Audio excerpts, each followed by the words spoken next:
Welcome to the finale of Torment, Tides of Numenera. Let the party begin! That's all I have for this special occasion. Today is the day, the last day of Torment, Tides of Numenera, at least of this playthrough. Now that I'm going to stream it again sometime, but I mean, you can play Torment, Tides of Numenera, so it doesn't have to be over. It's a good game, especially if you play it for the first time. Mic check. It's a good game, especially if you play it for the first time. Mic check. That's a good mic check. Oakley dokely. Without further ado, today we meet the Changing Guard, and well, you see what we'll do. The right to exist. Ah, they are chapter names. I never noticed that. Ah, it's the name of the or is it? Of the Mega Digger main quest? Yeah, I think it is. Okay, but here we are in the labyrinth, surrounded by no one else. We are alone here. There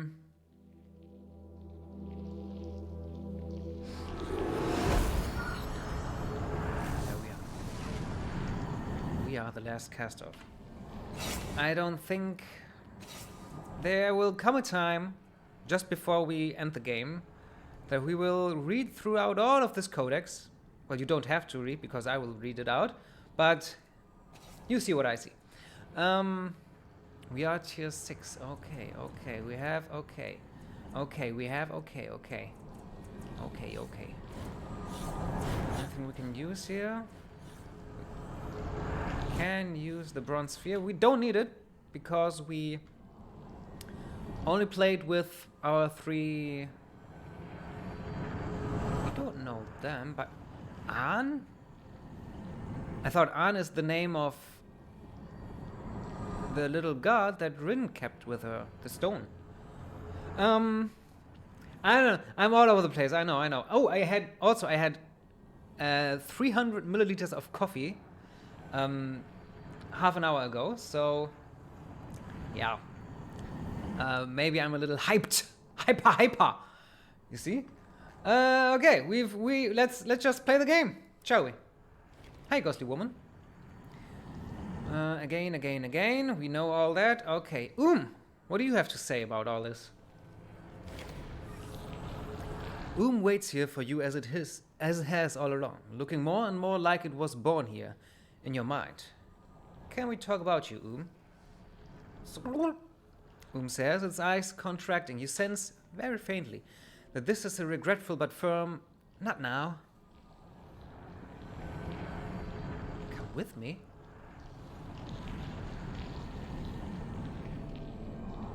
Let's talk later. Yeah, we will. Maybe sometime in the future, when I play it all on my own again, I will play more with because I think he's. It's not. I say he because, yeah, I was raised that way. But it's an it, and I think it's very important for our last cast of backstory and the Changing Guard's backstory. But hey, this is not this playthrough. Okay, so this is still Shattered. Of course. Saria, what do you say? She idly flexes her transparent hands, humming a halting, tuneless little melody under her breath. The connection between you, yeah. I know, nothing new. Okay, farewell. Nothing with Saria. On it. Choi, what do you say? What do you say? Kid?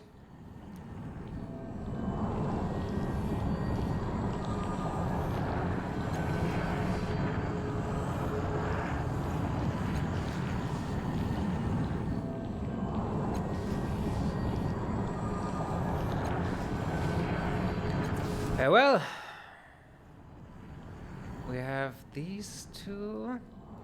This is the one. This is kind of the end boss zone. But if we want, of course, we want to rescue our friends, and that's why we have to want to step into these areas. And I've never been there because I've played this game before with Matkina, Kalistij, and Rin, not Elegorn, Eritis, and Tybir. But Lady Ange, that you're here, that's weird. You're new here. You're not supposed to be a part of my mind. Angie? No! Leave me alone, you vultures! Lady Angie, the entrepreneurial... I hate this word. Caster from Mila West is in tears. She flaps her ornamented hands desperately in the air, her face stretched in sorrow and regret. As you step closer, your catch shades, flickers in the corner of your eye of what she is seeing. Luxurious fabrics, marvelous oddities, and expensive-looking devices of all kinds are arrayed around her like a hoard, and several shadows are taking it all away from her. She tries to grab her treasures before they can be stolen, but her hands flap through them like mist. Please! I can pay you back! Just give me more time! That's a good answer. You still have your life. You can get the other stuff back. Of course. Of course, you're right. Do you hear him? Take it all, you leeches! I earned it all once, I will earn it again! As she speaks, all the shades and shadows melt away like a dream, and she returns to her right mind. Yes! Gradually, she recognizes you. That's your brother. What a nightmare. My business had gone bankrupt. Everything was being taken away from me. She shakes her head. Not ashamed to admit it's my greatest fear. Thank you for saving me from that. I feel like I've been given a second life. She looks around her for the first time. Where are we? What devilry has landed us here?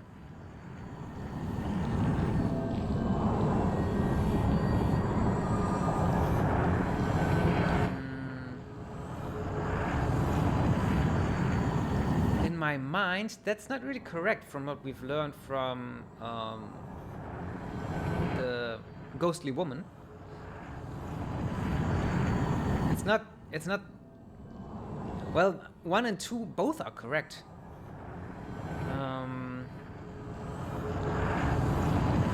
But maybe the info that it has to do with the changing guard might be important. So yeah,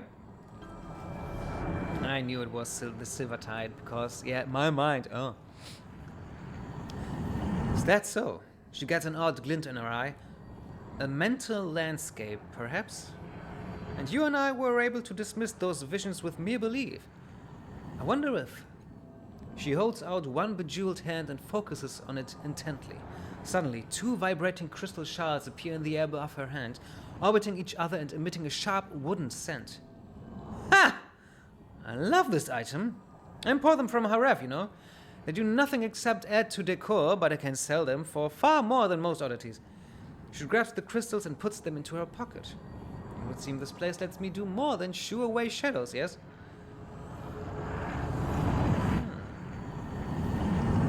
Can you produce anything you want in here? She looks at her hand, creating several different fantastical items, some you recall seeing from her illusion, but also failing to create others. Not anything, it would appear, but some things. I can't say I understand the methodology behind it. That would help me? Let's see, shall we? Suddenly, several useful items appear next to her. She smiles. Take what you like. What's that? Sapient blade. Heavy melee weapon, not for us. No, I really don't need that. But let's read. The joints of this crooked blade flex and creak at the touch. On close inspection, some of the edges aren't tangible unless focused upon. Temporal Hammer. Medium melee weapon. This might be for... Oh, value 0. Might be good for Elegorn. This warhammer looks ordinary at first glance. Careful observation reveals that the head is constantly shifting forward and backward in time. Ooh. The head of the hammer is actually a time displacement device that exists in many moments at once. making it all the more difficult to evade. The time displacement device was once part of a larger structure. Its temporal energies are limited in scope, capable of moving forward or backward in time by a few seconds at most. It wasn't designed for greater range, so you can only speculate as to what sort of device required such narrow movements through time. Petronel. Speed. Light-ranged weapon.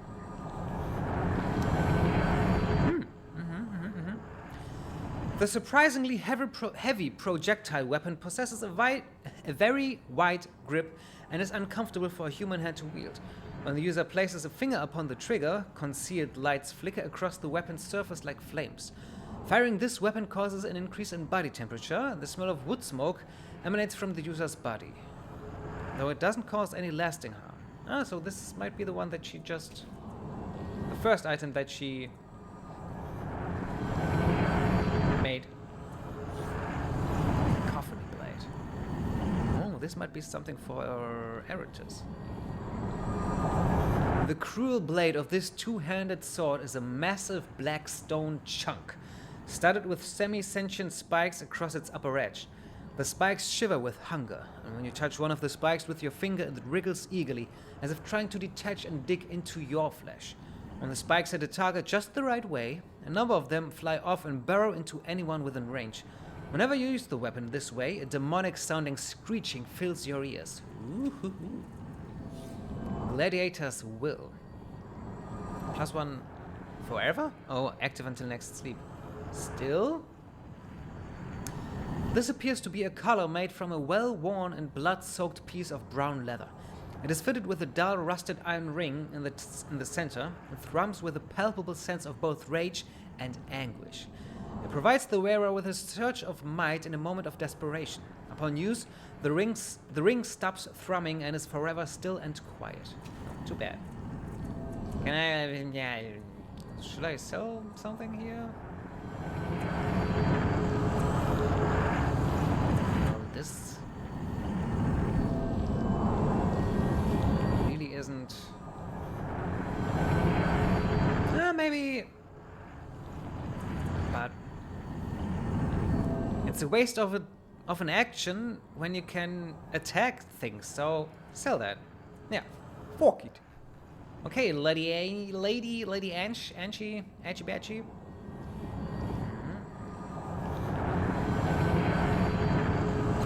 Yourself? You too, brother. Okay, yo, you people there. Sup? Nari?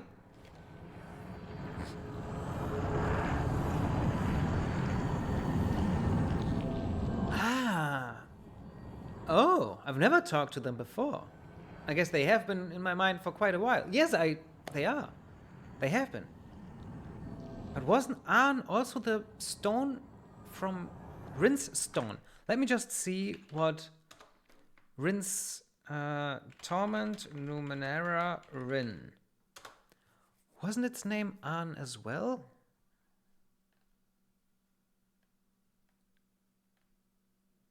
No, it was Al, with an L, not an N. Okie dokie.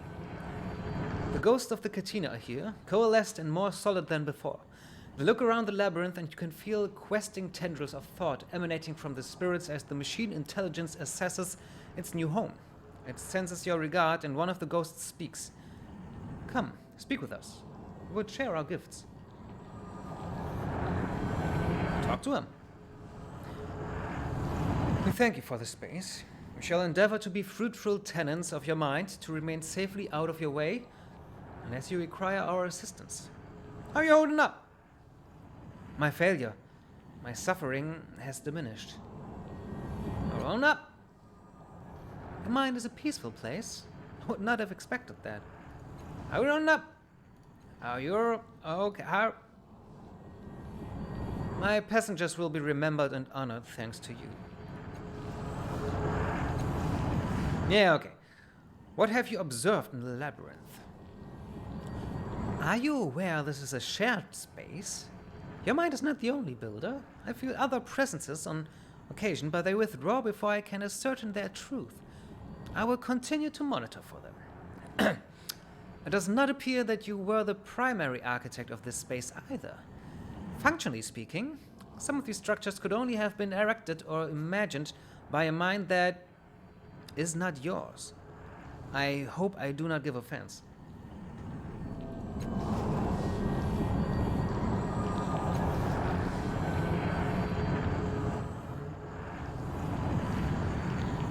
Okay. Form a connection. You open your mind still further, and the Catina's intelligence shimmers into being. A cool blue grid of logic and structure. It overlays your vision and vanishes, and you feel its calm, assessing strength. Its calm, assessing strength, adding to yours. Walk away. What did we just do?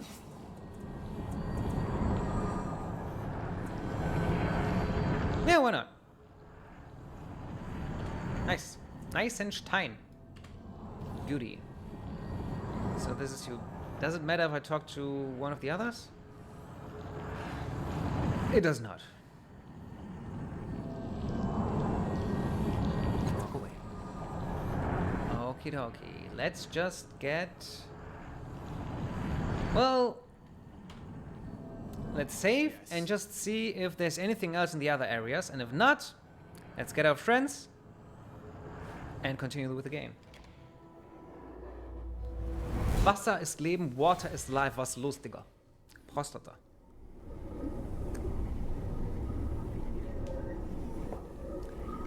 Okay.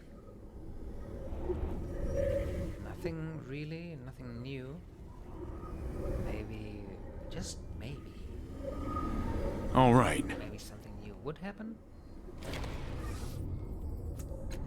No. Go. Yeah, go. No. I'm going. I think this place is worthless now. Yes. Okay. And we walk away. Enter. Really, man.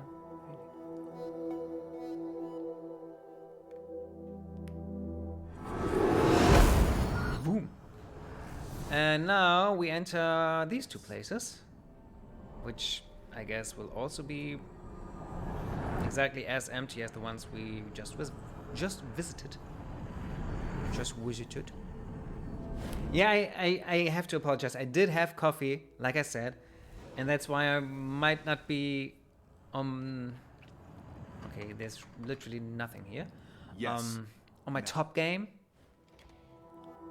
But I have fun because I like coffee and I feel it in myself, in my body, how it gives me strength. But I do drink coffee for the taste, not the effect. It's a nice side effect. But I just like the taste of coffee. Of course. I drink it black, you know. Just drink it black. Just drink it black. Yeah, that was Buster Rhymes. Yes. Now. Yes, now. Can you say something else? Yeah. Yes.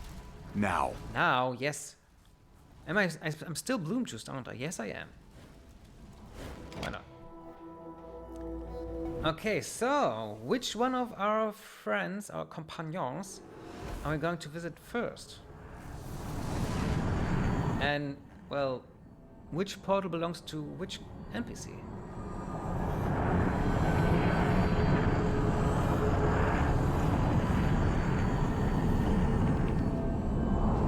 I would say Elegern, Eretus, and Tybir. I think Eretus is the best fighter. Why am I dripping? Because of my wet armor. Okay. So let's go to Eretus, if it is him. I don't know. Let's get back to bad boy. Let's get back to bad boy. Okay. I have been here before. Ready.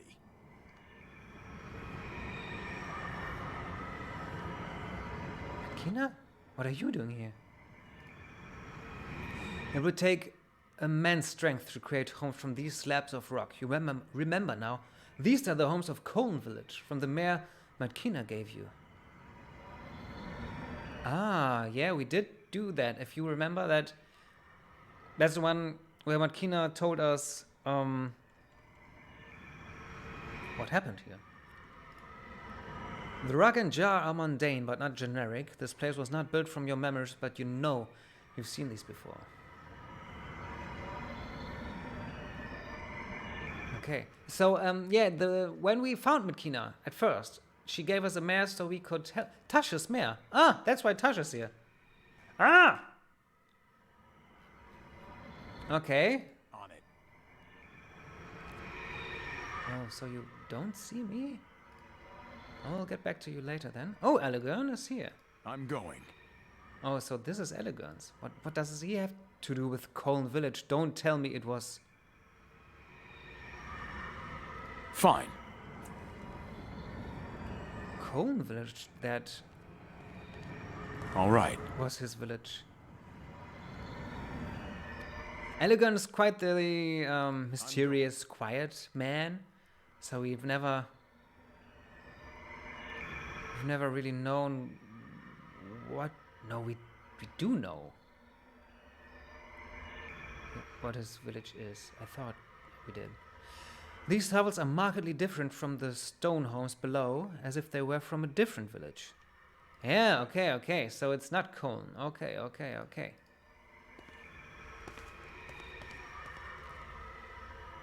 Voices whisper to you from the gold expanse beyond this village. None of it's real. It's just the memories of your fellow cast-offs.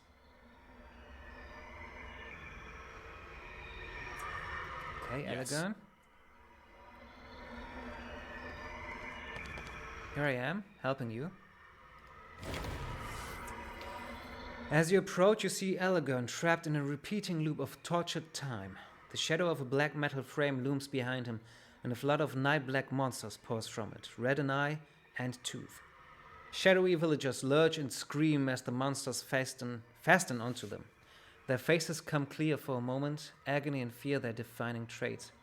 Two stand out, a woman and her daughter. Elegern sobs, helpless. The creatures close in.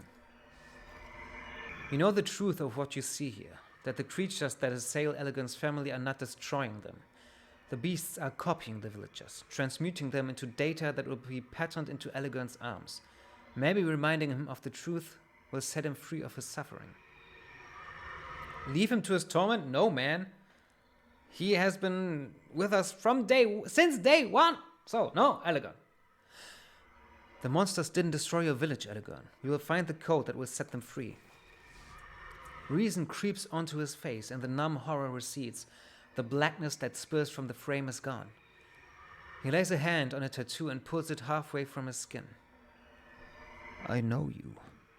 I know you. I know all of you. He reaches into his skin and lifts a handful of them into the air. Oh, my friends. He's a Trina. He has such a deep voice, and my voice really isn't deep, as you can hear. But I'm trying my best here, okay? He's a Trina. Avisha. I should have known. I cursed you. I hated you. I wanted you gone, but I carried my answers. I'm so sorry. I'll remember that. He lets the tattoo sink back into his skin. How is this possible? How do I know the answer now? He turns to you and realization dawns on his face. It was you. You unlocked the answer. Oh, yeah. That's a process. You showed me the secret to releasing them from the trap of my skin. When we've returned to the world, I'll set them loose. Thank you, friend. Thank you. So, what now?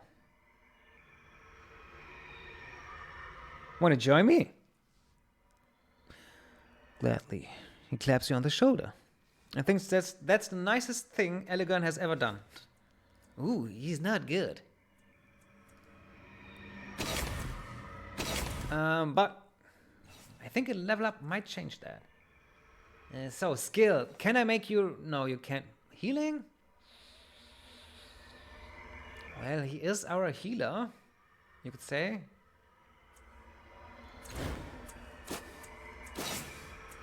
Oh. We have no...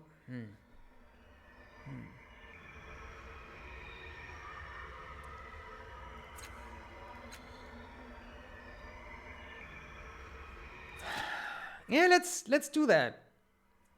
Yeah, mind control. I always wanted to try that. Scanning array. Yeah. Our last caster was way too intelligent, so that we don't need his help with this.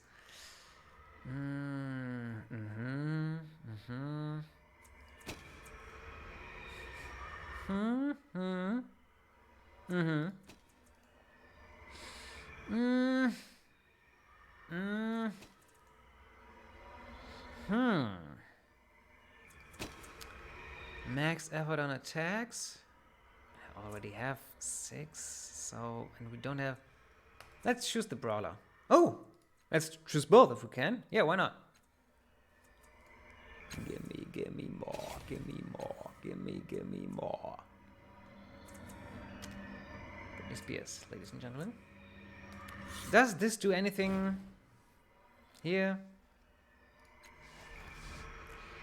No. Okay. Healing, might.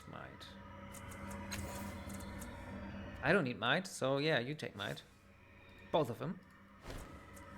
I sometimes might need healing, so yeah. Let me keep that. Okay, Elegant. Now that I have you... Let's go. Let's see what these are doing. Oh, apropos healing. Maybe... we will sleep, not with, at Lady Angie's, so let's not heal. But on the other hand, when we sleep, we get these back, so yeah. Heal yourself, Elegant. Heal yourself. You have no idea. Thanks. That feels better. Is it too quiet, this game? Right now? I know last time I changed some of it. Okay, Tash. The flickering shapes and ambient shadows that bedevil Tash are almost invisible, but as you near, they take form. You see Matkina struggling against the forces of the First's militia in Cone, and Tash is lunging at her, snarling as he tries to undo the changes you wrought in his history.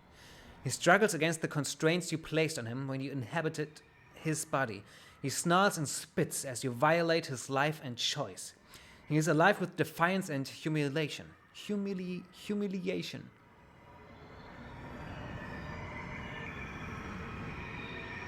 Walk away. What's with Matkina? Matkina holds her weapons tightly and screams. As you come close, the shadows around her solidify. She's reliving the horrors of the attack on Cone, and for a moment you're there with her. The first militia lashes out with their weapons, and the villagers transform into their monstrous forms again. Her weapons have no effect, and her dying friends gout blood that washes around her blue boots. Tash is nearby, his face contorted with rage. Somehow, he's involved in this. The faces in her nightmare change and twist. You see the first's mask, Page's face, Melmoth, the Memovira, countless faces, jeering, mocking, spilling their contempt across her. She fights savagely against the faces arrayed against her, each another stone in a wall of betrayal and mistrust. She's muttering and whimpering, as if caught in a living dream, and you can hear her whispers. Traitor, murderer of dreams, butcher. My fault must scatter you, burn you! You don't need to fight anymore, Matkina. I'm here, Neng. The shadows leer and twist around her, and a distorted version of Page's face looms in the air. She raises a flame lance high over her head and strikes swiftly. Matkina knocks it aside, plunging a knife in the shadow's body. The ferocious heat from the lance washes over you even as the lance vanishes. This illusion is powerful. Too powerful to just talk her out of it. In a whisper almost too soft to hear, you hear Matkina say, I don't want to fight anymore. Come on, Matkina! You put your hand on her shoulder to shove her, and she lashes out, quick as lightning. You snatch your hand away just in time. Come on, cowards! Come and fight! Come and die for what you've done! Leave her. Hey, Tash?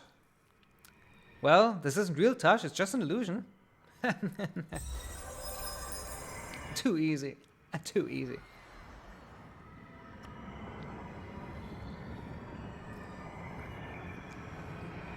Excusez-moi. He shakes his head violently. He can hear your words, but perhaps not your voice. He claps his hands over his ears.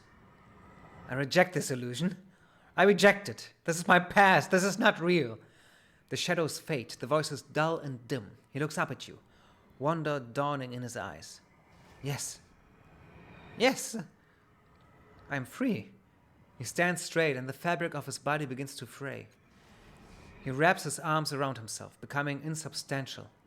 I am free, he whispers again, and then he vanishes altogether.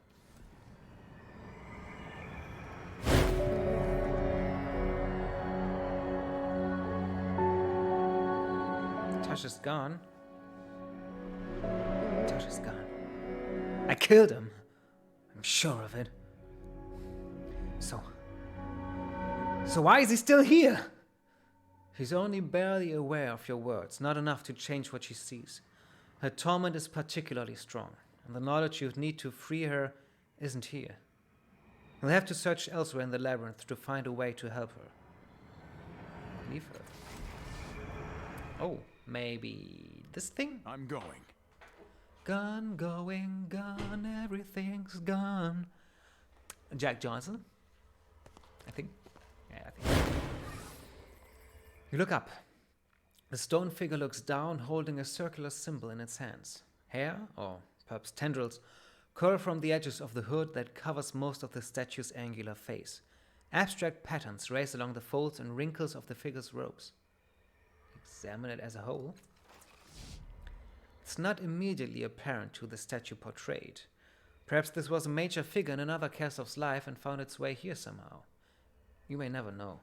The symbol itself is a collection of shapes, a cross within a square inside a circle. A cross within a square?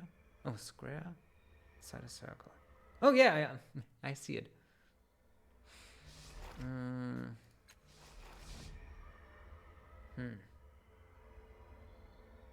This looks a little like the first Kastov.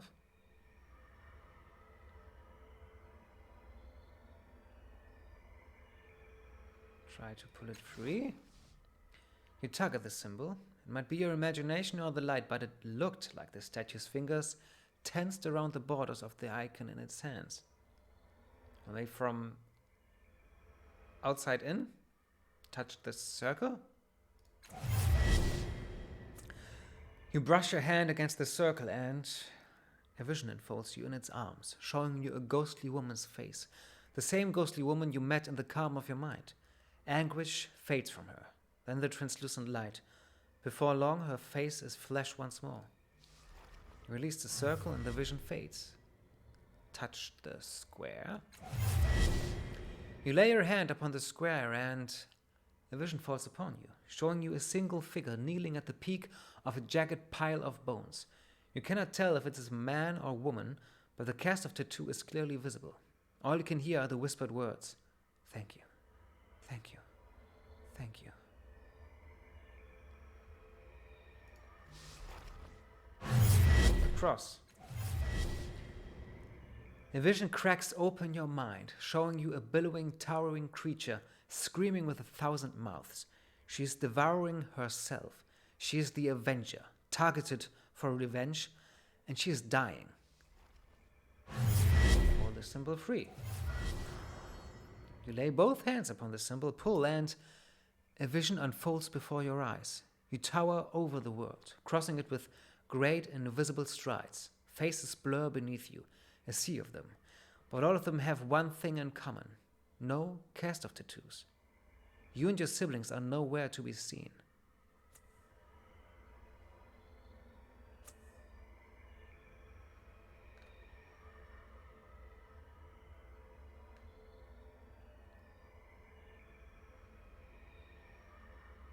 Is that the sorrow? Is that the sorrow?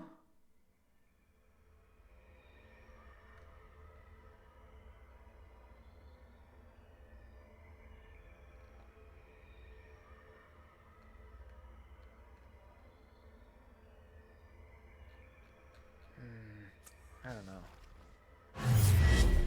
The image fades when you release the symbol firmly held in the statue's grip. Nonetheless, you still feel the rough edges of it on your palms, if only for a second.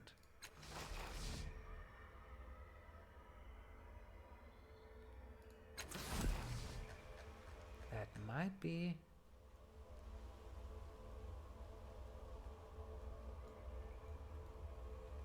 tendrils?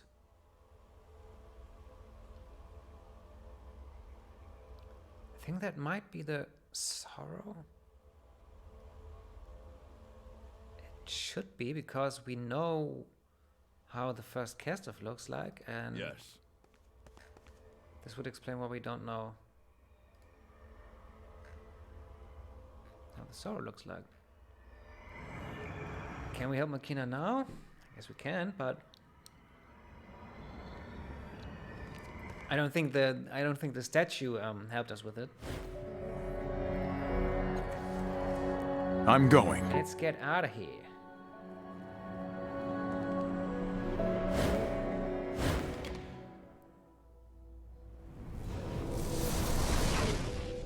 But every time we do something like that, the ghostly woman, this one, said that this would be harder. But okay. We don't care. Then let's go to... And this might... I don't know. Let's go to Eratus. All right. He's, of course, in there, I think.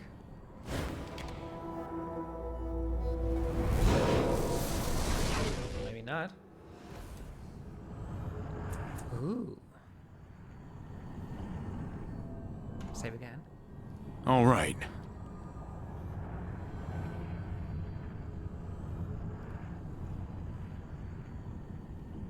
Hey, Gibra.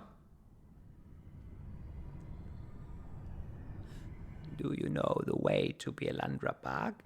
I seem to have lost it. This market was better before the Gyash let visitors in.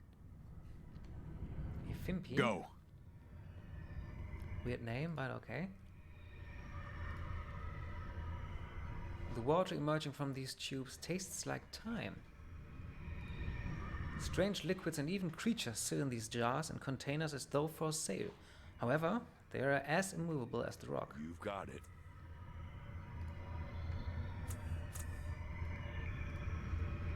The shimmering film appears to be as strong as steel. Tybin Orvin. So that's Orvin. Never seen him. Okay. Loyan Stolz. Who are you? The wiry Gibra gives you a nod as you approach, his lips crooked into a friendly smile. Although his relaxed posture suggests a measure of comfort with the surroundings, his hand is wrapped tightly, almost nervously, around a tattered, leather-bound notebook. Inexplicably, the book seems unaffected by the water. Loyan Stolz, he says with another nod, census taker and demographer plenipotentiary by appointment of the Gyash. He opens his book, leaning it back so its contents remain hidden, and pulls out a quill pen. Might you spare a moment for a few questions? Another book underwater? Are you sure? He glances first at the tome, whose marbled cover shows no sign of wear or tear, and then at the quill pen between his fingertips. After a moment, he shrugs. I suppose it could be a Numenera of some sort, or maybe the leather is tanned from some sort of hydrophobic hide. He looks again from the book to the quill and then back to the book. Strange, though. Truth be told, I hadn't particularly thought about it. Can I see that book? You may not. Out of the question. Absolutely forbidden. He peeks inside it and snaps it shut again. As you can imagine, it is replete with sensitive personal information. The Gyash vouchsafes the privacy of its citizens, and naturally, as the Gyash's agent, I must do the same. Okay, I'll answer your questions. Lawyer nods, excitedly, touches the quill to the page and opens his mouth. Well, I suppose I should. He blinks and shakes his head. With renewed enthusiasm, he begins again. Yes, I'm sure the first thing to ask would be... He coughs and closes the book. Strange, very strange. Well, maybe you have some questions for me?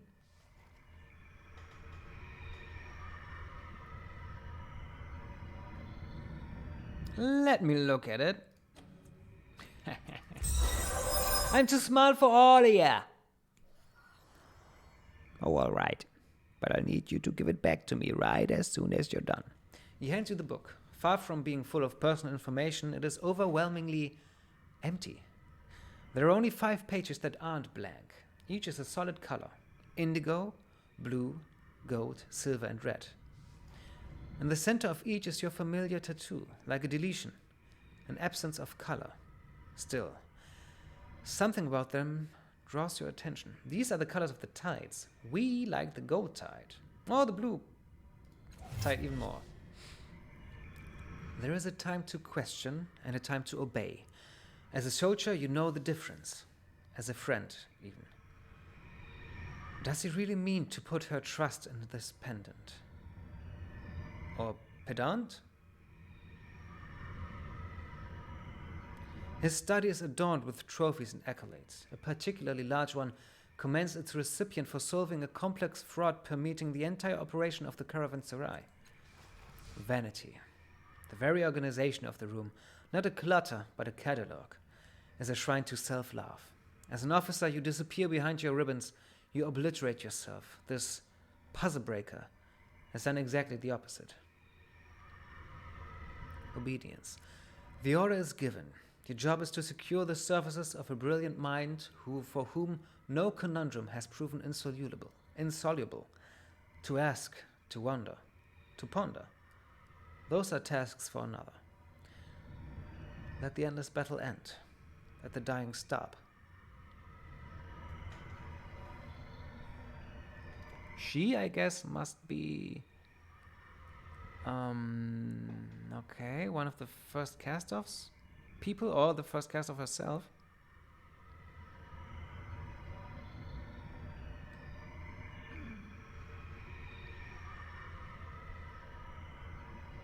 Puzzle breaker.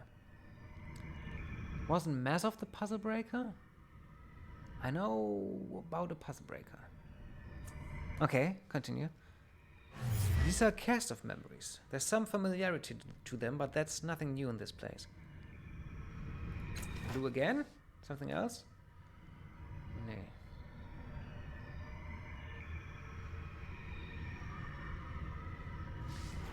The gold page. Lying prone on the dune, the pale grey cloak and cowl blending with the drift, you are surely invisible to the distant caravanners? They can no more see you than they can detect the iron wind howling their way. They are ignorant of the line being drawn across their lives, as ignorant of the calm before as they are of the coming storm. Later, this moment will matter. Not just for them, for the wind can know no master, but what it sows can be reaped. Its fruits, fermented into toxins. Your brothers and sisters are hard to kill. Faith is hard to kill. Too many of them still revel in the bodies your father gave them, groveling for the half-chewed meat he's tossed away. When the flesh fails, faith will follow. No one loves a father who can't protect them. The drit begins to stir. The wind is coming, and with it, change. You give those who lie in its way no warning. That's gold?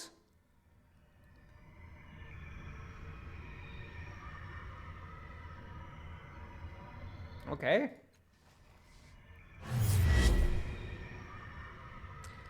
Let's see, let's look at the indigo page. Smells. Brackish water fouled with schist. Burning hair. Garbage rotting beneath the sun. It's you they are burning. Your feet are wet, but they are burning too, differently. They are flayed and the filthy salt water sets your nerves aflame. Why? Why are they doing this? Through the smoke, through the pain, you see a ruined land, poisoned, stripped, murdered. The natives want you to look at a stone tablet. They gibber about a contract graven in the rock generations ago. A trade, a promise. It wasn't you who made it, you swear it. You swore it before, as the folk first pleaded and then howled about the living sphere they grew for you. How they sapped the land's health and drove the earth below the sea to quicken the sphere.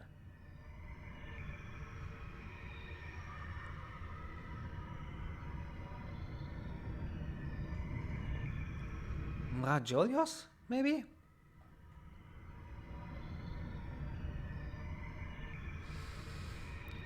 Madness.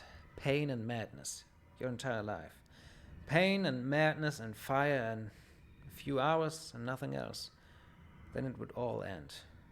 It wasn't me! I wasn't even here! Death without reason. Punishment without crime. A legacy of ash washed away in a rising tide.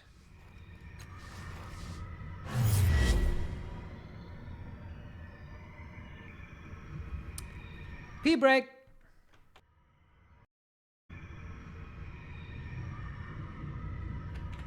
What I just... Well, first of all, mic check! What I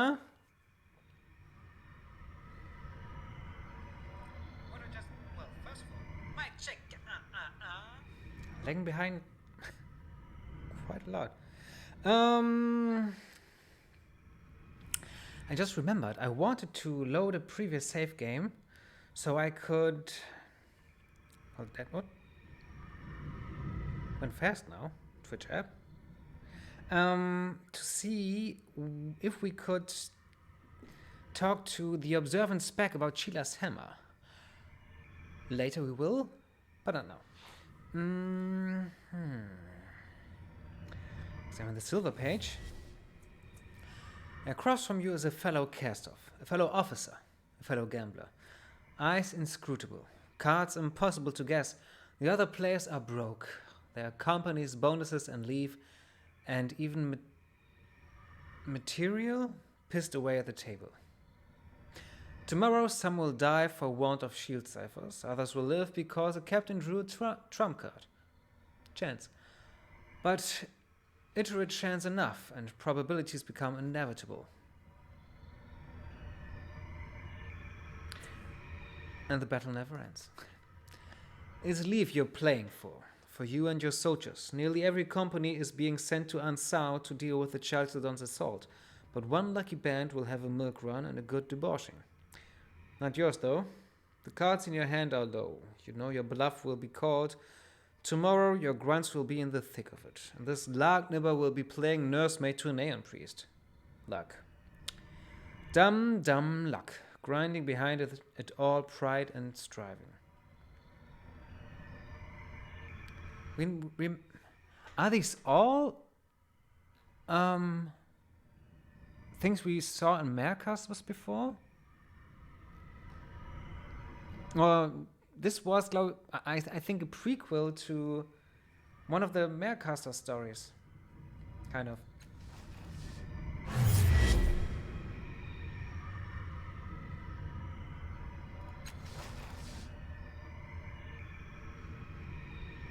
Not this one. Doesn't matter. You're singing. You were born singing. It shifts your senses away from the smells. It shifts your mind away from the shame. You like the doing of it. The escape from being trapped in your own thoughts. You've seen others that he made. Cast-offs. Strong and fast and beautiful. Human. Even a Greek Gibra once. Swift swimmer. Swelling of burnt copper. To yourself, in the dark, you sing of them and their lives beyond the ghetto's bounds. You could leave, couldn't you? Any action, any change would surely be better. But perhaps not. Every song has its place, the space that holds its sound best, where echoes and reverberations harmonize. This is your place. He locked you here, for better and for worse. You are your own shackles. So you sing. So many memories, so many lifetimes, trapped within this place. The weight of it is overwhelming.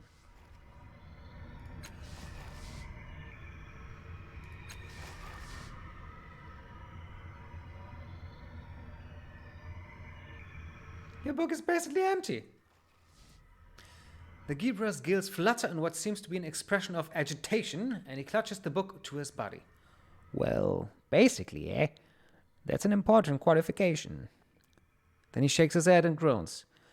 Very well, I confess. I'm not even the one who filled out those entries.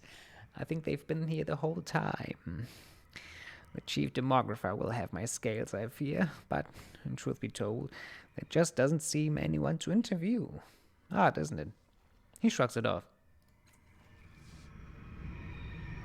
Okay. Blah, blah, blah, blah, blah, blah, blah, blah, blah. And hello, I must be going. Safe travels. Yeah, to you too. And let's just load this one little save game that I wanted to see if there's anything about the hammer and the observant spec. Won't take not even a minute. Won't take even in a minute. It's short. I knew I shouldn't have drunk that. Drunk that coffee before streaming. It always makes me woozy.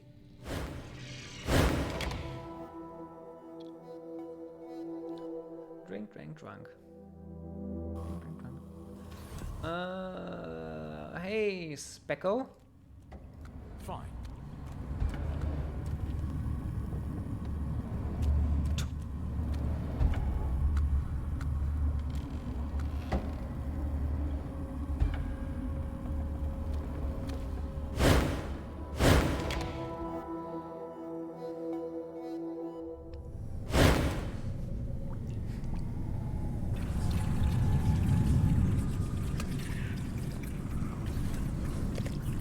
Okay, that's one thing.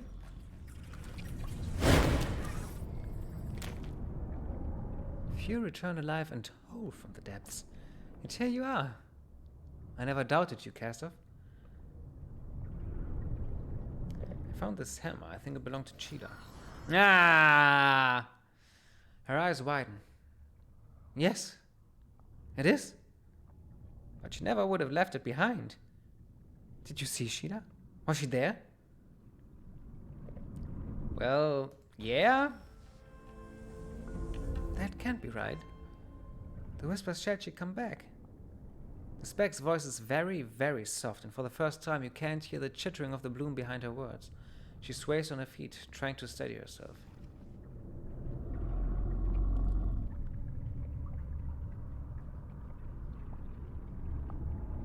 I mean, come on, Sheila is dead.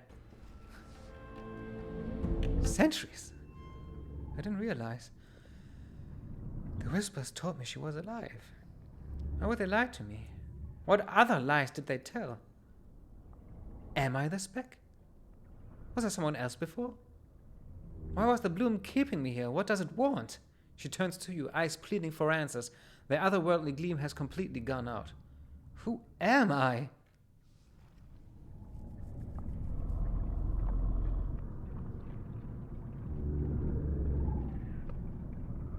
Well, to be frank,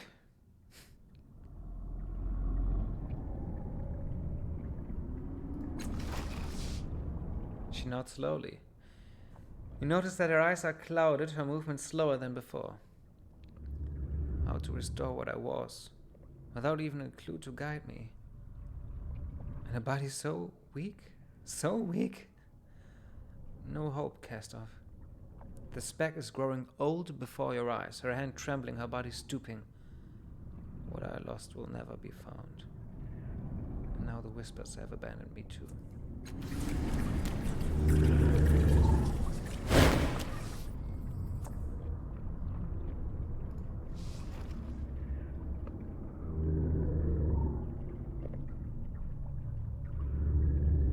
Will you tell me a story about Sheila?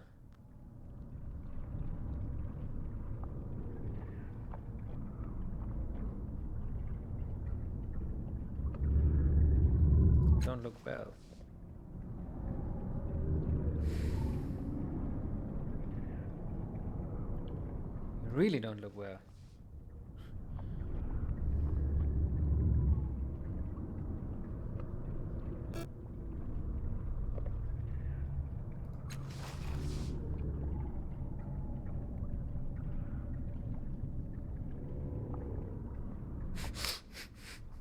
That's funny. Sorry.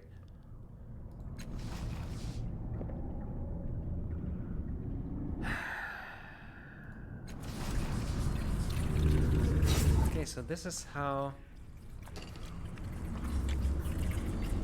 there were several specs, yeah, with the help of the bloom. Okay. Now, let's continue with the story. Yeah, Efrimpi, Dimpy Dimpy.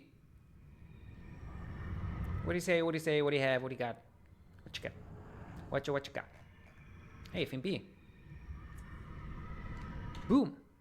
Talk. Something's up there.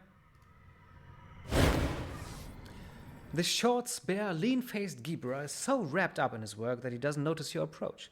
His multicolored scales look like they were patched together from an avalanche of shreds and scraps. He squeezes a strangely ticking device in his left hand, regularly checking the readings from the instrument. His expression changes with every glance, twisting from amusement to horror to disgust. Rhizomes are the answer, not trees. You should never have believed in trees, roots, and radicals. They better suffer too much. He looks up at you in sudden surprise. You're not a Lacuna? Then we are linked. You and I, by life, and memory and torment. Tell me, brother, what was the nature of your illusion? He watches the device in his hands as he awaits your answer. What illusion do you mean? We suffer more in our imagination than in reality. All of our brothers and sisters have been drawn into this place to keep us here while we await our destiny. The labyrinth constructs illusions from our fears, nightmares, from our own self-inflicted torment. It takes the serenity of knowing oneself to free oneself. I was confronted by a scarred man from my past where I'm not certain that I had already truly forgiven him. I will not be speaking to you now. Who are you? He looks up from his device and blinks. Who are any of us? I am a part of all that we have met. I am that part of you that can hear what you're saying. Looking down, he gives the device 2 sharp taps. Ifimbi. What's a lacuna? Figments, constructions fabricated from our collective consciousness. Take Loyan there, for instance. He points at a thin blue Gibra nearby. He's neither a cast of nor reflection. There may once have been an actual Gibra merchant named Loyan. I don't know. Perhaps he's an archetypal conglomerate. Regardless, he's a dream, created entirely by the labyrinth. He doesn't even realize where or what he is.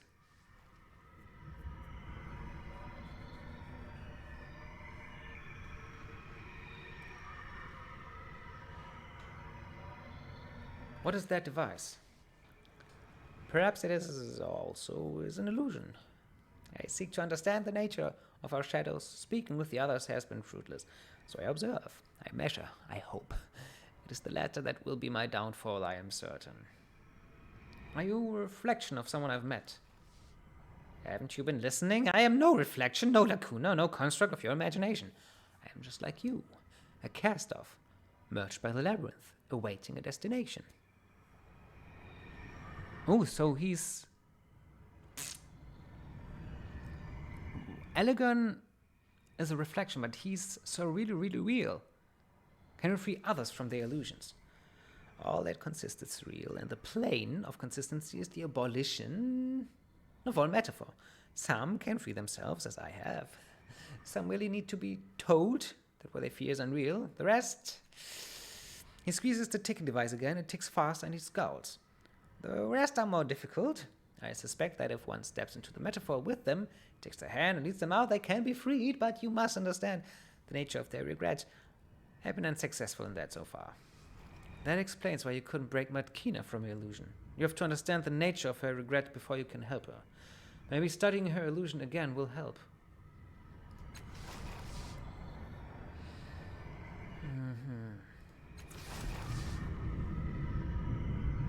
I'm going. Gone, going, gone, blah, blah, blah, blah, blah, blah,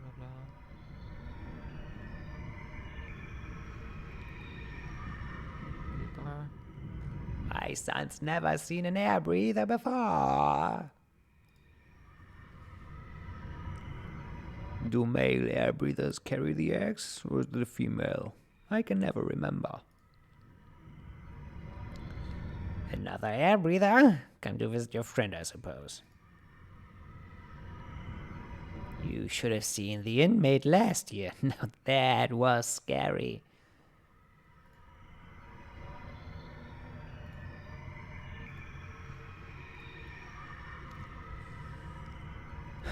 I'm betting he'll escape tonight. You? You two look alike. Are you related? You're one of them. Are you sure you shouldn't be in there with him? That's safe.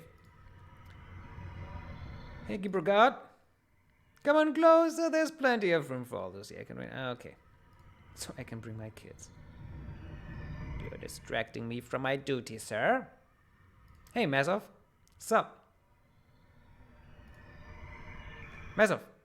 I clicked on you. Yeah. Respect my authority. Mazov slaps his hands at the water in front of him, as though he were banging his hands against a wall. Let me out, you monsters! It wasn't my idea. I didn't even want the damn talisman. As far as you can tell, there's nothing physically restraining him. You can reach right through the wall he's banging on. What's wrong? What's wrong with staying in your damn body for once? He says, though he doesn't seem to be responding to you. You could have escaped together. You could have come back for me. I can't get out of here alone. Your prison is an illusion. Your prison's an illusion. No device can hold me. He looks around him, rubbing the back of his neck. If I had something to work with, that is. Can I touch him? I can. Try to understand the nature of Mazov's torment. He believes he's imprisoned in the oasis again, like he was long ago, but that alone should not be enough to anguish him like this. Finally, it dawns on you. His agony is not his physical imprisonment, but the fact that he was abandoned by his maker twice. He can't be force free, but what he needs, what he wants most desperately, is help. He's looking around for a tool. Perhaps if you gave him something, then it could be the help he needs. Well, yeah, here's a shin. He looks at you, seeing you for the first time, then at the shin in your hand. His eyes light up. Ha! I knew you'd come back for me. You smuggled the shaper key past those damn gibbers.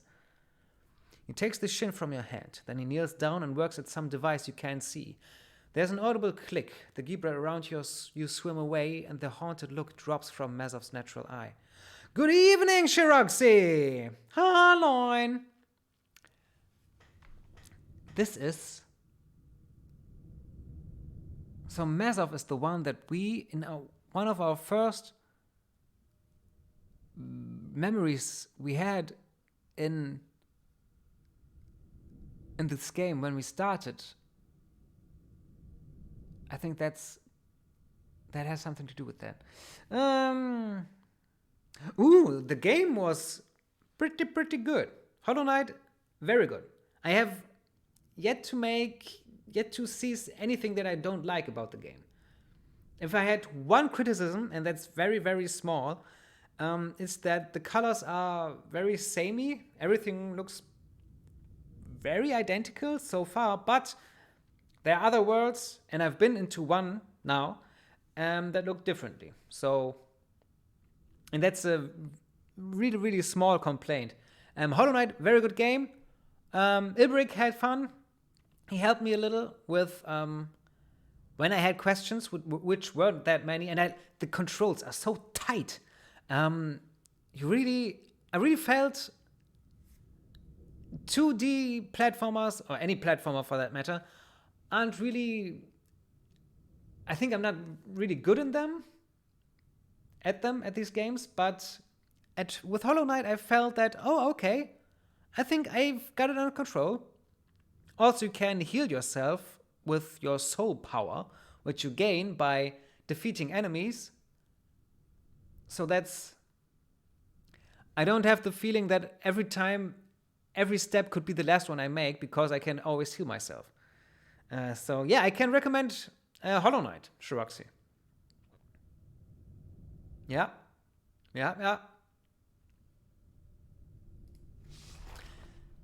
He looks at the shin in his hand. It was a Shaper key. What? You. He narrows his eyes at you, then looks all around him. His Numenera eye flipping more quickly than you've ever seen it. We're not in the Oasis. Of course, how could I be so stupid? How else could the resonance chamber have worked?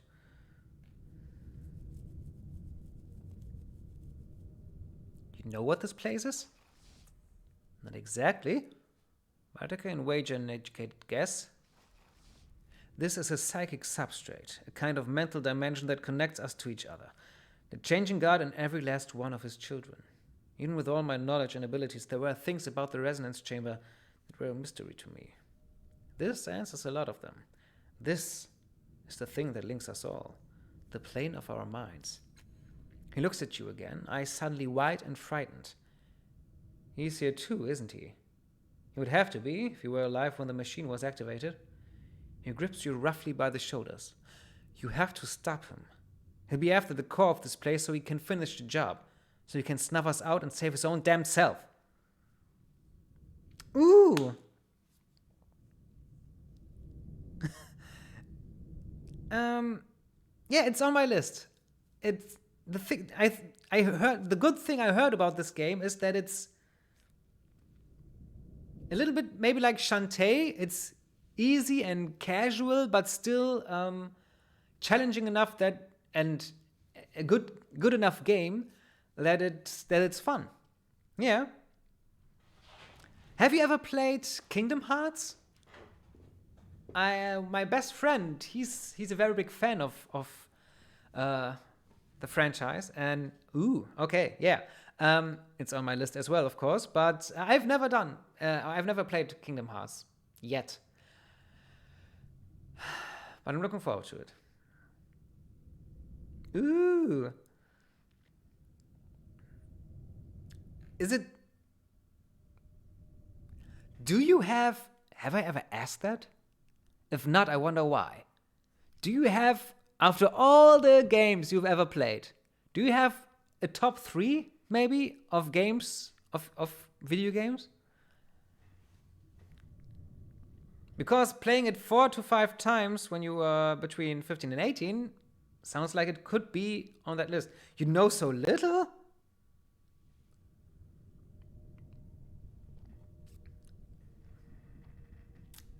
But you've played lots and lots of games, haven't you?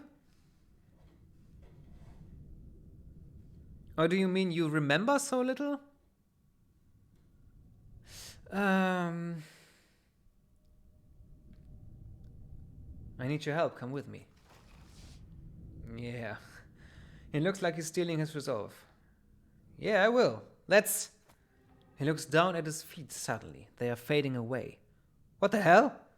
It spreads up to his knees, then his legs. He's slowly disappearing. Damn it! Quick, take this! He shoves the device into your hand. Find him, stop him. You have to! Soon the rest of his body fades, and then Mazov is gone. Oddly, you can still feel his voice in your mind. He might still be somewhere in the labyrinth, but you have no idea where. That's the thing that he used against us, I think.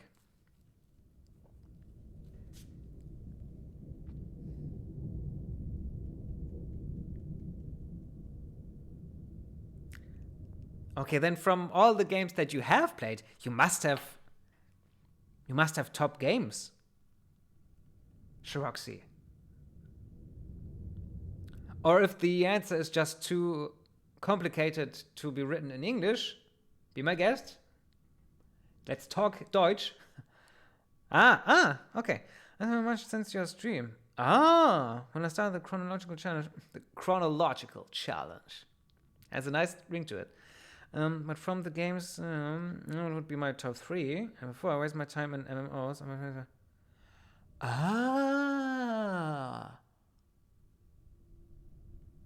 Shroxy, you're... I never knew that.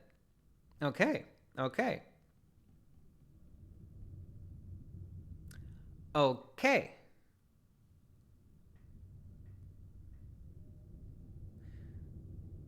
Yeah, MMOs can destroy your life, like we've already talked about a little.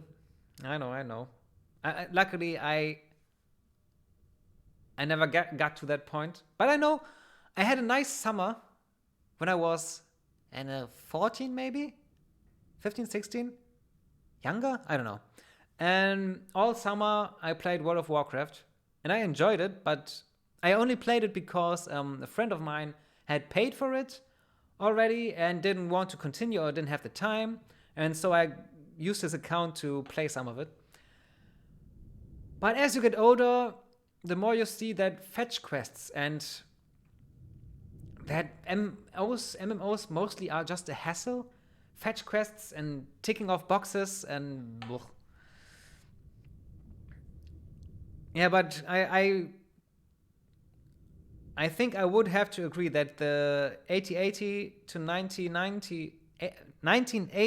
1990 games wouldn't be on my list either of my top three games.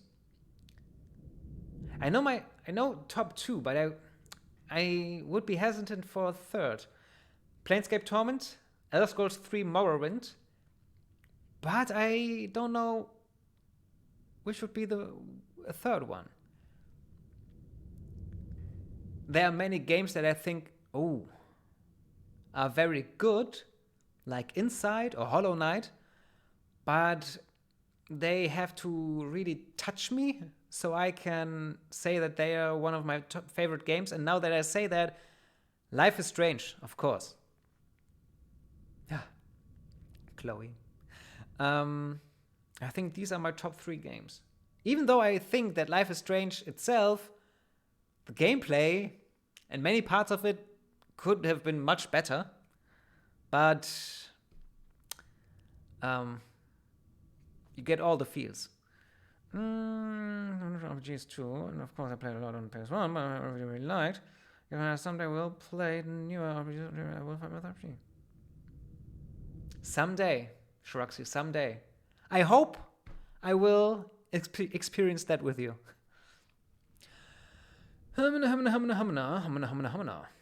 This metal bracer seems to have been cobbled together from a number of unrelated pieces of tech.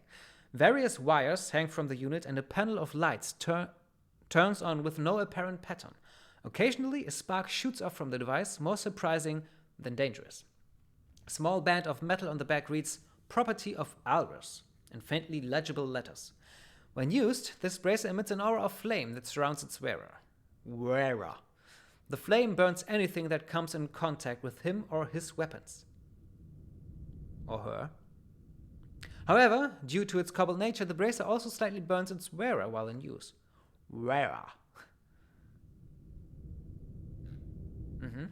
By how much we will never know, I guess. By Masoff, that was in the blink of an eye. Skyrim, Gunria. Well, that's a list. Yes. I think you're not alone with these choices. Yes. Okay, you are just holograms? Something? This looks like some kind of underwater cafe. The water's warmer here.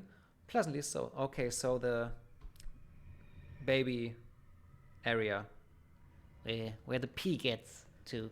It's a plan.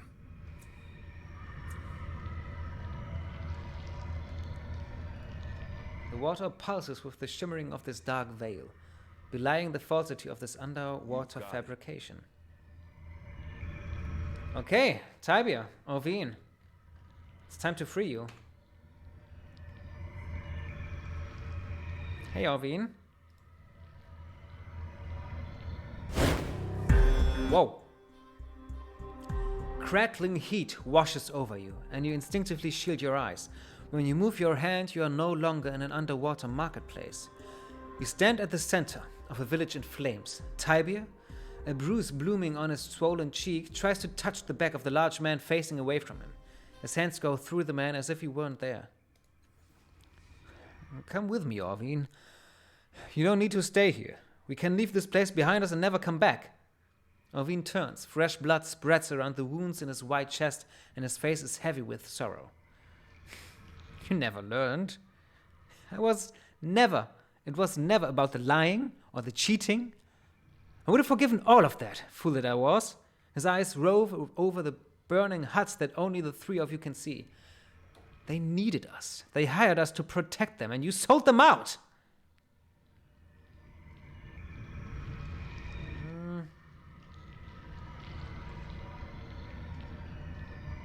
Remain silent. No one died. I burned the village to scare them out, Tibia protests weakly, staring at the ground. But the money was good, and I wanted to hurt you. Oh, Ty, you did. He's barely visible now, and insubstantial as the black smoke pouring into the air.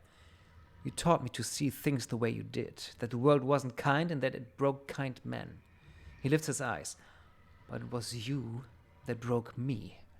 You taught me to hate my instincts, to call myself a fool for wanting to save people.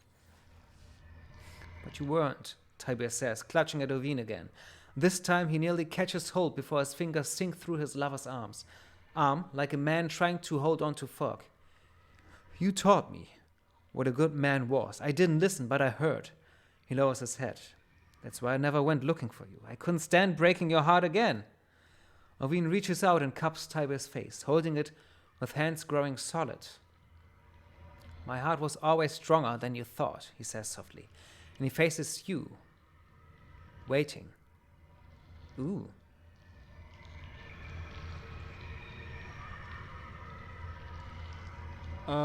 What now?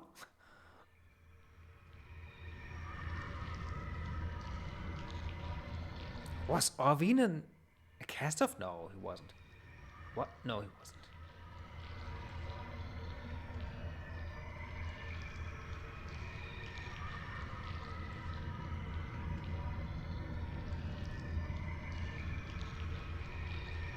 What now? You travel on with him and leave me here, he says, sorrow shaping his face. With a sob, Tibia clutches at him, tangling his fingers in the larger man's clothes. Orvine steps into Tibia's arms, smoke becoming flesh, holds him, and kisses the crown of his head. We were the same, Ty and me. We both wanted a kinder world, but he stopped believing, and I let him. Orvine smiles at you. You didn't. You blink. It seems to last a very long time. You sense words being spoken, words that are not meant for you to hear. You sense a kiss lasting lifetimes. Aww. I'll remember that. When you open your eyes, Orvine is gone, and you stand in the marketplace once more.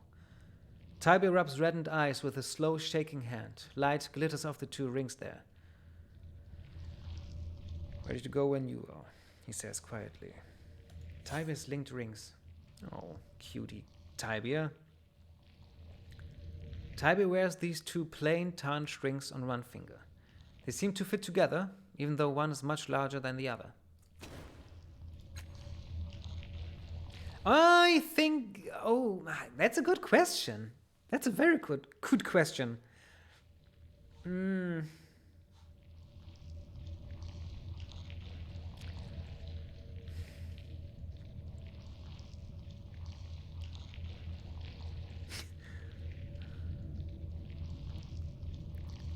I wouldn't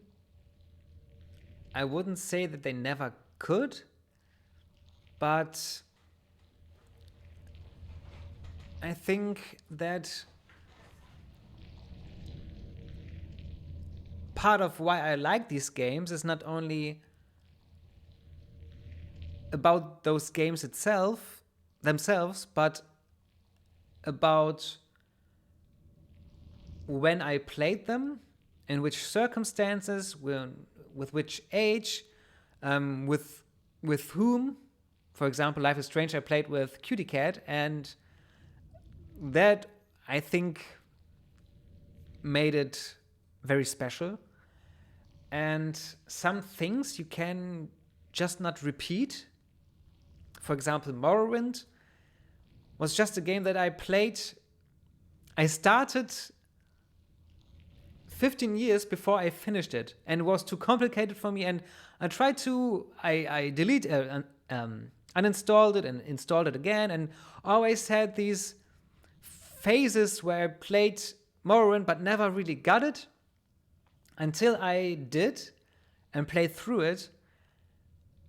And this can't be repeated. And Planescape Torment is just the first game that showed me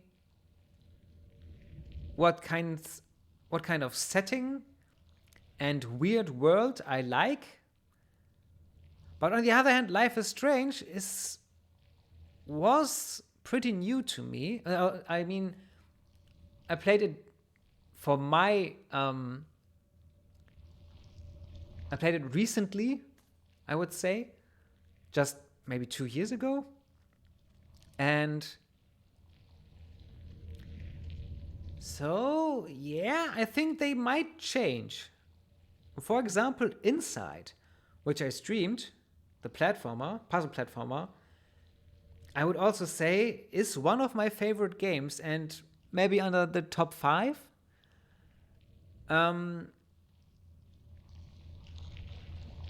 So yes, I think they might change. Maybe not the top 3. Maybe not my favorite game of all time. But on the other hand, just imagine if I have a child and play a game with them. I think some of these games might become my favorite games because I played it with my kids. So yeah. I think they can change. Ooh. Which one? Inside. From the same developers as Limbo, from Playdead. I streamed it here and played, and it was so well designed, similar to Hollow Knight, which is just a very, very well designed game, from levels to the difficulty, the style, the controls, the gameplay itself, the puzzles. Everything really fits very neatly together. The story, or the environment, the way they tell the story. Yeah.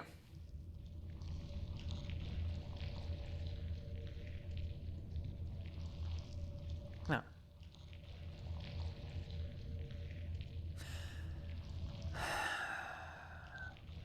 Are you going to be all right? Not at all, if I'm being honest, he says with a crooked smile. But the day isn't getting any shorter. Ready to go? Come with me. Gladly, lad. Hey, Tibia, old fella.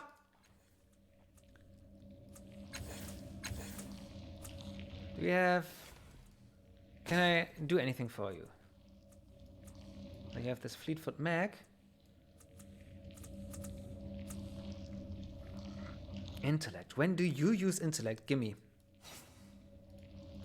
I take that from your hands. Yeah. Oh, sorry. Okie dokie.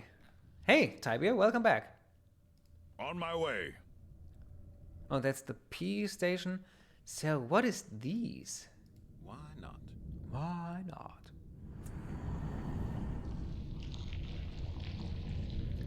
What else is here? Nothing else.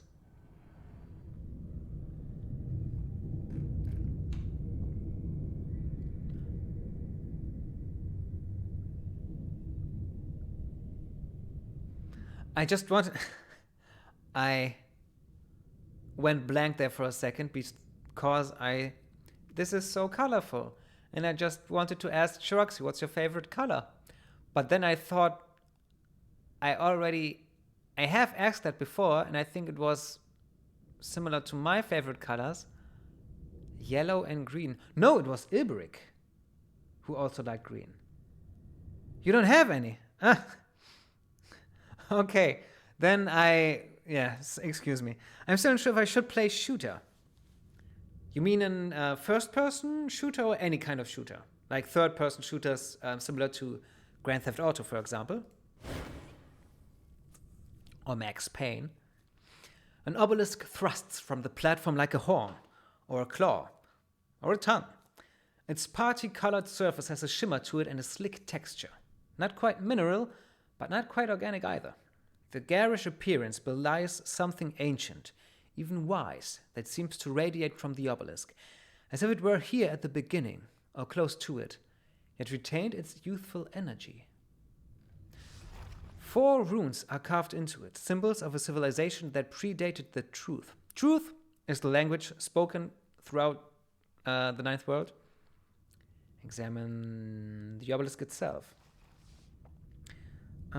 First person. If I should skip each I encounter from now on.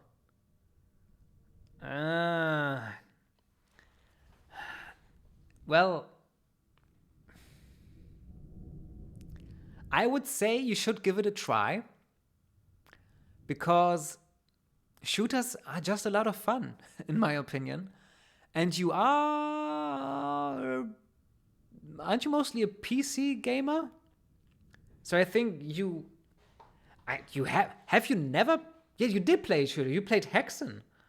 So as long as you can work with WASD and your mouse, I think, yeah, you should. But maybe, that's what I do, you should stick to shooters which either have some part of their gameplay is just very innovative, or they have a unique atmosphere or story. That's what I do. For example, I wouldn't play shooter XYZ part 4 because it's just the same as all the other shooters before. For example, I don't think I will play Doom 1 and 2 or Wolfenstein or the old ones or old things because I don't think I will enjoy them. You can't even really aim because you can't at least with the older shooters you can't aim up and down. And I think you even should play that with your keyboard, if I remember correctly. At least some of those old shooters. Maybe you should stick to shooters from the 90s and onward. The later 90s. If you want, I can recommend some very good shooters.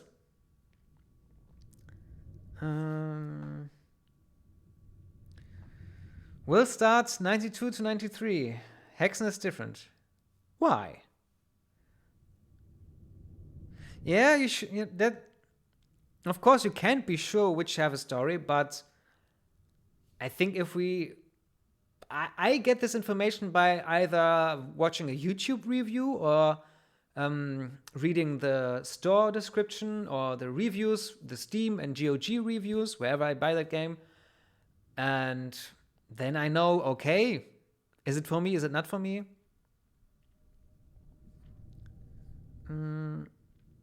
You always have a mouse.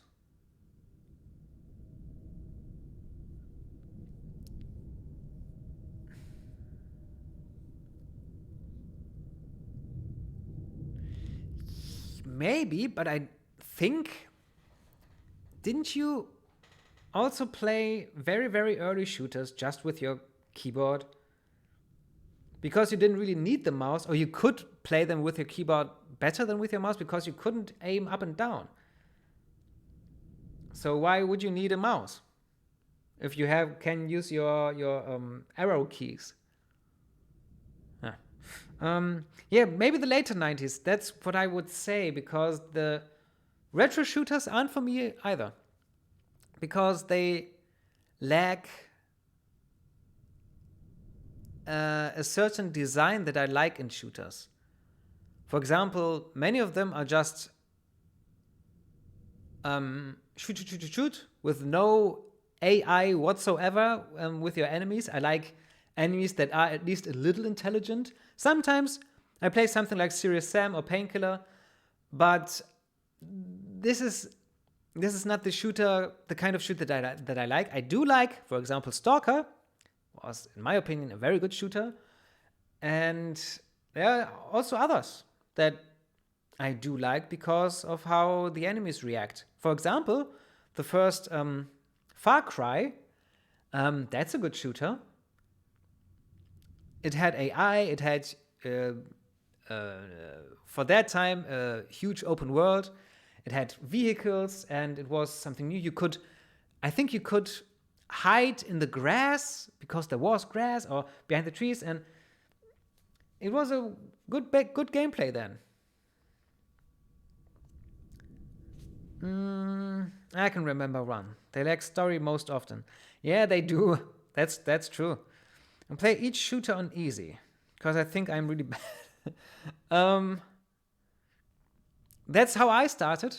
I played shooters very early on as a kid, and I played every game on easy because I used cheats because I didn't know that I would have more fun by being challenged. Maybe I didn't then, because I only thought, yeah, success, and that felt good. But just try it out, see how you are, and why. But why is Hexen different? From what I saw, Hexen looked just like all the other early 90s shooters.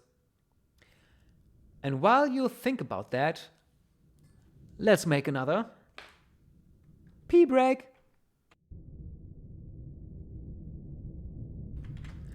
A mic check.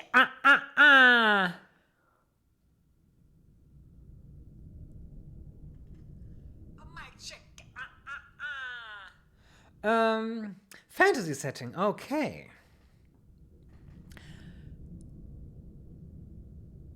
Yeah, that's a good point.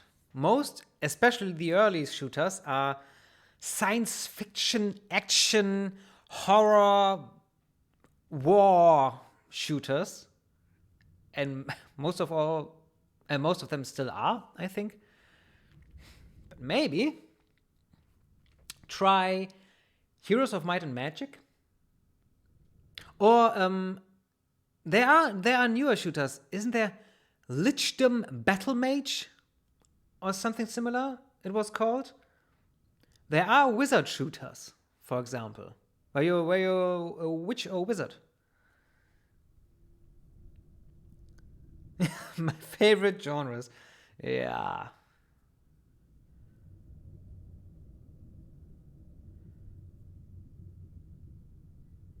But I think you're doing it chronologically. So I would say, don't just say, I will never play a shooter, but say, I will only play shooters if I like the setting. So then you can skip many of the early 90s games and get to the good stuff. Yeah. That's what I would recommend. Also, shooter is skip what? Everything with a setting that you don't like. What am I doing here? Fuck it. Stick to, don't say, I will not play a shooter, but do say, I will only play shooters if I like the setting. My recommendation. As there are, and sometimes a shooter is not, there's more to it, and it's such a huge genre in video games that I think that you might miss out on some very, very good games if you say, I will never play any single shooter. You study the strange protrusion, seeking some meaning in its colorful whirls and patterns. No answers emerged, just the consistent, insistent sense that it has something to teach. This feeling grows stronger the closer you come to the obelisk. Examine the runes.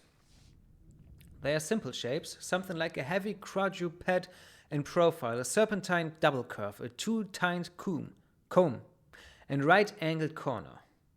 But despite their simplicity, or perhaps because of it, their meaning is inscrutable. They could be simple glyphs depicting actual things from an ancient civilization, or symbolic ideograms of phonemes or senseless graffiti.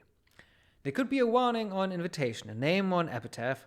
So goes man's attempt to instill meaning on the world. Touch it! As you lay your hand on the slick surface, the patterns move and swirl like living plasma. Actually, no. They aren't moving at all.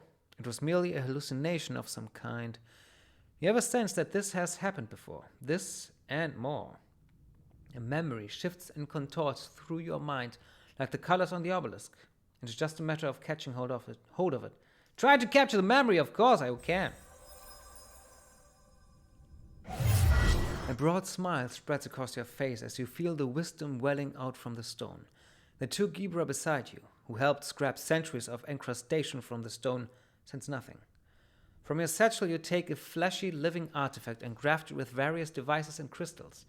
You lay it on the obelisk and watch as one of the crystals begins to glow faintly, siphoning off the obelisk's psychic emissions. You, and you alone, will reap the bounty of its teachings. As the memory fades, you sense that the obelisk's energy has dissipated in the time you are lost in your own more recent past. The thing that had tapped the obelisk is long gone, so whatever it meant to share has vanished into the ether. Fucking changing guard, keeping everything for himself.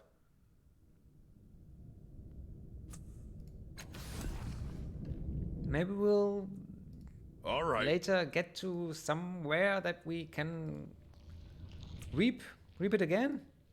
I don't know.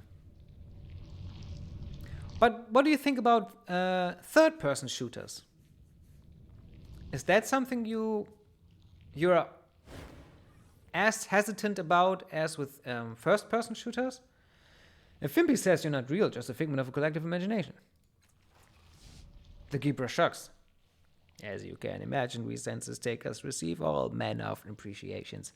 I suppose this imaginary jab relates to the chief demographer's decision to transition us to statistical sampling methods. He waves a webbed hand, creating a slightly eddy in the water. I assure you, every person counts, even me, he adds with a wry smile.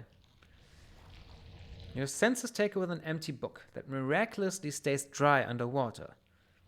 Can't you see that if Fimpy is right, you aren't real? Loyhan's inhuman face takes on a very human look that is part embarrassment, part relief. Ah, he says, and then with a... he disappears. Bye. I hope you're well wherever you are. Here we go then. Here we go then.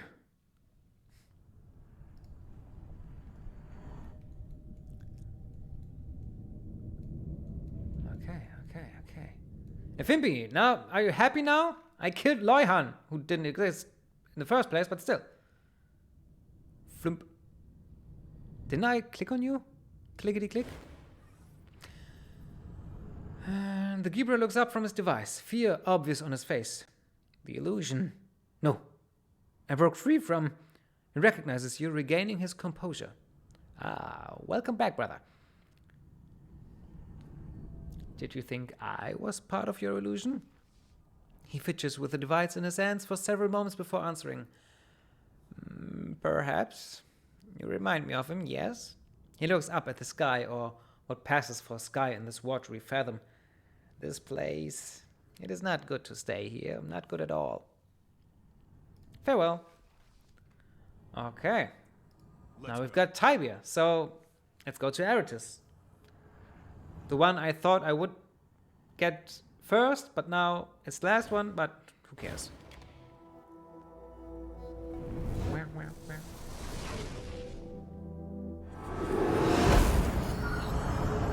Anything changing?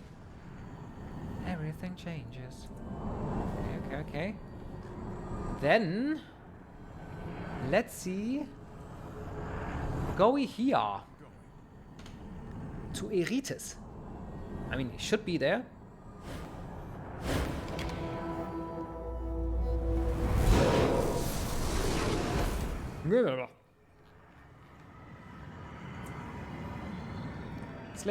Slave, Tol Magur. Oh, what's that? Dim, sickly lights flicker underneath the surface of this massive carapace. Whatever's buried underneath here is never getting out. Absolutely. Give up, Tol! Watch her! She's stronger than she looks. I say we bleed it or and be dead. Hey, Tol. The slaver Tol Magur is here, her arms flailing across her body. Shades of her tide-addicted compatriots flicker around her, substanceless specters who radiate a burning, ephemeral need. Ephemeral. Her hands pass through them, and each time she looks as if she is going to vomit. Her feet are buried in the ground. She cannot move. You feel the tides coil within you, perhaps as a response to the hungry ghosts that surround Tol. What? No?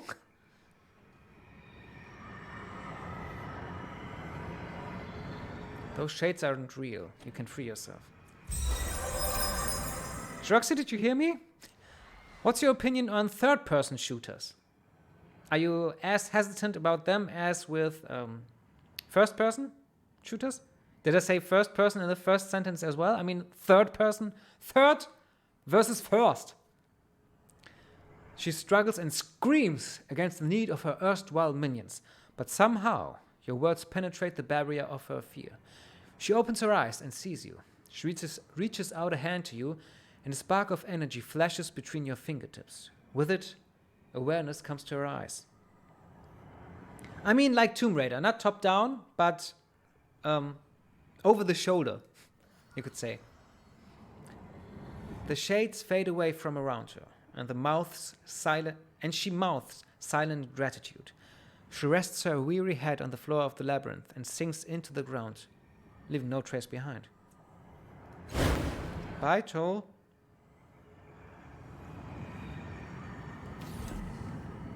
I guess that's why you shouldn't abuse the tides, folks. Someone has created a makeshift lean-to from pieces they found here. This might be... this is Rin's camp.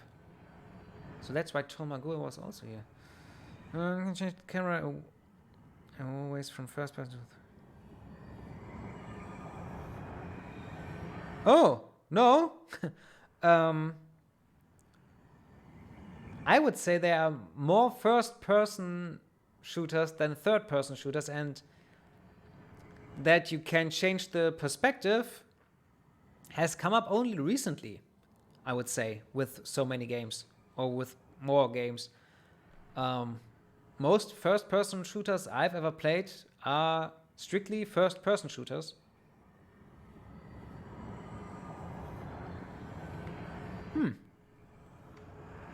Let's go. I think I have a piece of nut here. Just let me eat it. A sharp lemony scent pervades the air here. Every few minutes, a whiff of decaying flesh gusts forth before the lemon scent returns. Ugh. But anyhow, does it change your...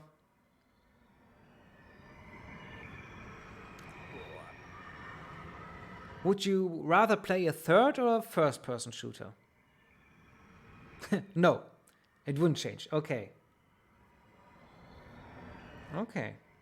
But you're talking about the old Tomb Raider, right? Not about the new ones? Because what I would also say, or would name a third-person shooter as Alan Wake, Max Payne, Grand Theft Auto 3 and up.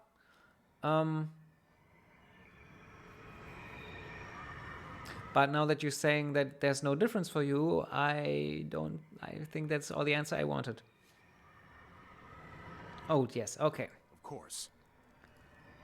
Several small animals chitter somewhere beneath the detritus. This pile of debris rises and falls almost imperceptibly in regular intervals, as if something were breathing underneath it, though certainly nothing could live under there. These shifting, roiling infinities belie the reality of the mounds of junk. This is a place of memories, nothing more. But it's pretty. I like pretty junk.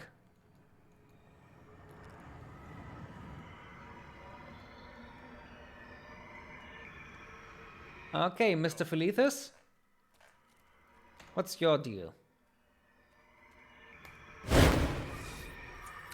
As you approach the Philethus, you see that its glass mask, or face, is covered in a spiderweb of fractures identical to those you inflicted on the Philethus outside the clock tower. A septic mist hisses from the cracks, sinking rather than rising as it dissipates. Okay. The Philethus says but a single word. Without further explication, it seems to turn it in upon itself and in an instant is gone. Maroon. That's the color red, isn't it? A dark red? Bloody red? Fair enough. Blood red? Okay, weird snake and weird Eratus. Okay, Eratus! Here I am, rescuing you. No need to thank me. Eratus stands, fists clenched and knuckles white, at the center of his aura, his golden cloud. It takes you a moment to realize what's different here. He is in a hollow place within the glow, though it is reaching for him with hooked tendrils and jagged spines. Somehow, Eratus is holding the Paragons and Cathartics at bay. Eratus, what's happening? I can hold them back? They aren't in me here. I can leave them behind if I try. If I'm strong enough. If I... Let us... Let us in! roar the Paragons. We had a bargain, Eratus! You can't go back on! Back on it just because you didn't agree to it in the first place! Let us in, whined the Cathartics. We are in danger out here. We are exposed. It is very cold.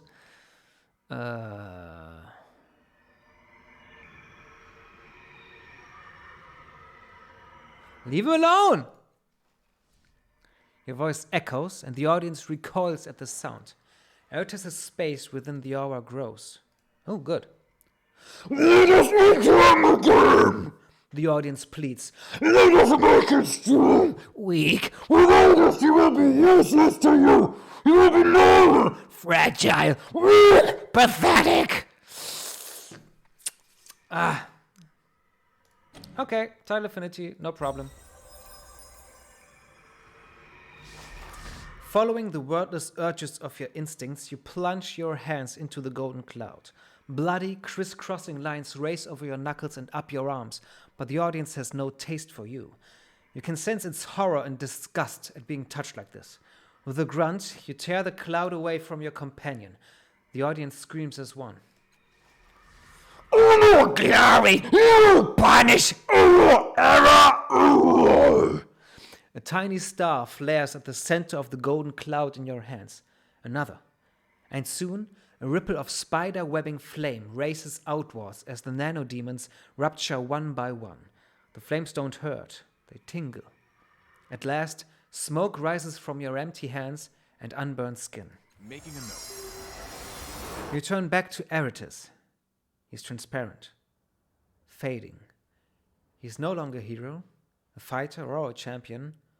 What he is crying. Grateful tears pour down the herder's face, and he raises a single hand to wave goodbye. Then, Eratus is gone.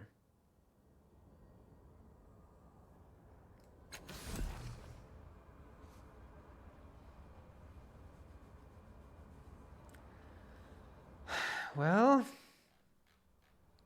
bye, Eratus.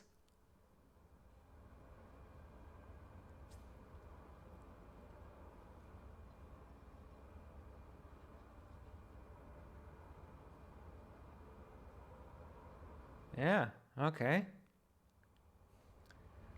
What I don't like is that he went with my items, but okay.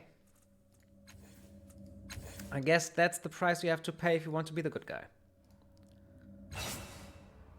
Gimme more, well, intellect edge, because I'm super powerful. My understanding has increased. It has. Can you please be... No, we can't. More might edge? Yeah. More might edge. Fine. Fine. And Tibia, more speed edge. Feels good. Nice. Okay. Elegant. Do I have anything better for you? No, I don't. But maybe Angie has. Lady Angie.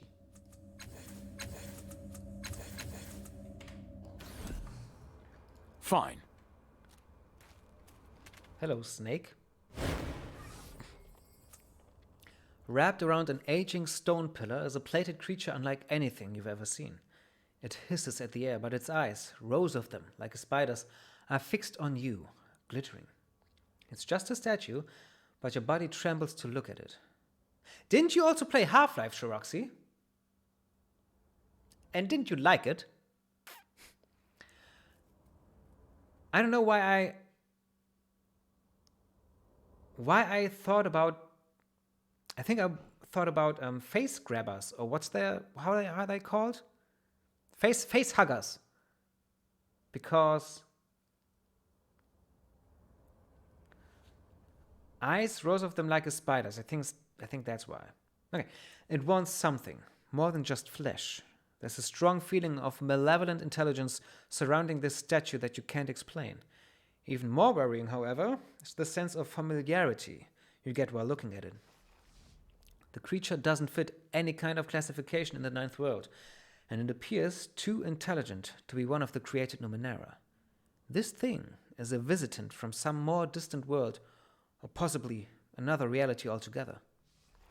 The feeling of malevolence, of predation, reminds you strongly of when you first met Dracogen in the Bloom.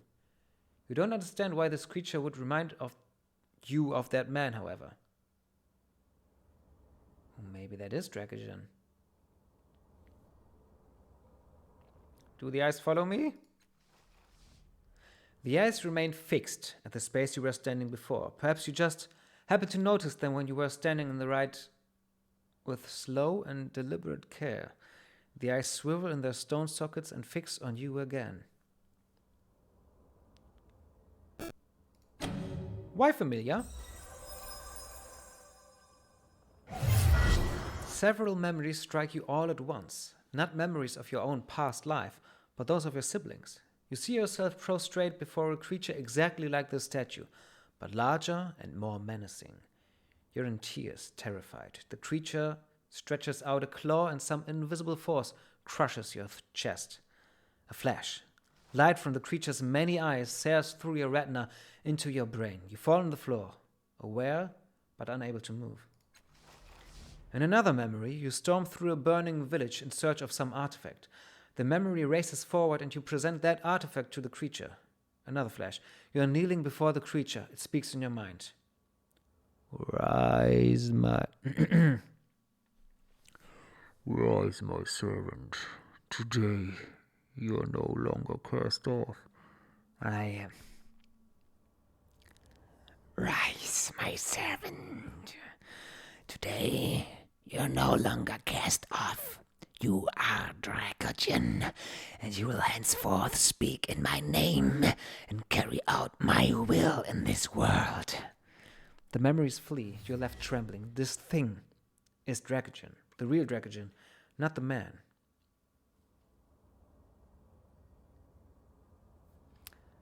Isn't Shadows of Mordor, isn't that open world enough for you? It uses mortals for its own inscrutable ends, even as mouthpieces, as it did with the Dracogen you met in the Bloom. Several cast-offs have crossed it over the centuries. The creature finds the immortality and greed of your siblings useful, and their disregard for mortal lives convenient. So Dracogen was a cast-off? I think. This statue was constructed from their memories. One of them even served as a Dracogen long ago.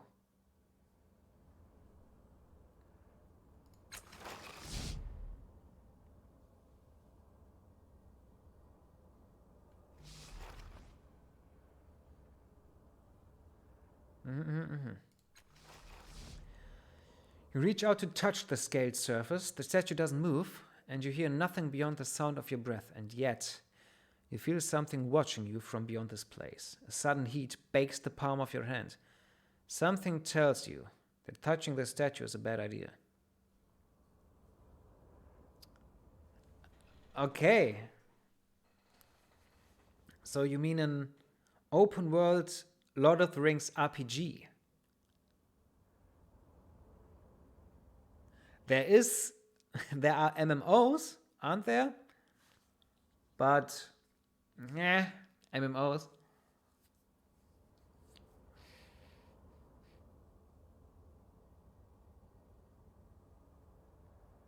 And no.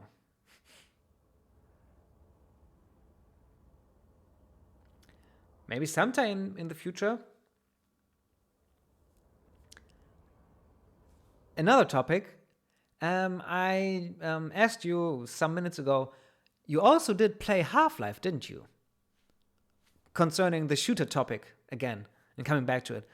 And you did like it, didn't you? So, and Half-Life is exactly the example I meant when I said there are very cool first-person shooters you might miss if you say you would never play a shooter, because Half-Life has a very cool story, it has good gameplay, it has puzzles, it has a nice atmosphere. Oh, but you don't like sci-fi. Yeah.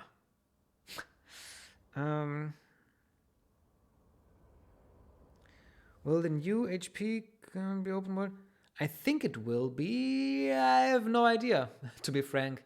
I still have my doubts about Hogwarts. Blah blah blah about that game, because in the trailers, I know it's not an MMO, and I don't think it will be like The Sims, but it looks like The Sims and an MMO to me. It just has no style of its own. It looks so much like any other MMO that I think even the gameplay can't be that good. But I'm open for good reviews, and I hope it will fare well, but I still have my doubts. Ah, your boyfriend played Half-Life. Okay.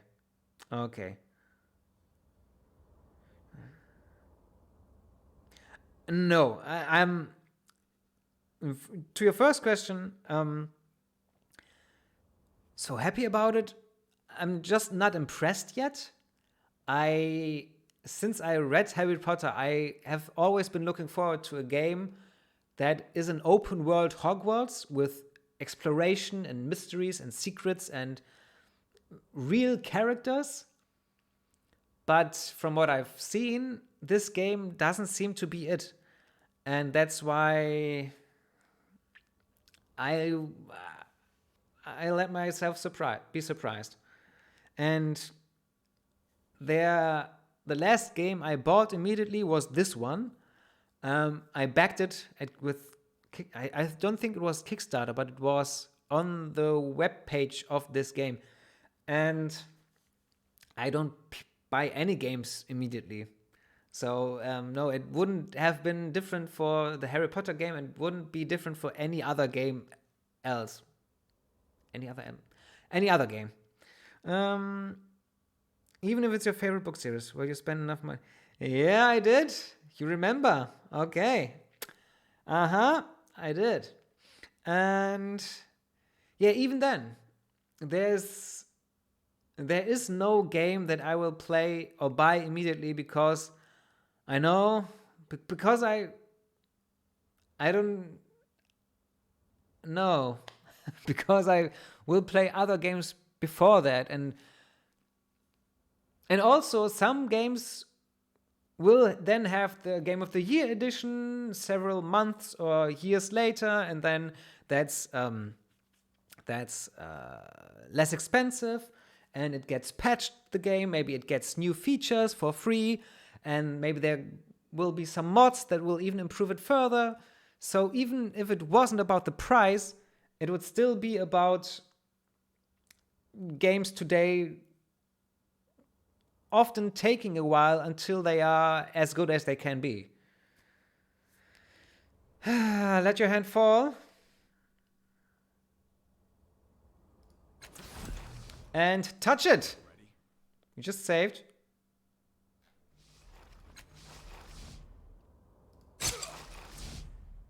Your fingertip scrapes across one of the gleaming scales. You hear a slow, angry hiss before clawed hands close over your head from behind and squeeze. The darkness closes and coils around you, crushing the air from your lungs. Shouted words from the beast strike your mind like misshapen, burning meteors. You try to scream, but nothing escapes. Nothing. You awaken by inches, every joint aching. Something lies heavy and cold in your hand. The Philosopher's Stone. Well, it's the reconnaissance stone. Funny that we were just talking about Harry Potter. At first, you take the gem lying there for one of the statue's eyes, and then you notice that the serpent is still as whole and untouched as before. Attached to a fine chain is a hunk of polished meteoric metal fashioned into the shape of an eye. While cool to the touch, it has the bright glow of cooling metal that does not seem to dissipate. You can sense a barely contained surging power behind the glow, a promise of power to those who can control it. You gained this item at great cost by plucking it from a malevolent scaled statue. Summon it again. Leave it alone.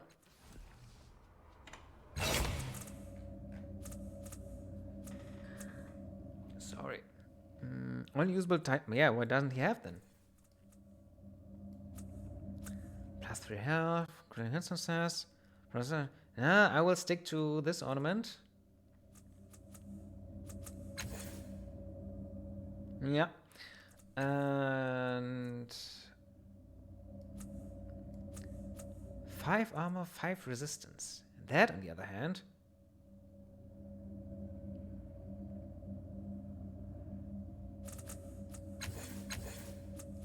well, if anyone should use that, it's Tybia.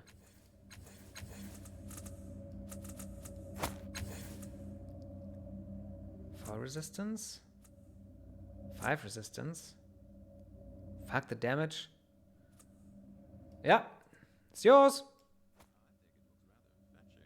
Don't you? Yeah, I agree, Tybia. I agree.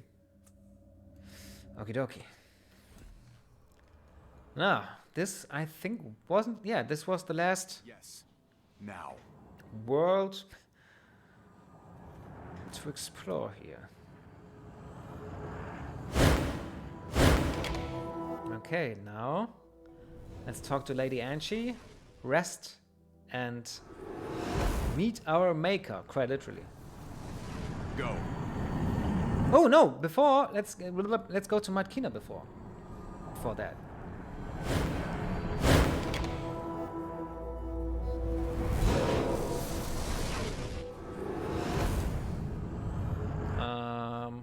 Wrong way. Of course.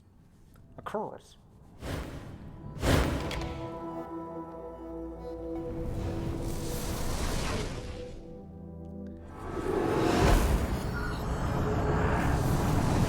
I'm ready.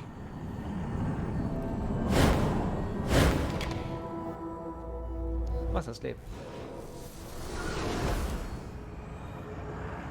Do you have any other games, Shiroxy, that you are really looking forward for them to be released? Like, for example, Harry Potter. Ugh.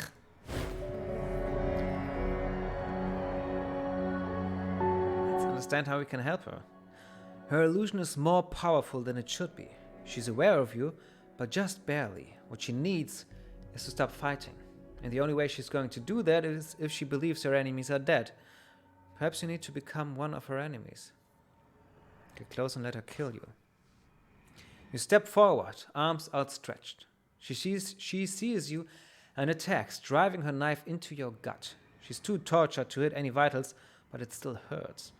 You come close and put your arms around her. What? She blinks, noticing you for the first time. Tush! No. Who are you? She looks around at shades you can barely see. They're all dead. Tears well up in her eyes. All of them. I did this. If it weren't for me.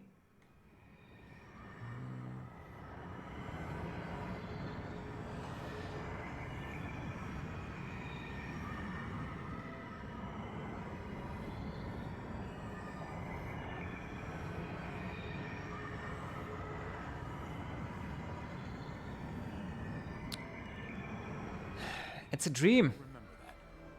She's not looking at you. She's not talking to you.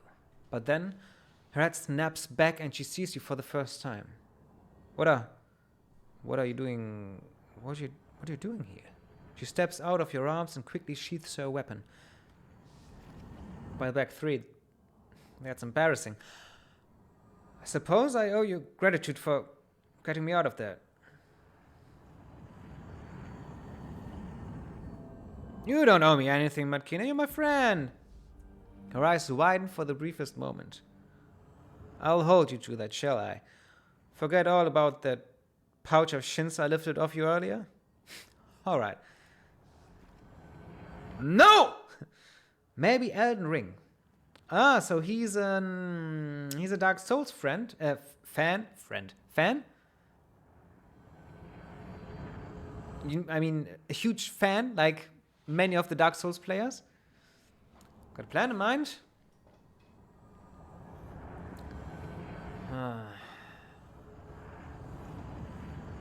Head up to the calm. Split up and search the place? Good plan. If I don't see you again, farewell. And good luck. Sure. Okay. We, in this playthrough, never really had much to do with Matkina, so I don't think I will recruit her back into my party. Seems kind of On it. wrong. Changed your mind? Need some help? Not right now. Doing it now. Okay, Lady Anje. Yeah. Certainly. So you have the Sapien Blade. Heavy melee weapon, speed. I don't need that. Medium with this on the other hand. Much better. 16 physical or 7 blah blah blah. Yeah. Take that. Give that away. For 0 shins. Just keep it. God. If Ready to it's test free, this out. why should I use it? Sell it. This thing, 12, 7 plus 2, max 18. Ooh, damn. The bleeding part of the gravitational overseer is quite nice too. Yeah, let's see what we can see. Heavy melee weapon. Yeah, no one uses that anymore. I mean, if it's free, yeah, gimme. Why not?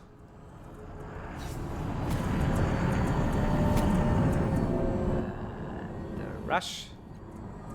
Well, the health thing is even better. And a cipher. Gimme. And the rush, give me that as well. Okay, bye.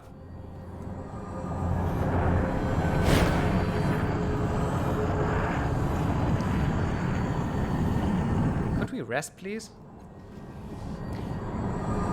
Why not, little brother? I run several hostelries and roadhouses in the real world. Perhaps it's enough if I She shuts her eyes, and suddenly your eyes are forced shut as well. You aren't sleeping, but warm calm floods your body, rejuvenating you as though you had slept in the finest inn in the Sagas Protectorate. I can breathe again. There we go. Okay then, flex skill. Let's take initiative. Just what I needed. Because I'm... Oh, and you, Tibia, take...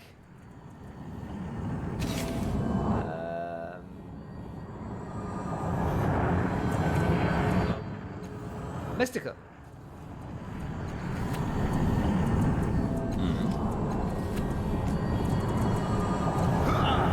Ah! Can't say I mind that. And now...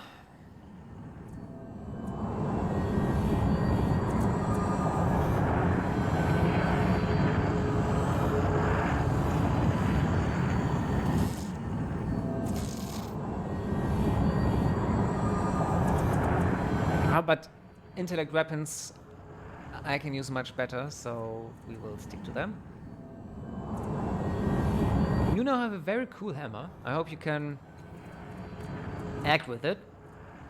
Now, should I use this or this?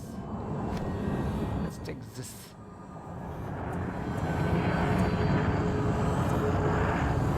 Yeah. Yeah. Okay. Now, On it. let's get down there.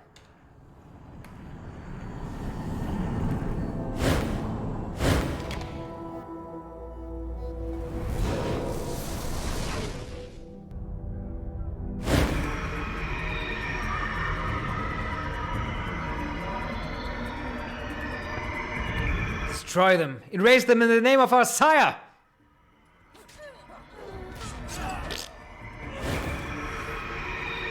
Raima Syro. The glaive you met in Mila West stares at you with wild fury and no sense of recognition, as though you were her most hated enemy. Another one? You've come too late to help the traitors. Kill him too!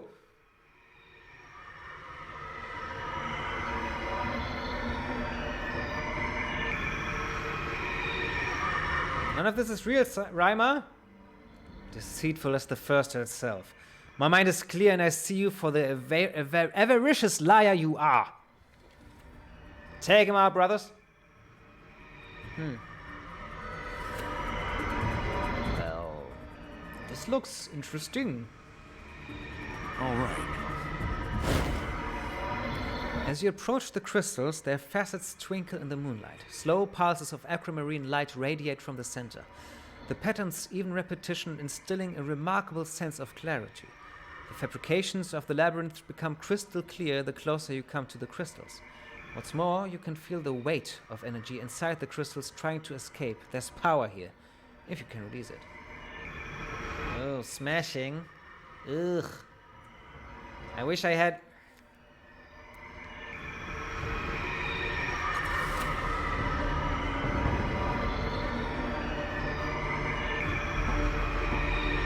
Shit. Can't talk to her. Just let me step behind you. And Tiber will talk to you.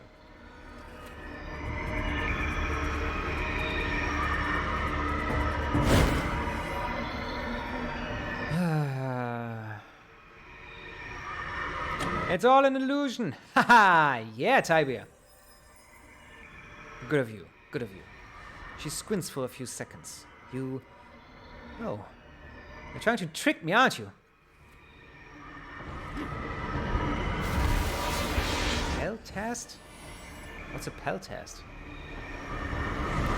Hope this is not a test. Elegant, you talk to... Ah, she's out of your range. You are so weak, man. Side action. I know, I have to attack them then. Mind control. Just step. Here we go There. then.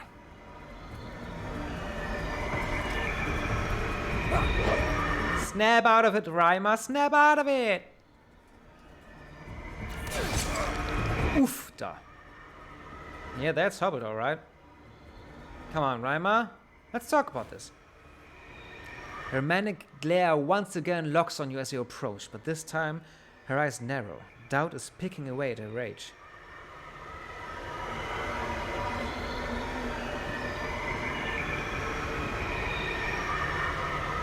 It's me! You know me!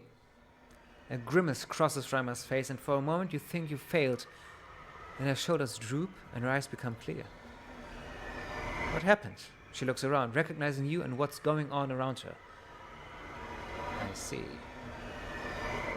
I doubt you're here just to save me. You helped me in Mila Vest. I'll support you as best as I can. As best as I can. Yeah, me too. Oh, but we can't. Okay, well then. I guess all of you just die. Sucker punch. Him. Ooh, yeah. And go there. Coming. What was that? I feel terrible. Yeah, Elegant, you're getting your ass kicked, that's what. Now, Ellie.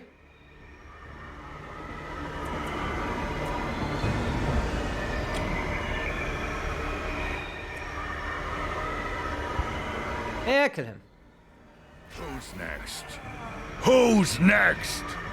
Now, run. Yeah. It now.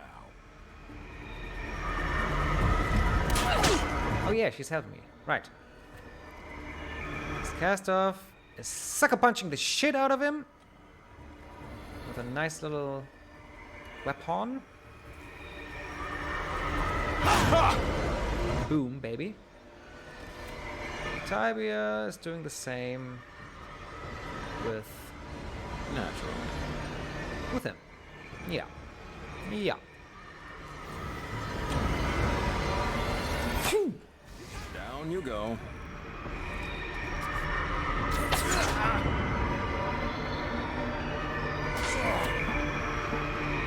Out of range, really. Inside action, Tibia. Kill him.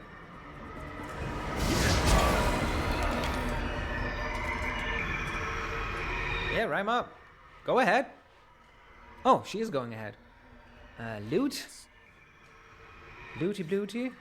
Why not? Coming. What's this doing now?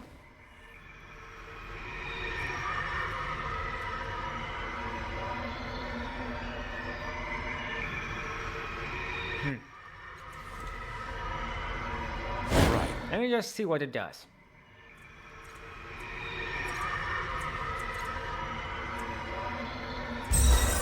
And I think I will reload because why should I?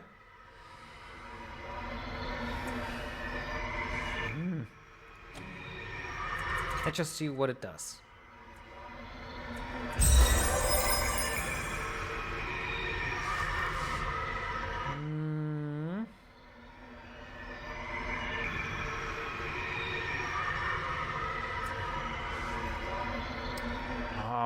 Come on now.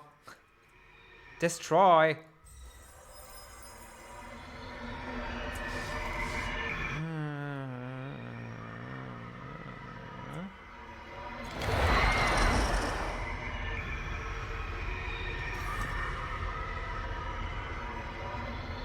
Power up? No. I guess that had to be done during the crisis. So, let's continue. I know it's 1930, or 7:30 p.m., but we will play through the game today, because we are so close to the finish line Of course. that I don't want to play it again next Tuesday for half an hour and then don't know what to do with myself. Here we go then. Hey, Reimer. Yeah, no problem.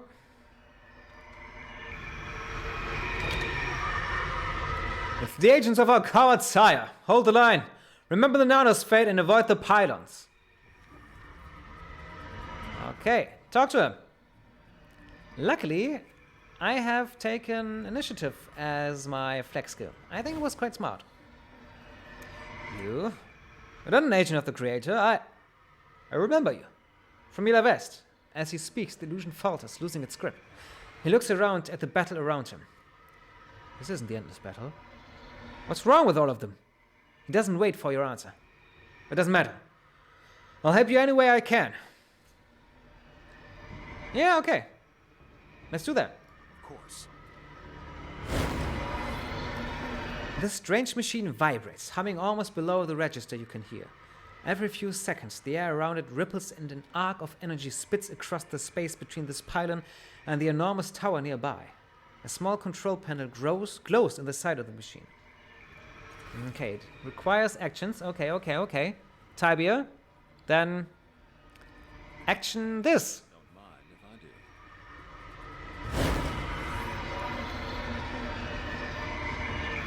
do. See what it does.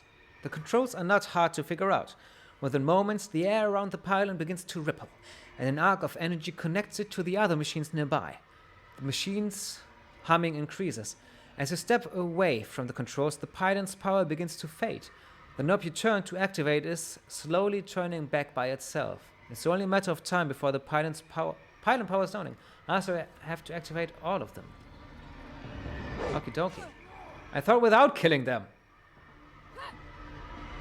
Okay. Do what you must. Oh no, Tibia won't be quick enough.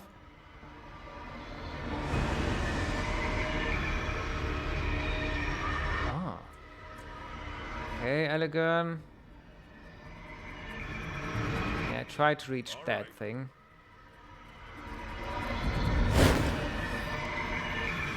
Yeah.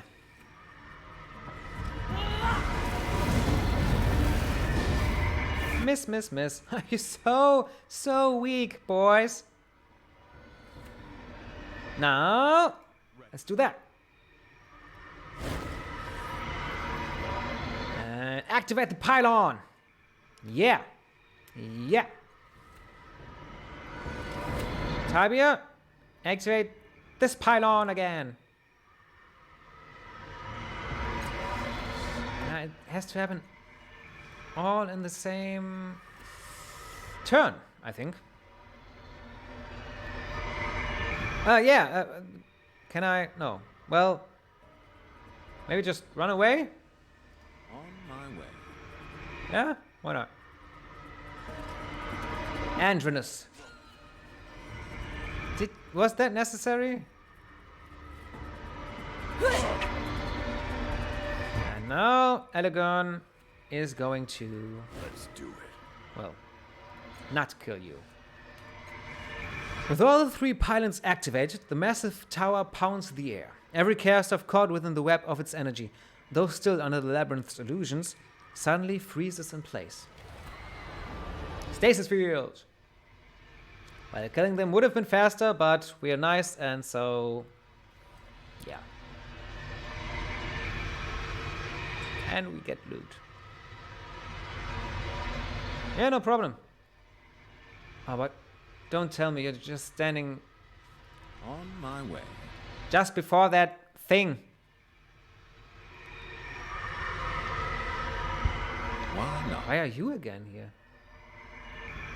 That's a bug. Absolutely.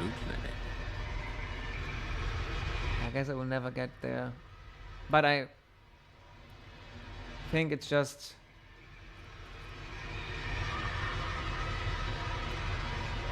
healing item anyway. Okay. Let's continue! Don't mind if I do. Oof. Showdown. It's over, Persh. We have the Reconciler of Truth. Surrender, I won't have to destroy you. This isn't the endless battle, brother. Just an illusion. There's nothing beyond that door but the first. I will get to her. You, as ever, didn't have enough trouble. Yeah, I see. It's a door.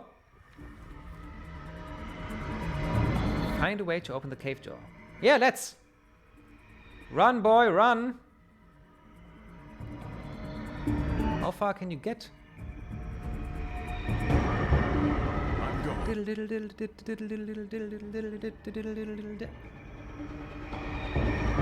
Almost very far. Can you? No. Can I talk to them? No, I can't. I can only attack them. What's that? Glowing petroglyphs portray the myth of the endless battle from the local population's perspective. 2 guards met in battle, laying waste to the nearby villages without any sign the Titans noticed. Ah, so they don't even know what's happening here. The normal citizens. Then, Tibia, maybe just try to make your way there, okay? Maybe you will be needed. Fair enough. What's that?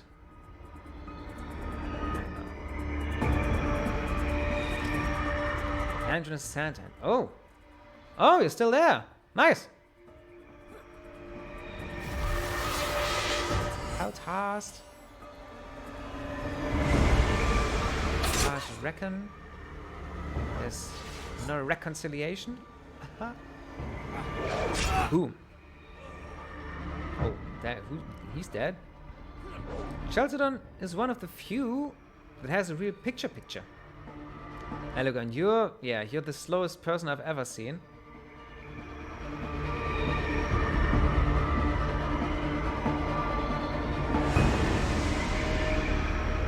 All right.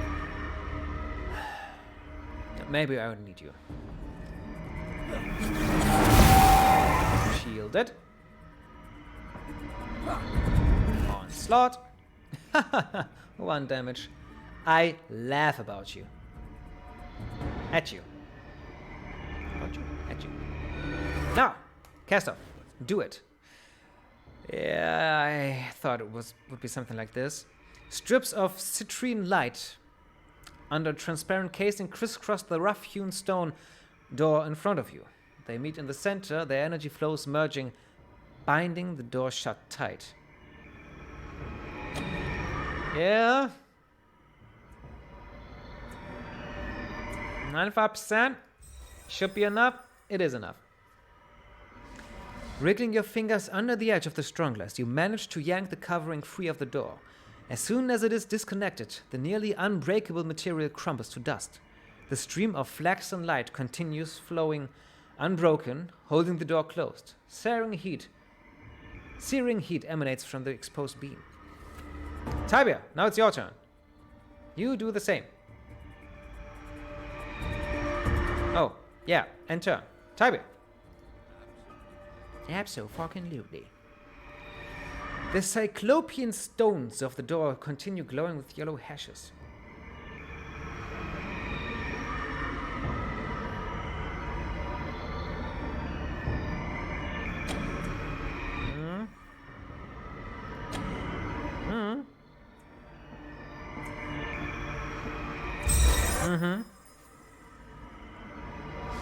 The beam is too powerful to disrupt without doing great damage.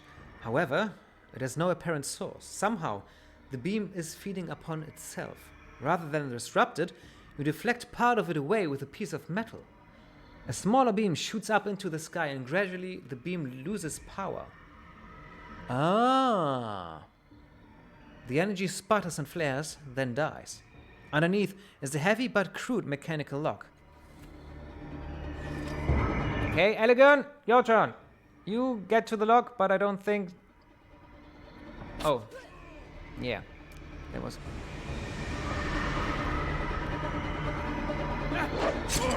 Ouchie! Maybe I should get around healing Elegant sometime. Yeah, get as close as you can, man. What's now? Yeah, pick the mechanical lock later. At least he's out of the way of the fight now, I think.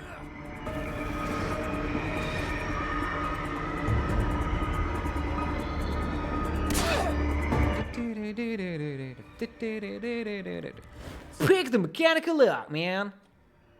Oh, shitballs. Speed. Ooh, I've got quite a lot of it. Yeah. Speed. 17 points still in my pool. You deftly lift the pins inside the cast iron lock. There is a satisfying click, and the doors open of their own accord. Nicenstein! Finally. I won't waste any more time with you lot. Oh, okay. Into the cave. Better than killing all of them.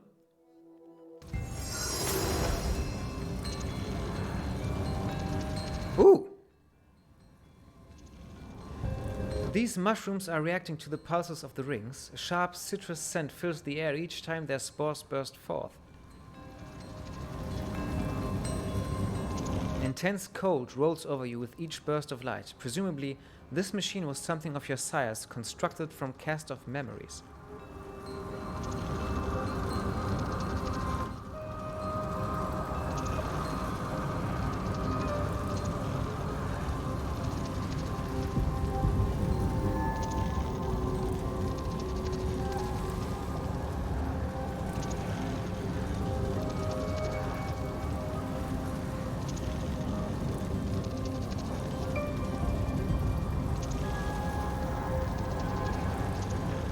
Okay, there they are.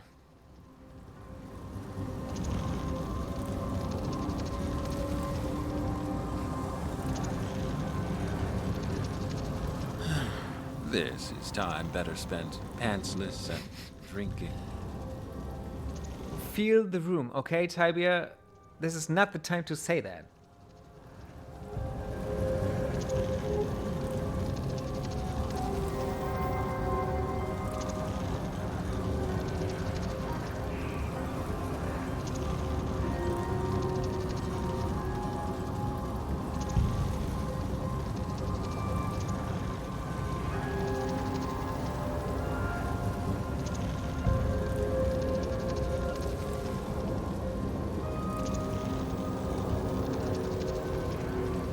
No, you can level up.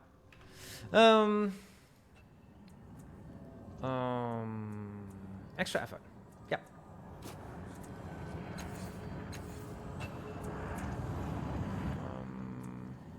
Extra effort. Yes. Save. And there's no door or portal back to the fathom you came from. Only diffuse light with no discernible source. Well. Oh, on the other hand, Elegon, heal yourself, dude. What? Thanks. Heal yourself again, dude. Thanks. And another one. What do you need? I need you to be healthy. No idea.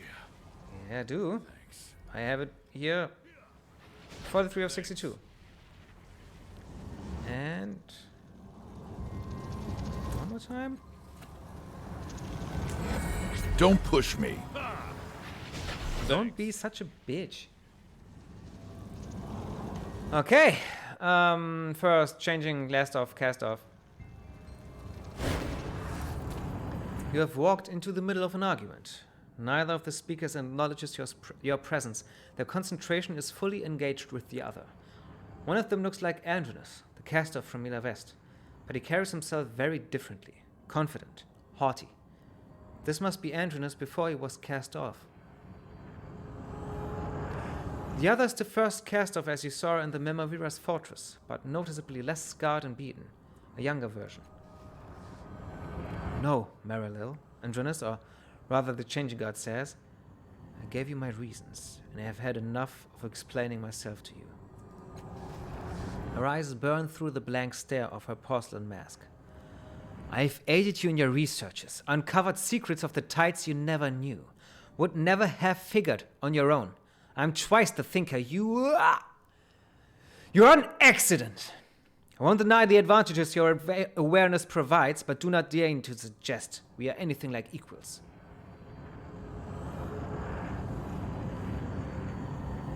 Say nothing? He shrugs, supremely uninterested in her reaction. You're a part of me that's forgotten itself. You'll see.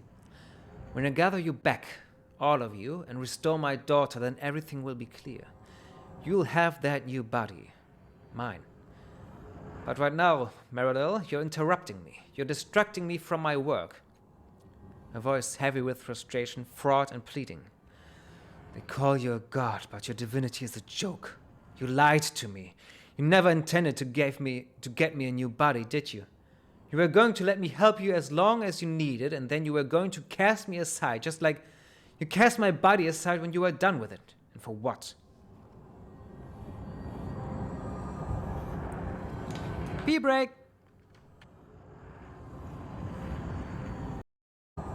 And we continue with a mic check. And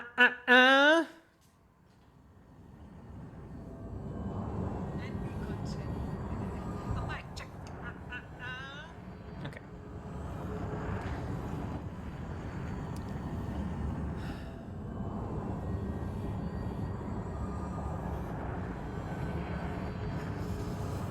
I'm open for suggestions what I should pick, as always. What are you doing here? What are you doing here anyway? Did you think I wouldn't find out you'd broken your promise to me? Oh, she's talking to the Changing God.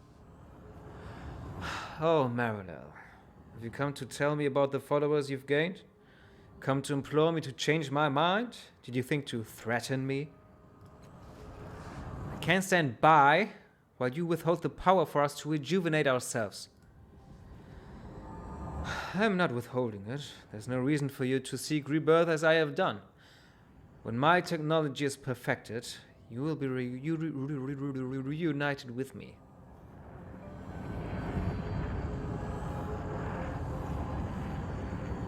How do I get out of here?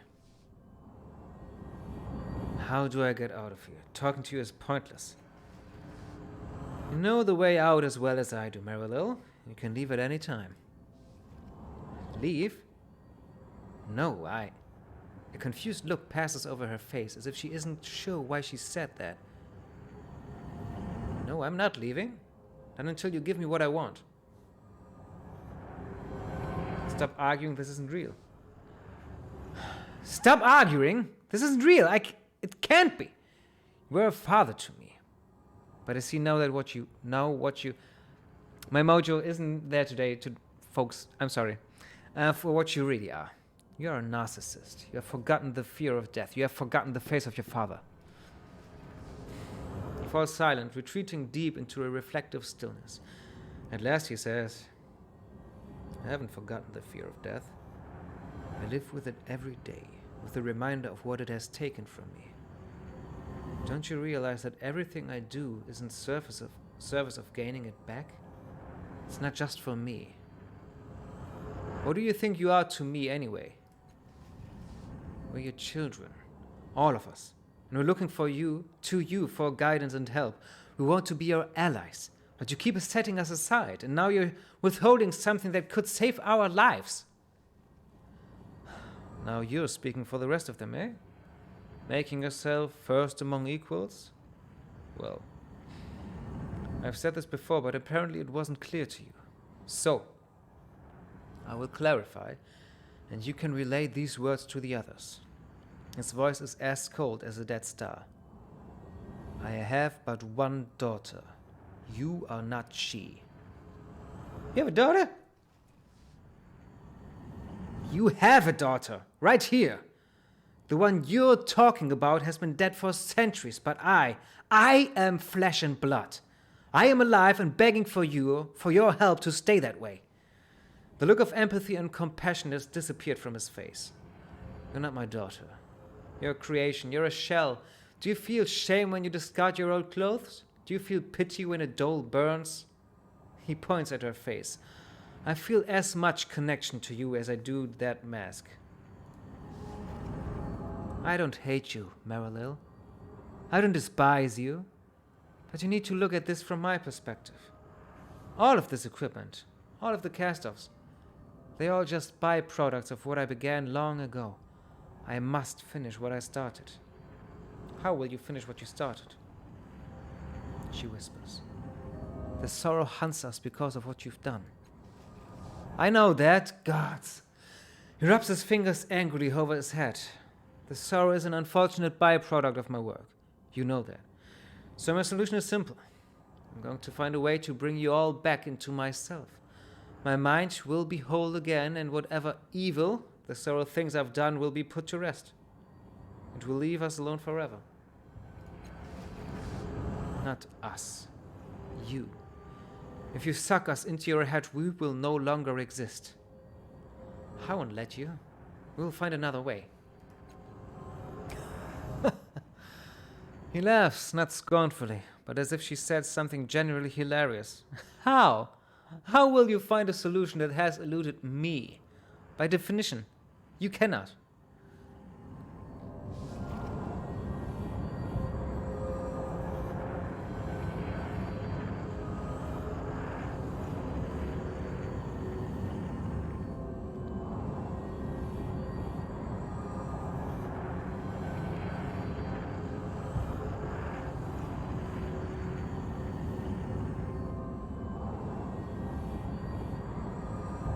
Okay, so this is her way, this is his way, but of course we will choose my way.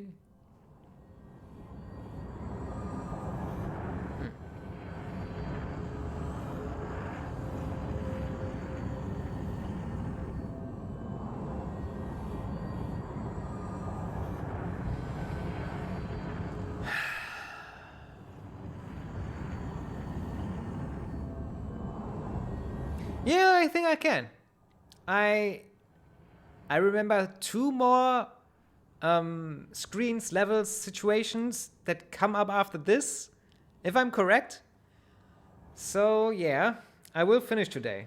Even though I had to play maybe an hour longer than normally.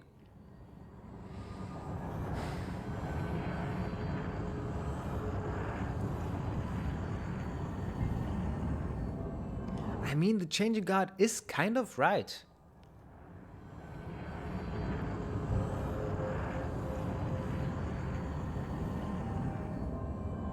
But she is too. This is all an illusion. My body! She shakes her head. Her mouth opens and closes as if she's trying to speak, but nothing comes out. She holds her head in her hands. Understand. I don't understand anything. No, you don't understand anything, Meridel. It has always been the problem. I will choose how to live it. I don't care what you think. This life is mine, and I will choose how to live it. As soon as she speaks these words, something snaps in the air. She blinks several times, her eyes suddenly clear. The illusion is shattered. She startles and gapes at you. The changing guard's avatar dissolves into dust and memory, as if it had never existed at all. A portal opens where he stood, beckoning you further into the labyrinth. Its grasp is undeniable.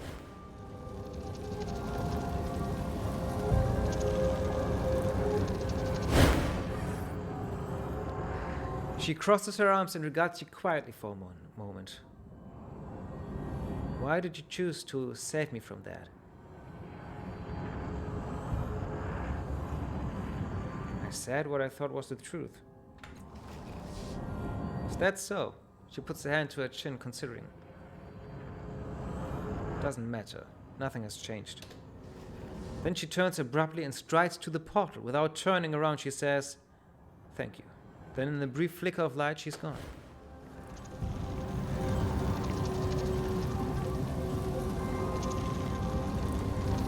Well, nothing else to do here.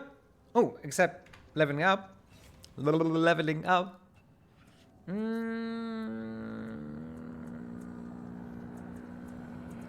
I can't make you...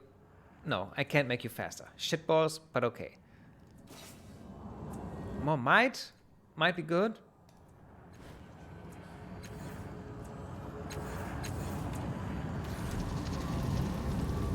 Let's get through there. What? Is this the end?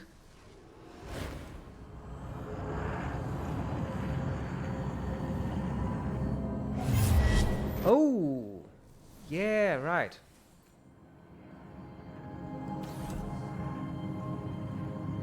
Game saved.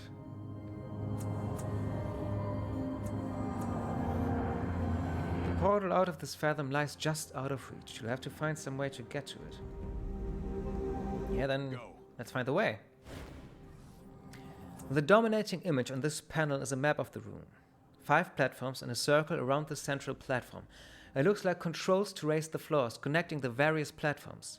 Deep cracks radiate out from 3 different places, as though someone had smashed the panel in a hurried rage. The controls are unresponsive. And yet you feel something.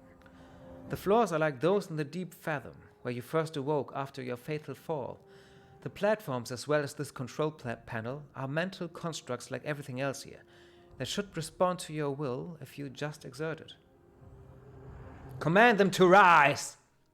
You stretch out your mind, trying to feel the tides flowing through this place. You can certainly feel their energies, but the floor remains stubbornly inert. Apparently it won't be that easy. Tidal surge, motherfucker! The tides surround you, swirling throughout the entirety of this place. You exert your will, pushing power through those channels and into the control panel. Even as you watch, the glass reshapes itself, the cracks healing as though they were never there. With a hum and a chitter, the controls come to life. The platform you are standing on pulses with an orange glow, showing the floors in their current state. Touching the platform on the screen should shift the floors.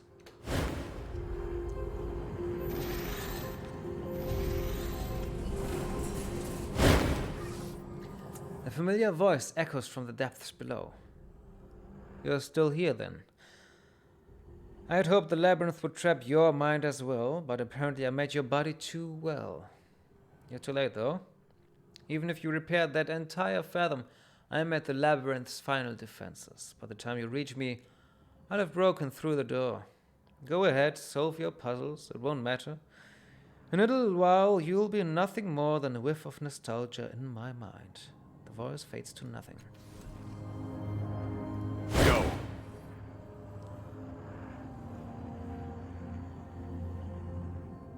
The one to your right.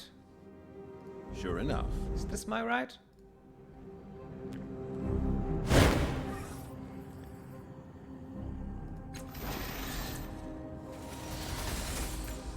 Okay. A blast of wind. Okay. All right.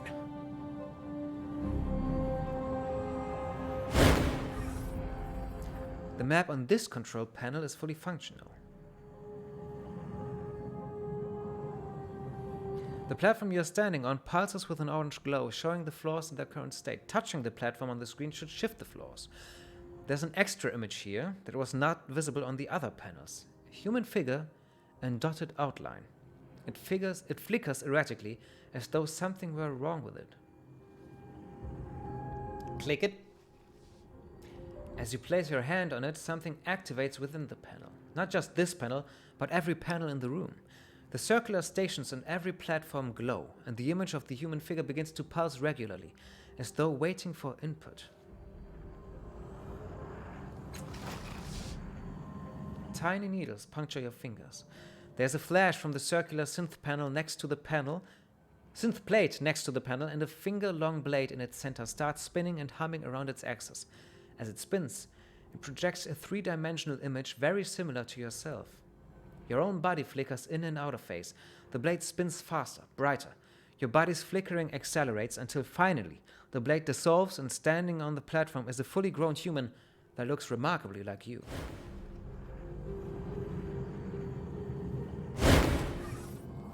The figure before you looks almost exactly like you, but a woman instead of a man. She doesn't bear your scars, but otherwise her face is like a mirror. Hello. You must be me. Who are you?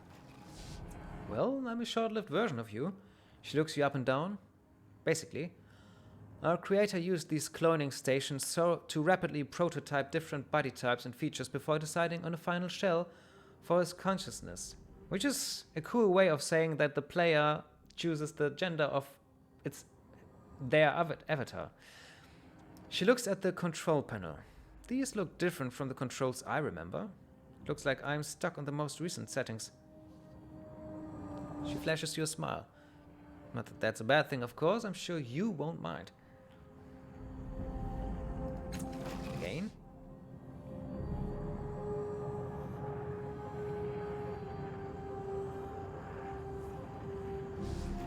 How long do you last? Only a few minutes, give or take. It's not so bad. It doesn't hurt. At least I don't remember it hurting. Oh, that's the most interesting part. Our creator always liked to process things externally, to have someone to talk to. He constructed assistants all the time. I was unable to maintain my memories from version to version. That way I could provide more useful feedback on how one body moved or felt compared to another. Our progenitor would even have me perform tasks from time to time, sometimes mundane, sometimes dangerous. The fact that I could learn from my mistakes was a great help. Our progenitor was funny like that. Gender for the next self was always a last-minute decision. Our creator was never content with one, or even two, genders. It was a fungible thing. He would constantly explore and experiment, even trying Vargellen, Gibra, and Diruk bodies at different points. You know, even after centuries with our creator, I can't explain the fastidiousness about gender. It's just the way he is.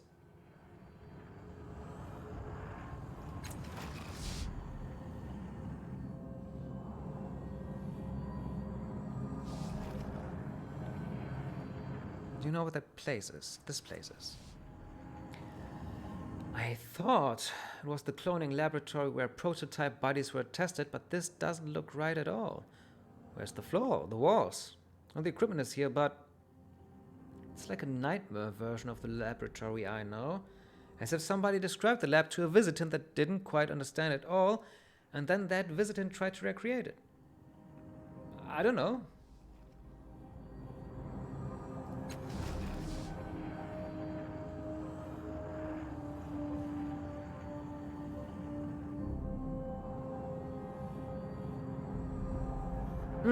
It's not much work at all. No. You just set OBS to record as well as stream, and then you can upload it to YouTube. And it's just drag and drop.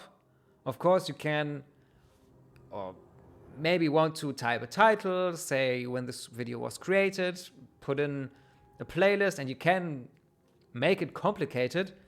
But if you just want to have it on YouTube, it's just dragging the file into YouTube.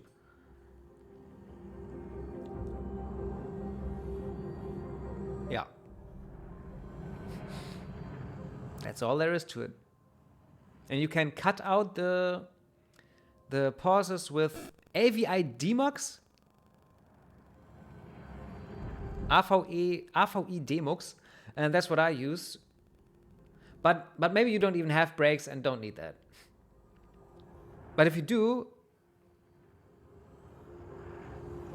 yes. From the OBS side, yes, you just have to also record it in OBS. And then upload it. And that's it. I mean, there are still steps you can make better or worse, like finding the best title, or like I said, cutting out the pauses and the breaks of your video. But that's, you don't have to do that. And if you still, even if you want to, it's easy.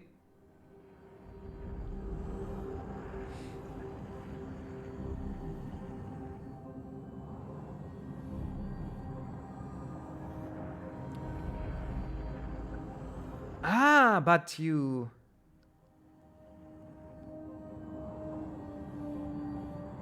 now I see what you're saying there. I thought all the time that you also meant you wanted to stream.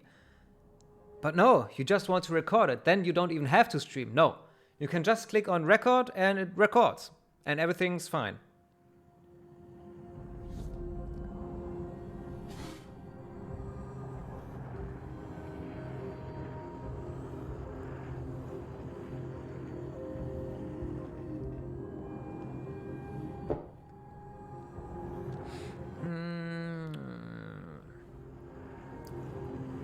you perform a task for me?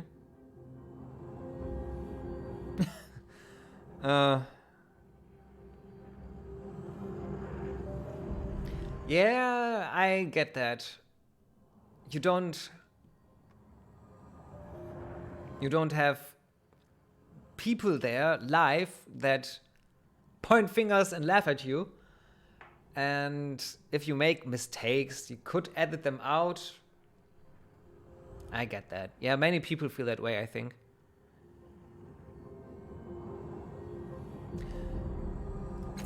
Tuggle the floors. She gives you a funny look but says, sure, I can do that.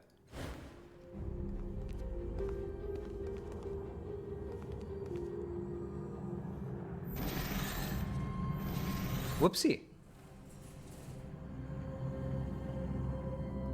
Let's go.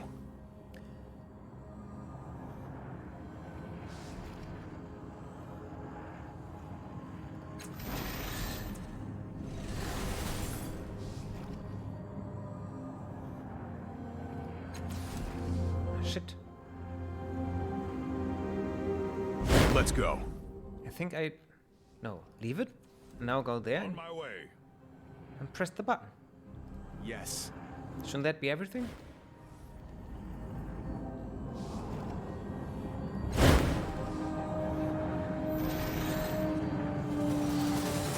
Huh! Oh!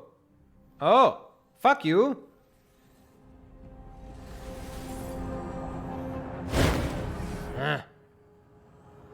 Tidal energy from the portal blasts the floor back into the depths. You're able to reconnect them to the platform across the fathom, but not to the exit. You'll have to find another way to reach it. Naturally. Does this have the human with the dotted outline? No, it doesn't. Well, no, now it does. Okay.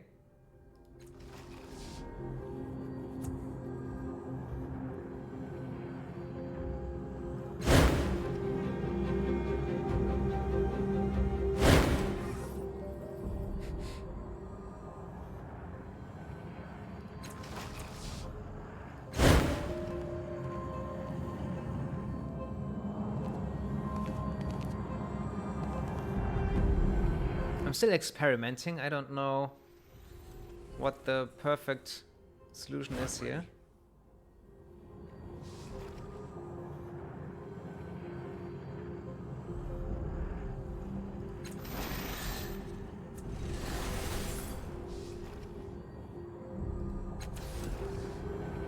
I'm going.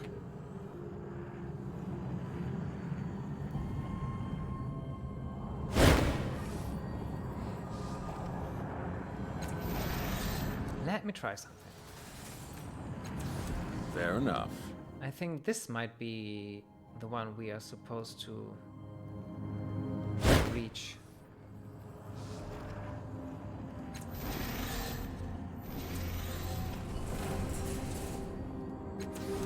Go.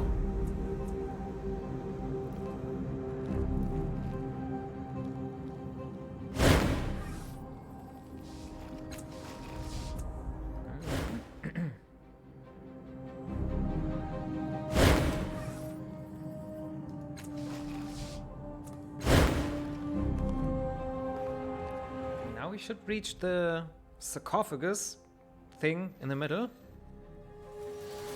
And we do. On it. A noise. We are so smart. Aha. Okay. It's a stasis chamber, exactly like the one from the ghostly woman's memories. There are no controls on it anywhere, nothing that could help you raise the floors to reach the depths of the labyrinth. The woman lies inside, clearly visible through the shimmering energy field, and looking as though she were asleep. Her features are exactly those of the ghostly woman. Something disturbs the air next to you. The ghostly woman's face begins to appear as though your thoughts summoned her. Oh! Hi!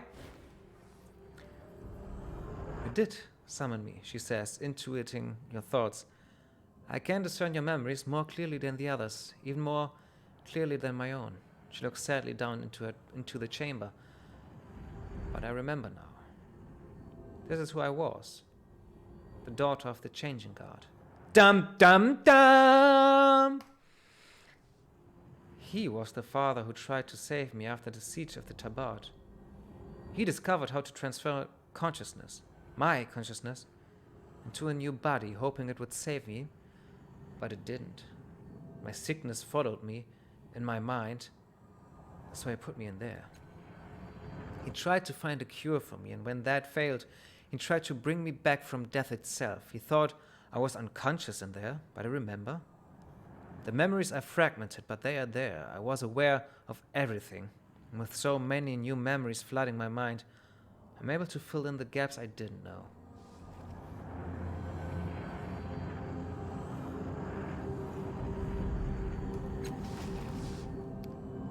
Her eyebrows scrunched together, then she shakes her head. I don't think so. I had my own consciousness, like my father does. This is who I was. Now I'm probably just a memory, stored forever in the labyrinth. How often? Considering he had centuries to do it? Not very often. A lot at first, then only when he remembered or had some new idea. He used the probability engines underneath Saga's cliffs to birth women with my personality. He tried to use Heaven's Rejoinder, his means for turning back defeats in the endless battle. Once he tried to kidnap a version of me from an alternate reality, but she died in a tragic accident. He never tried that again.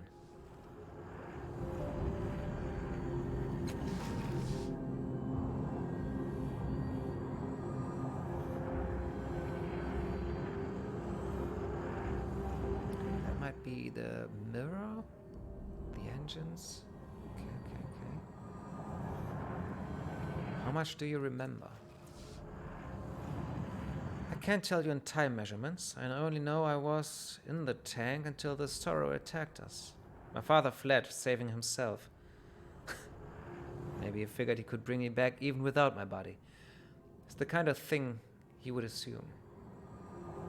Maybe he didn't care.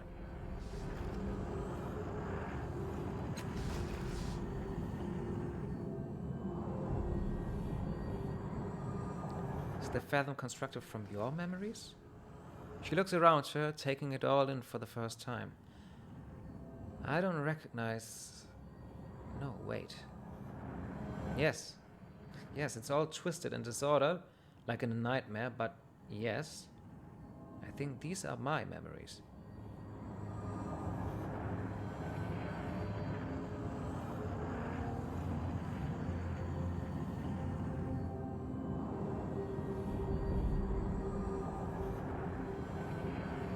Es gibt viele Gründe, warum das sein könnte. Hast du es drin?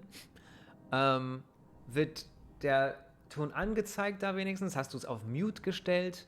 Das Mikro oder bei OBS? Hast du die richtigen Sachen bei OBS drin? Also im Interface, in den Optionen?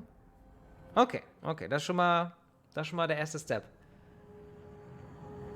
Can you build me a path to the portal? I'm ready to learn something new. She looks you directly in the eye, strong and certain. Yes, I can.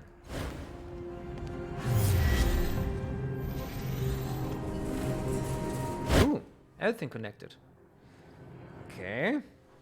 Du hast nicht bei OBS Mute, also der rote Anzeiger, dass das irgendwie nicht geht?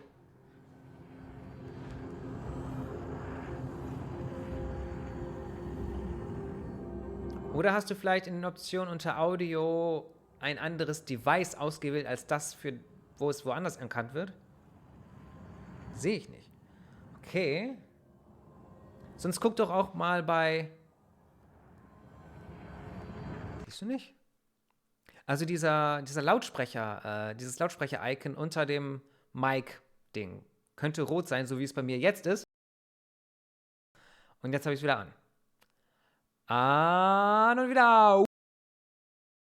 Jetzt ist wieder an.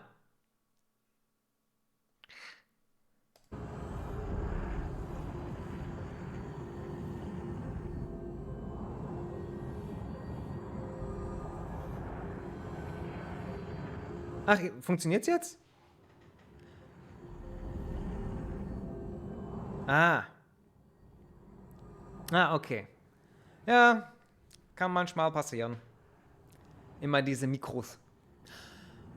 Go. Stop him. He's harmed more lives than anyone can count. Can you heal me? While you're in this place? Yes, I think I might. You feel nothing more than a tingle as she places her hand on your shoulder. Then an immense weight of tranquility fills your body and mind. Thanks. I think this is it. Game saved, even automatically. Or was that me, somehow? Increase my initiative skill. I won't fight the last. Increase my intellect. Yeah, I understand now. that's good. Yeah, I know. Extra effort. Fine. Yeah, that's fine.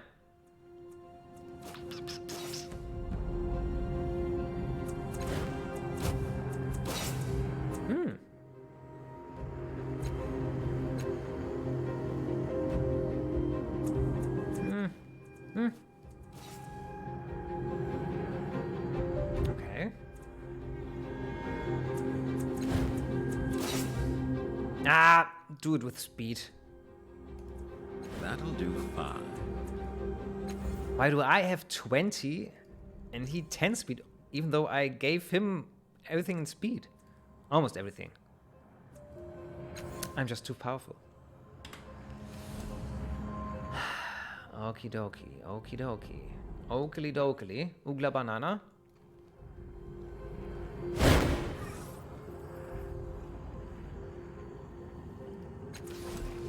Of course. Okay, ghostly woman. Anything else you have to say to me?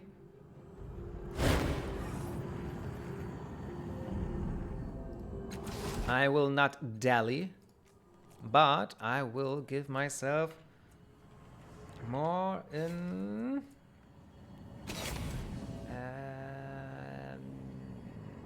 initiative.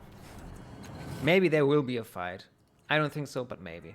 That's the stuff. Yeah. And you get...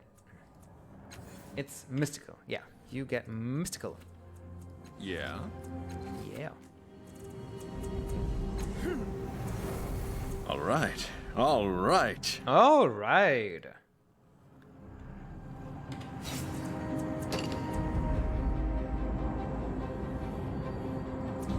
Today, we kill a god.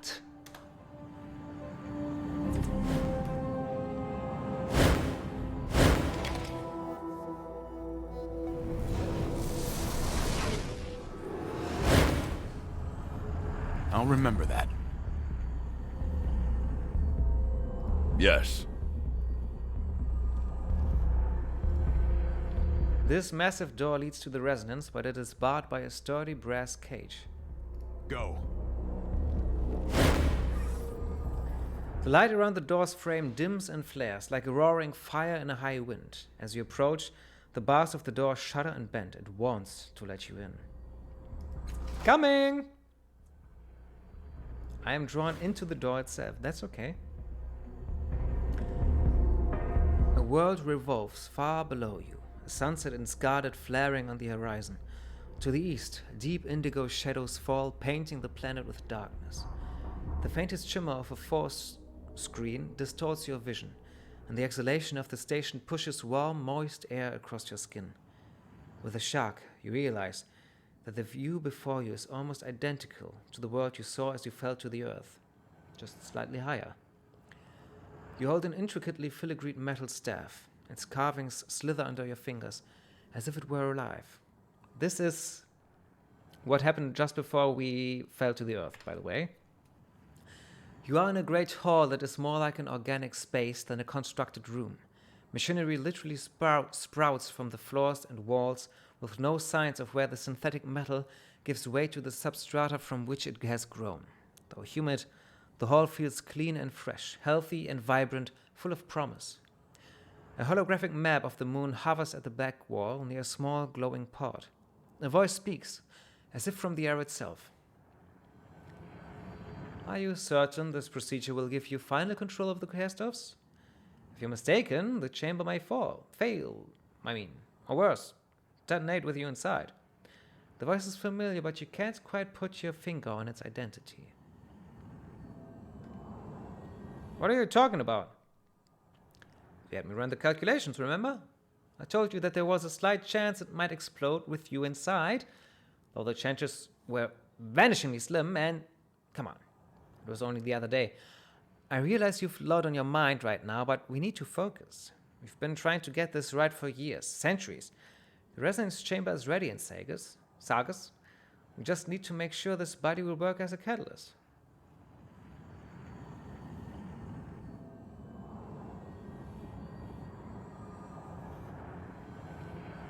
How does the staff work? Easy. You study the staff and it feels like coming home. It is a familiar friend, a comforting ally, and it's the cornerstone to this moon, a key to every lock. You know that it copies your mind weekly. Ooh. Serving as a failsafe and a familiar, a consciousness that is your natural ally. When it speaks with the specter's voice, and when it must manifest, it can create a ghostly image of the changing guard's original body. So that's the specter, okay. Holding it, you feel safe, in control.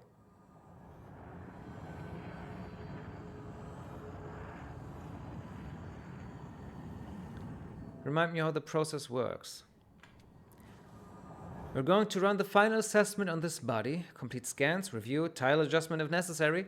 We'll verify that all of the parameters are within tolerance, settle into the pod, and I'll take care of the rest. I don't want any part of this. Oh, for goodness. An invisible force suddenly whisks you into the pod against your will. The staff in your hand vibrates slightly, and you feel yourself bathed in energies. Remain calm. This is all well within normal parameters.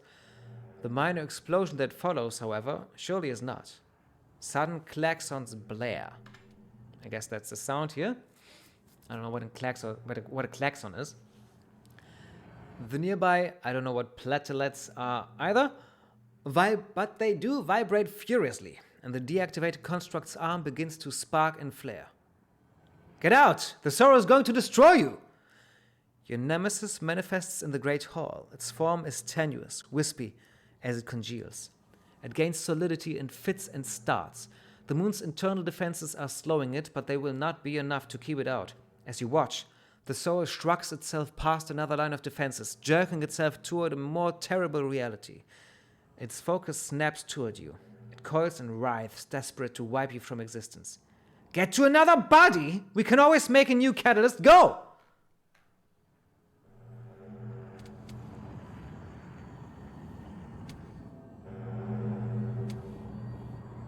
Okay.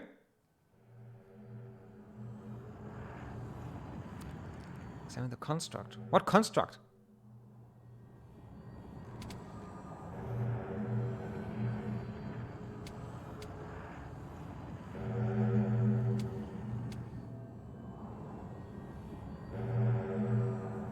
I don't know.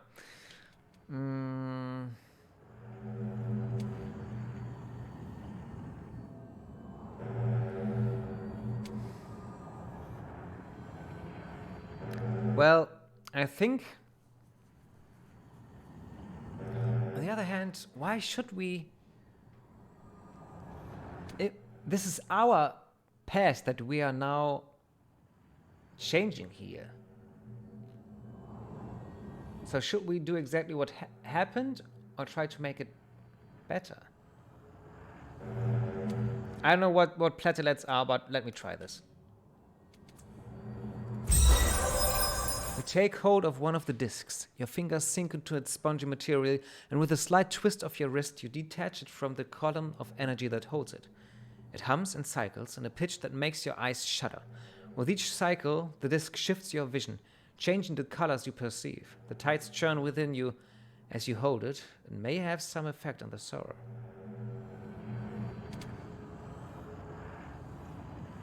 What construct?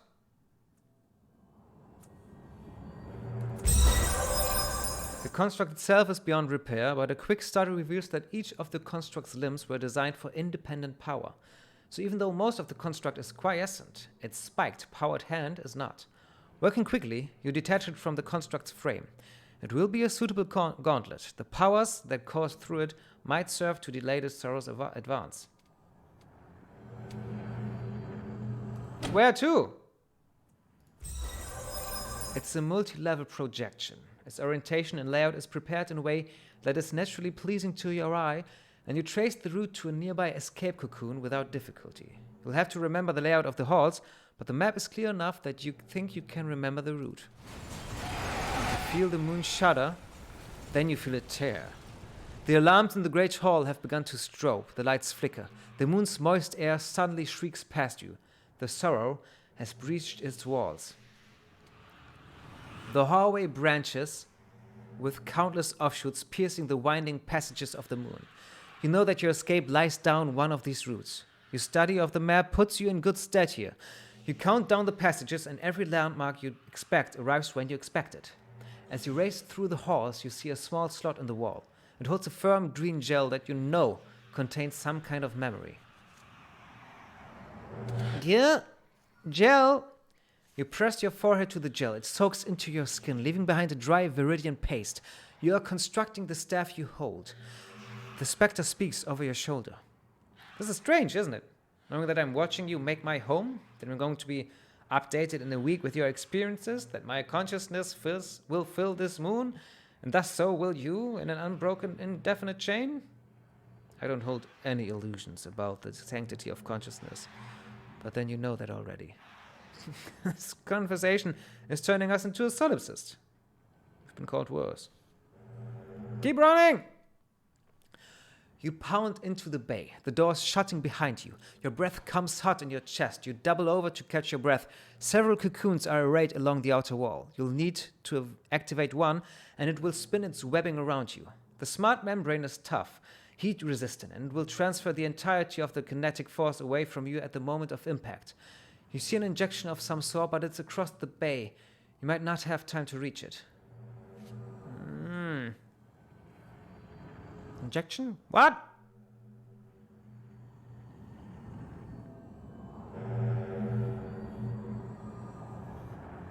The sorrow tears apart the wall in a fury of light and tidal energy. The flickering energies inside its hood betray no emotion except hunger. It is inexorable. The most you can hope to do is slow it. Well, yeah, platelet, whatever you are, slow the sorrow. You hurl the platelet across the bay. The instant it leaves your fingers, it begins to change its shape. It becomes a cloth, a shroud, and it curls over the sorrow, enveloping your enemy. It molds itself across the creature like a giant scab, fixing the sorrow in place. For a moment, you dare hope that you have arrested its motion. But the scabrous fabric cracks, peels, and falls to the floor in a pile of organic flakes. You only have one defense left. You hardly trust it will be enough to get you to the cocoons and off this doomed moon. Better to run straight for the only hope of escape.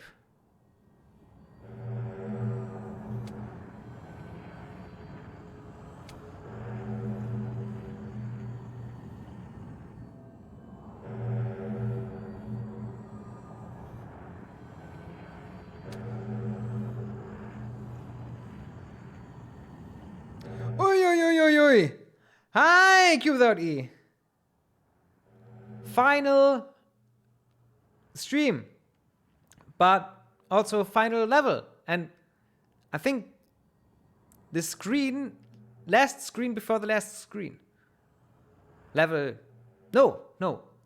There's one more of those, and I think after that it will kind of be the end of Torment. Just so you know. Halloin! What injection? Climb into the escape pod. You slip into the cocoon, activate the ejection sequence, and trigger it. The membrane embraces you, forcing you to drop the staff, and begins to slide free of the killing ground of the moon. And then your tattoo blazes, as if it's tearing open an onslaught of the tides, all in blue and silver, a stream of information too fast and too large to process. Blue and silver. Okay, so our changing god wants to know stuff and thinks he's the coolest. Okay. A mighty blast buffets the cocoon, and you feel one of the sorrow's inky tendrils caress your cheek and burn into your mind, searing away knowledge and memory even as you tumble toward the earth. Amidst unspeakable pain, you feel something new forming within you, but you lose consciousness before you can identify what it is.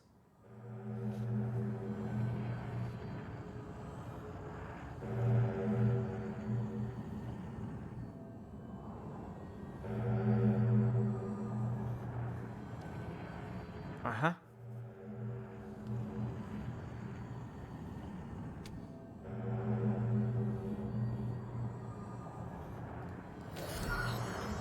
What is it? Is it me? Is it my consciousness? Oh, I think it is. So that's why this accident happened, that we had the changing god and ourselves, our consciousness in here. I think so. Yeah, I think so. Save again. Yes. Now.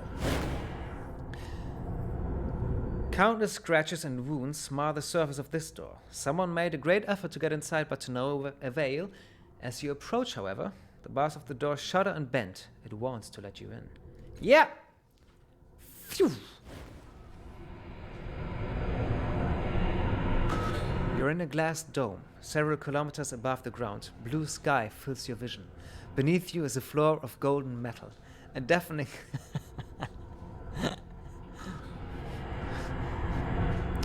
that was cute without... No, that was cutie cat. Meow meow. Tsitsi. Beneath you is a floor of golden metal. A deafening klaxon, whatever that... Oh, that's the... And that's... Yeah, that's the screen that the other screen apart from the last screen that I remembered being here. Or scene. Let's say scene. It's not levels and it's not chapters. I don't know. A deafening klaxon blares in a warning against something. A familiar looking stasis chamber lies in the center of the dome. A chest fashioned from synth and cold iron sits to one side. Behind the part, a diamond hovers in the air, scattering prismatic light. A pedestal glows near your hand, a deep azure blue. There's nothing that seems to warrant the blaring klaxons, yet you know the alarm sounds for a reason. Is this the Tabat? Is this the chamber where we fell into? Almost, I think. But it's above the ground. Yeah, it's not exactly the same. Maybe not even at all.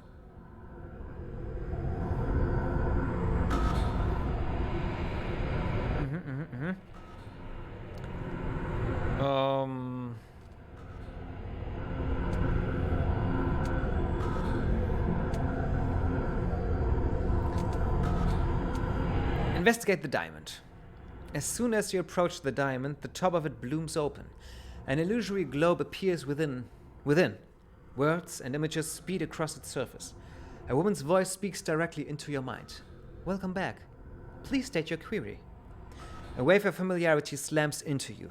The changing god used this as an archival device. He kept records of his thoughts and experiments. Specific records can be retrieved by speaking a search term.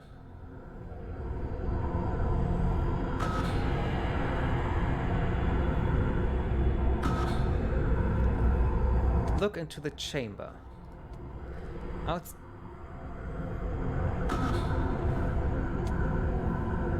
I mean, this one. It's the ghostly woman's stasis chamber. Ah, we have been here in our labyrinth. The real one from which the labyrinth constructions were made. The changing god's daughter lies inside. Her skin is pale and there are dark circles around her eyes. Her chest rises and falls as though she were sleeping soundly. This laboratory, this body, must belong to the changing god.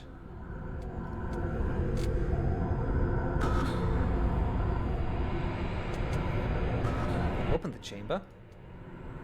Suddenly a man appears between you and the chamber.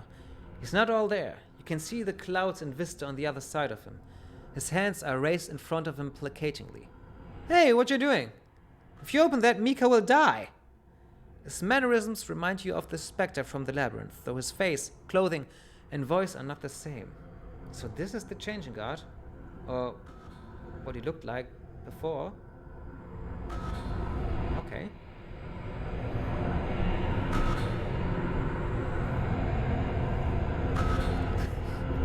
Yeah, like a statue. Grieche, gut gebaut.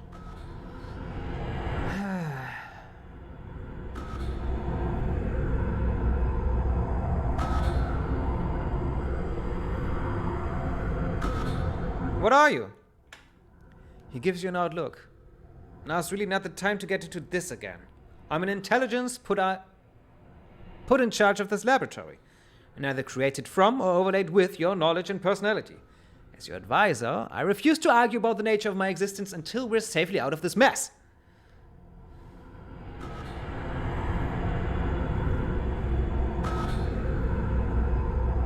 Tell me about the diamond. Your archives. The archival interface doesn't work with mine directly. I only know what you upload to my database, which you haven't done in years, by the way. Until then, those are just notes to yourself. He reaches out a hand suddenly. If you're thinking of going through those looking for a solution, be careful. We don't have a lot of time and you've made a lot of notes.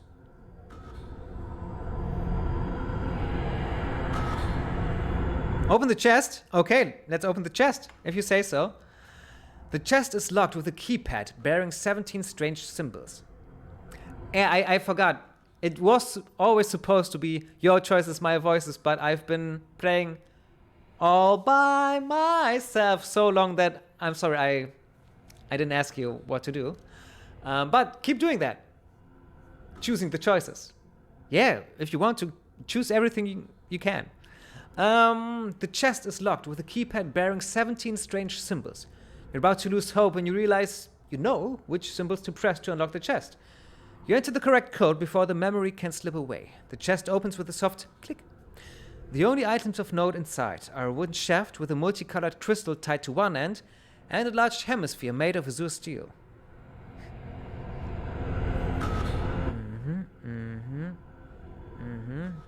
The Spectral Man.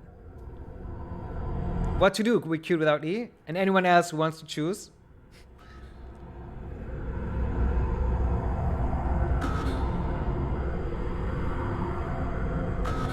By the way, the woman in the stasis chamber is the daughter of the changing guard, and she died, and he tried to revive her or do anything with her with this laboratory.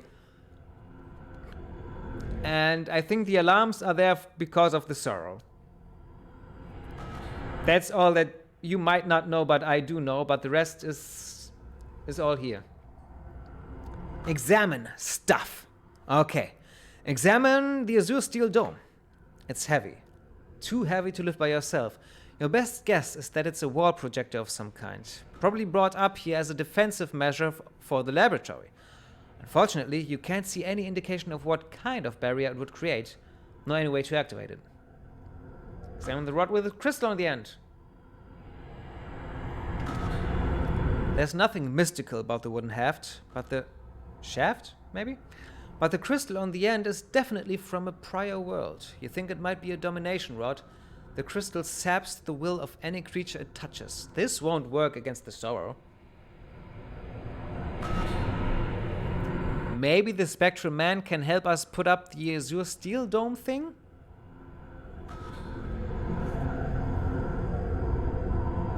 Maybe we should ask him?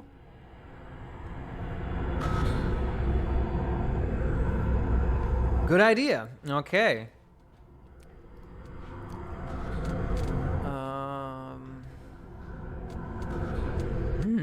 Okay. Tell me about the locker. Maybe that's the synth's chest and we can ask him then. What about it? Last I remember, you moved a bunch of new stuff in there while I was deactivated. I don't know anything about what you've put in there. Really, I don't see how I can advise you at all when you keep things from me.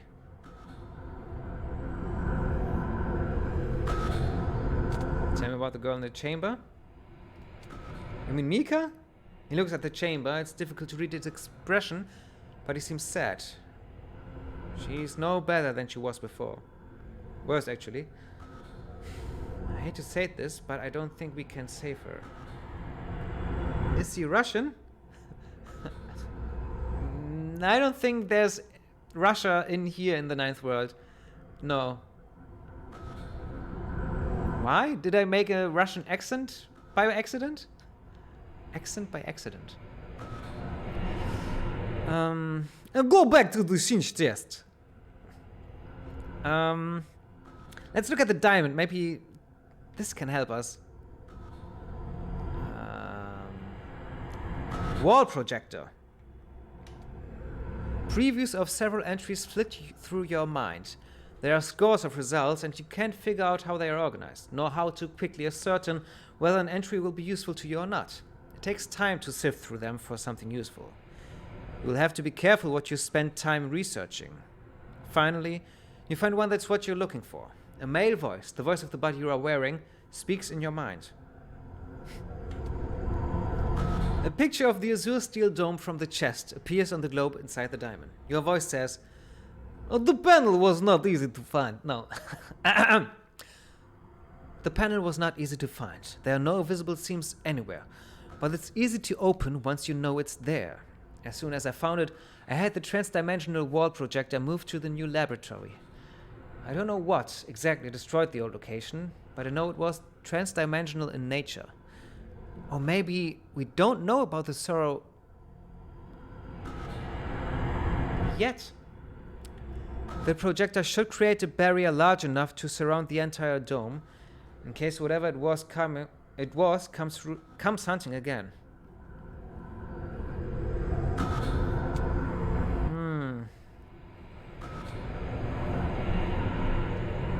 Maybe not research that much because we don't have the time. Spectral Man! Hey there! Why are the alarms going off? Oh, we already know it's the Sorrow. Okay. The Sorrow is here. It found us somehow, and now it's trying to break into the lab. We need to get you out of here. There's a thunderous boom. The floor shakes and sways beneath you, causing you to lose your balance. Outside the dome, the horizon tilts back and forth, giving you a sense of vertigo. Spectral Man appears in front of you suddenly, a look of human terror on its face. It's broken into the tower. It's only a matter of time before it reaches us here. We have to do something fast. Okay.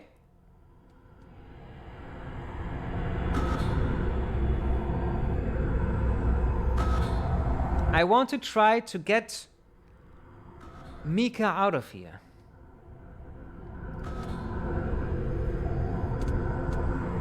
Her body.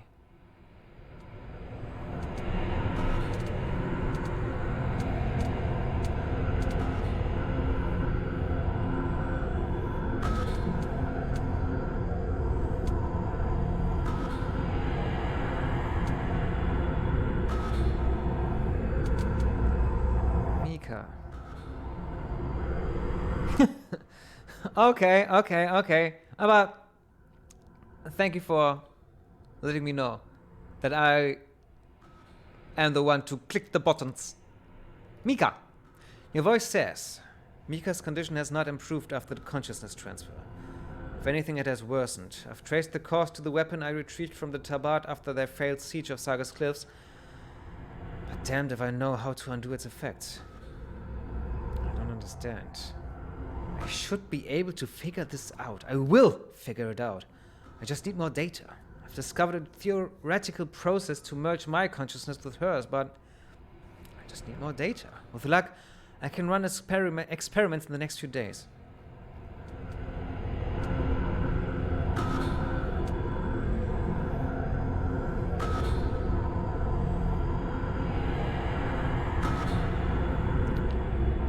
Merge?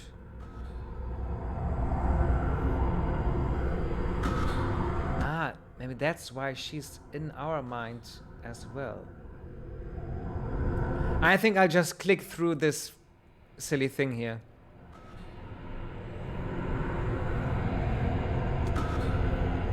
Or could we transfer her mind into ours and get out of here?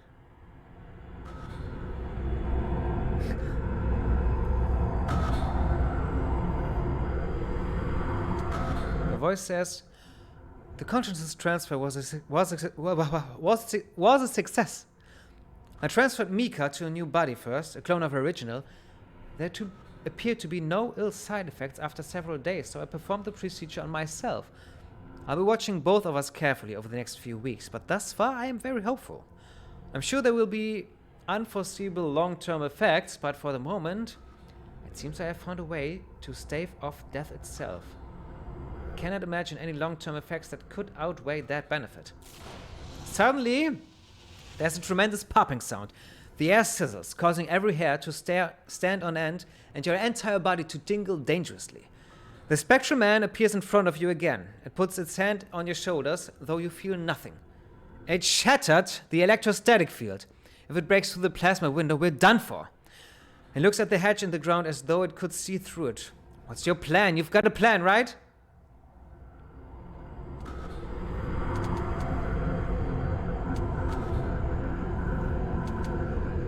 Yeah.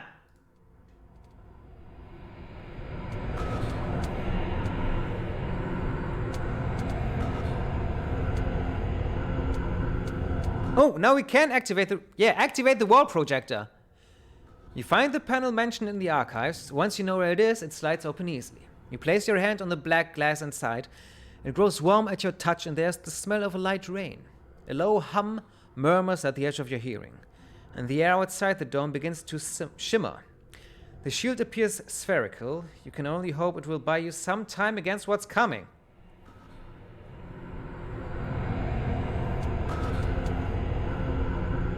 Take the rod. Yeah, why not? Speak to the man.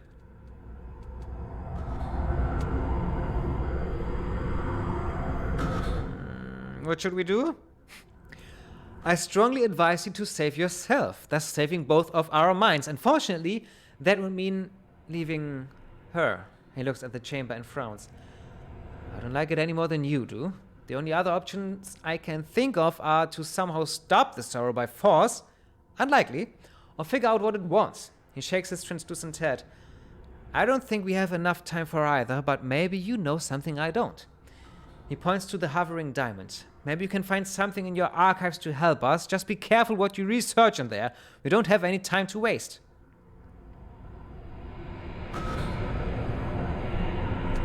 Go to the diamond. Yeah.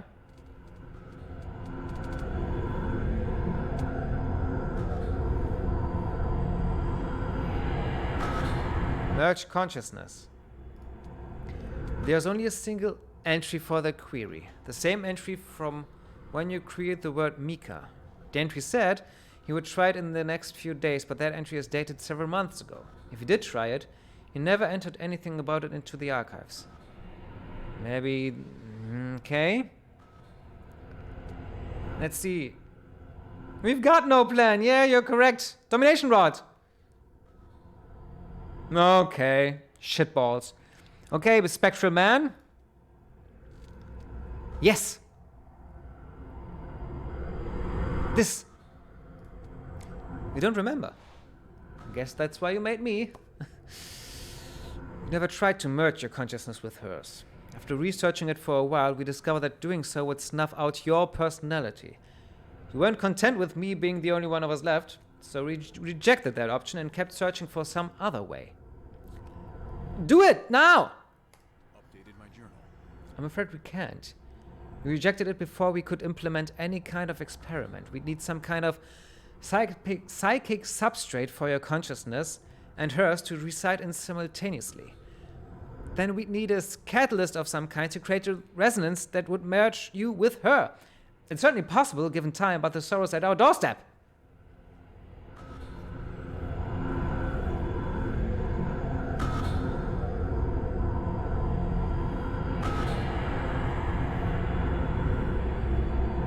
Maybe the diamond knows more?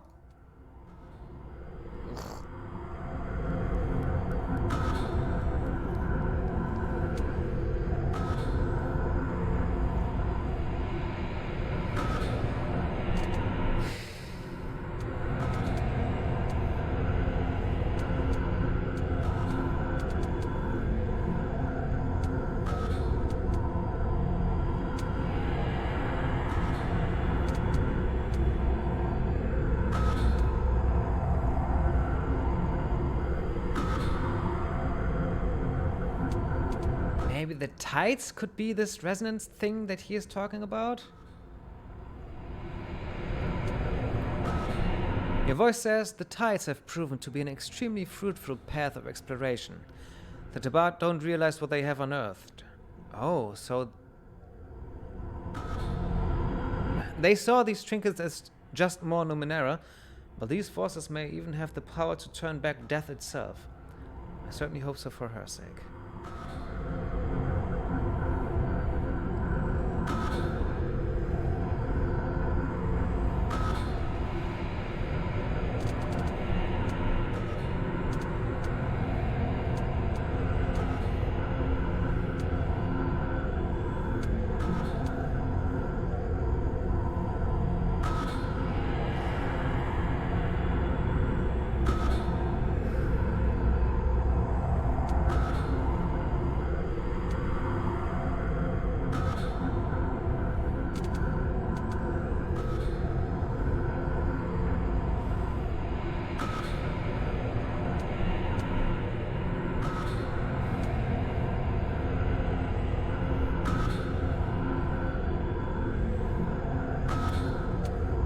Let's get to know more about the Changing Guard.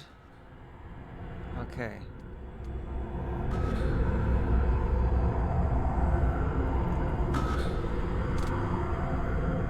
Escape? I won't take any risk with this new body.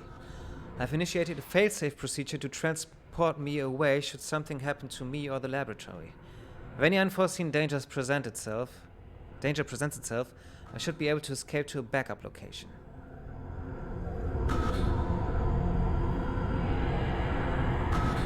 Okay.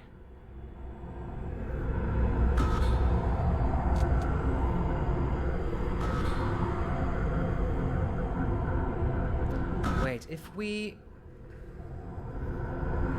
read resonance stuff, maybe the Tabat did have the answer. The Tabat were fools, but they were skilled scavengers gifted with the luck of having discovered the underspine. Still don't understand what the underspine is, but I'm convinced it came from the Dalat. The same people from which I gleaned the powers of the tides and figured out the key to consciousness transfer. Ooh, okay.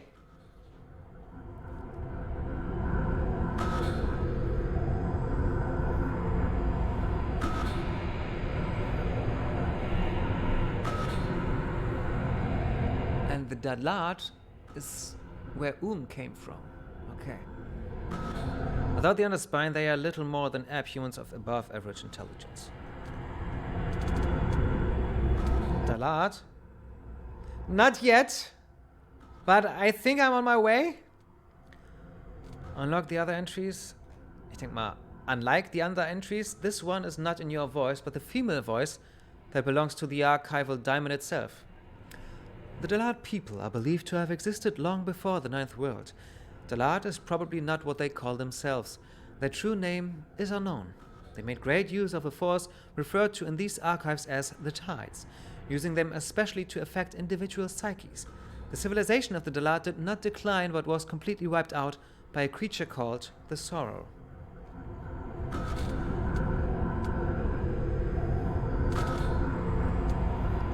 The voice says, I don't know what the Sorrow is exactly, just that it's old. Really old, and it doesn't pay much attention to established laws of space-time.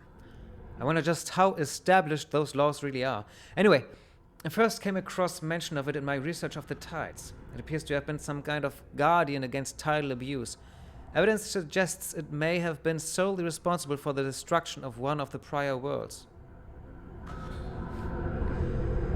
Experiments with consciousness transfer appear to have woken it. I don't believe it's after me specifically, but I've come to believe it was responsible for the destruction of my previous laboratory.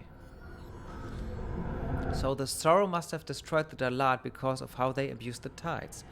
If the weapon that caused Mika's illness was from this same civilization, then it stands to reason her illness is tidal in nature. Like a tidal surge, perhaps. If so, maybe there's some way you can undo it. The Spectral Advisor might know more. Shit balls! I wanted to undo it! There's a hiss and a screech beneath the floor. Suddenly, the metal hatch flies off its hinges, cracking the strong glass ceiling, then smashing the glowing pedestal. The spectral man's image disappears. A foul black cloud rises from the hatch, and the air is filled with an unearthly wail and the stench of rotting flesh. Tendrils lash out, slicing metal and synth wherever they touch it. A terrible face emerges from the cloud. It examines you, then it turns its attention to the chamber.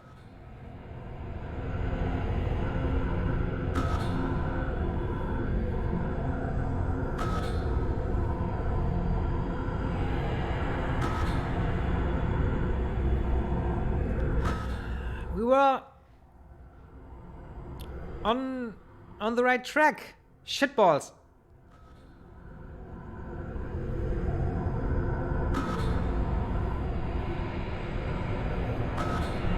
I have to talk one more time to the advisor.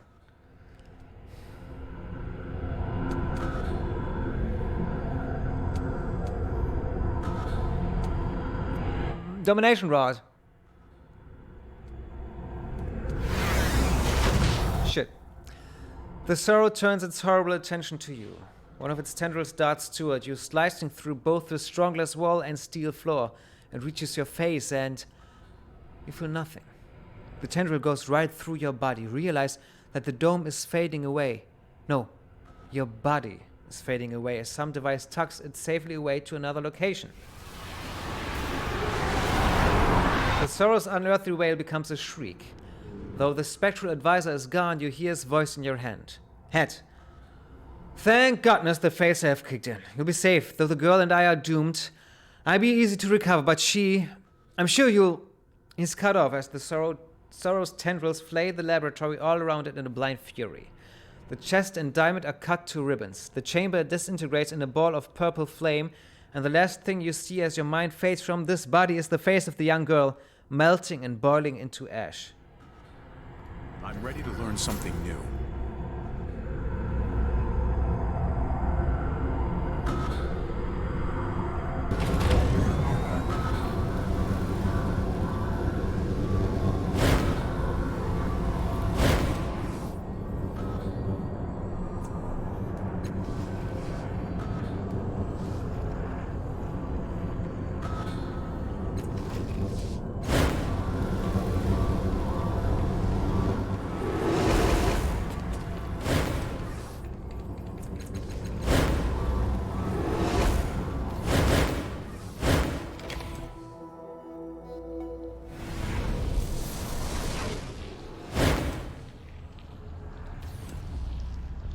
Fine. Yeah, we're gonna do that again. We're so close. I think. Okay.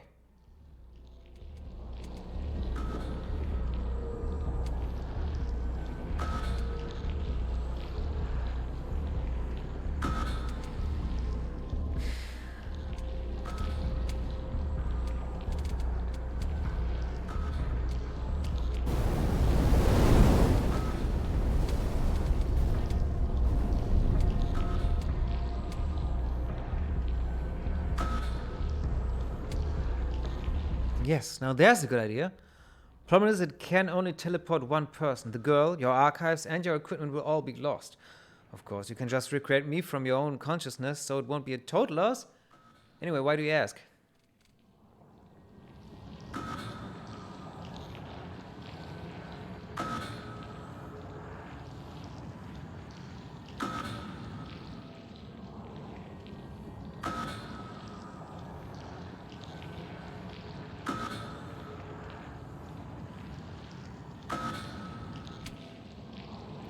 Yes, illusory bro furrows. I could, but what's the point? Outside the stasis chamber, she'll die within months. A couple of years at best. It's better for you to live, so we can find a way to save her.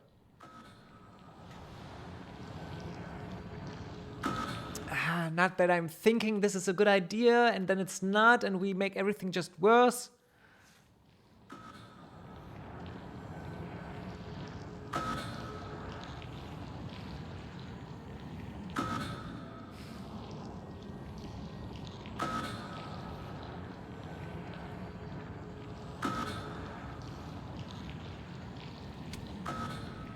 Alright, it's done. But for the record, I think this is pure foolishness.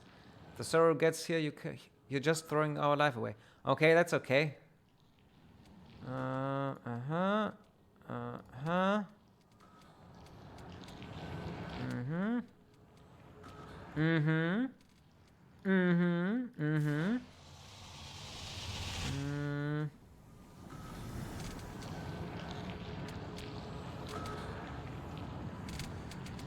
Mm-hmm. Uh-uh. Uh-huh. Uh-huh. Uh-huh. Uh-huh. Shit!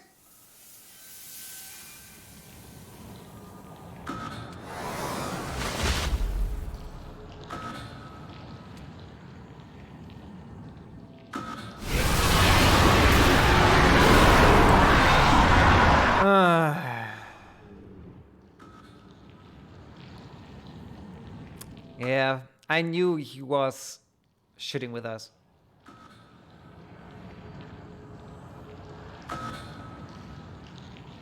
I'm ready to... Then how did we get to this last point? Maybe I shouldn't look into the chest. Ah! Now I could reload right now. Okay, okay, okay.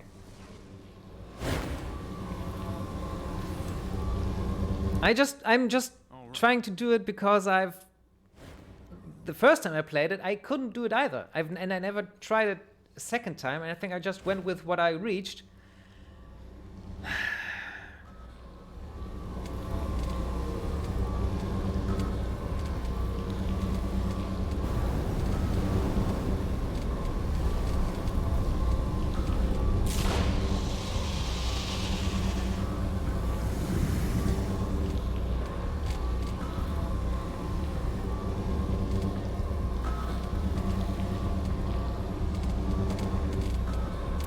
And maybe we should activate this dome.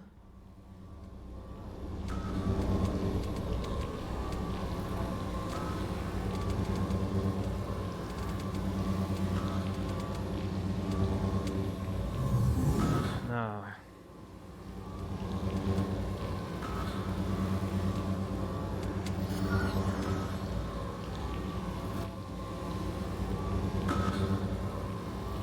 Entitled search. Yes, right. Spectral Advisor might know more. Ah, that's what I was going for. I'll remember that. If that were true. Yes. Yes, that would explain quite a lot, including why her sickness followed her from one body to the next. Ha! You're a genius, if you don't mind my saying so. The Spectral Advisor paces back and forth, though his feet never actually touch the ground.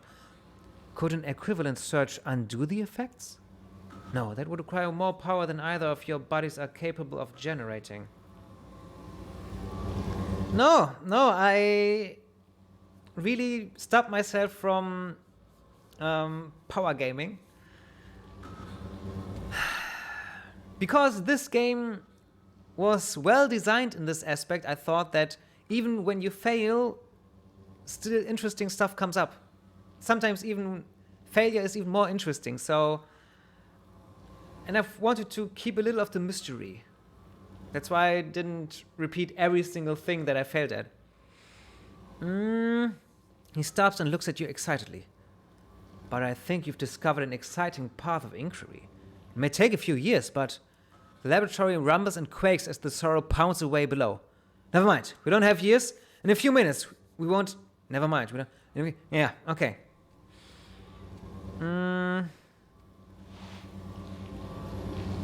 But then how we...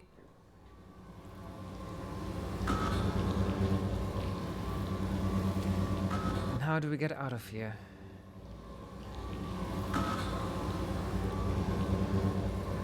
Did this do anything now? Her body will die now, won't it?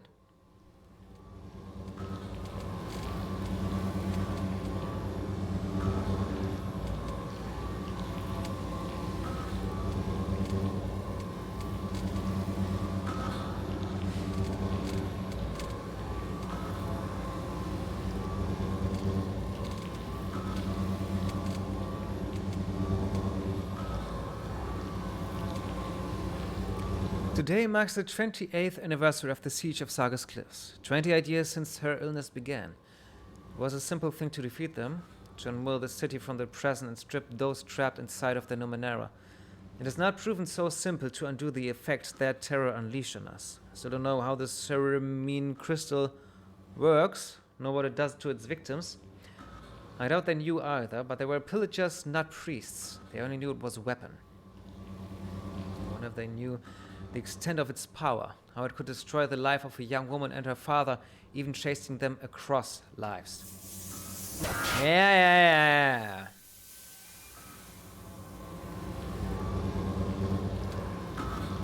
Maybe we should just get out of here so it doesn't attack her? Yeah? Down the hatch? Yeah, okay. But maybe, so if this is not the right path, then I don't think there's a better one. Because we did give this thing an idea now, our advisor. So I hope that the girl and I are doomed. But he'll be easy to recover. Well, let's see what happens now and go with it. I'm ready to learn something new. Yeah, I know.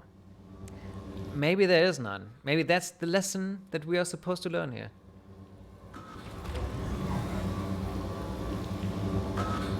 Hello? She's still a ghostly woman. And she appears next to you. She stares at the door you just emerged from, her eyes as round as the moon. I remember now. All of it.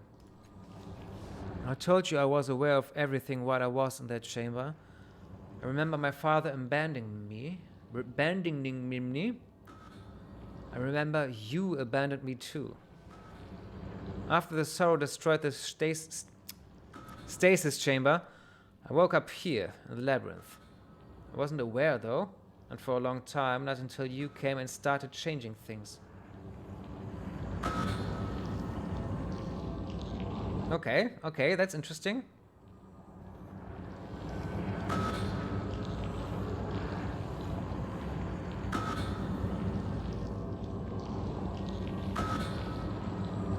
Could I have saved you? Of course. You can change reality. It's what you've been doing all this time. Then again, maybe not. My father's advisor was just as self-centered as he was. It was his self, after all.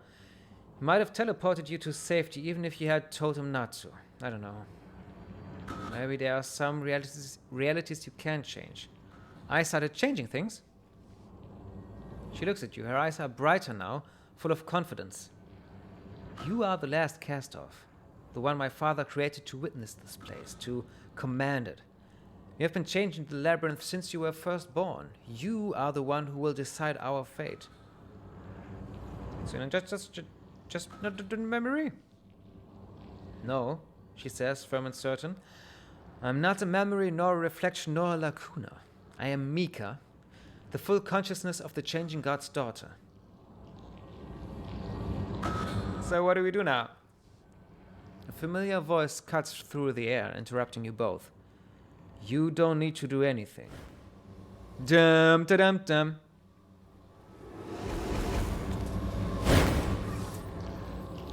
I'd hoped you would open that for me, and here we are, the Spectre says, and his voice is not tied to his body. It pours from the walls around you, from the shifting floor beneath your feet. It's time for some hard truths, child. Before he can finish, the air twists in the room, an explosion of light, and a scarred figure steps out of it. Okay. How's this for truth? Her voice is worn and hard behind her mask. The resonance is mine. It belongs to me and all cast-offs. I have worked too hard for it to be otherwise. Stand aside, old man, and let us determine our own destiny. His smile is disconcerting. Your destiny. You are a part of me. Your destiny was never yours to determine, and the resonance is not yours to claim. He gestures her hand in your direction. Only the latest cast-off can open the door. That body and I are the only ones capable of using the power beyond. You're out of your depth, Marilil, and this no longer concerns you. He ignores her.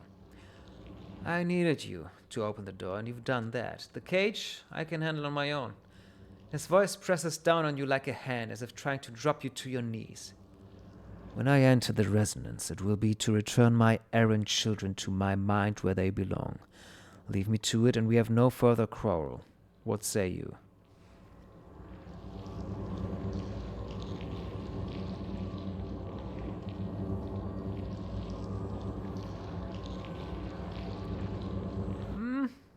Maybe you should learn from your mistakes, Stranger God.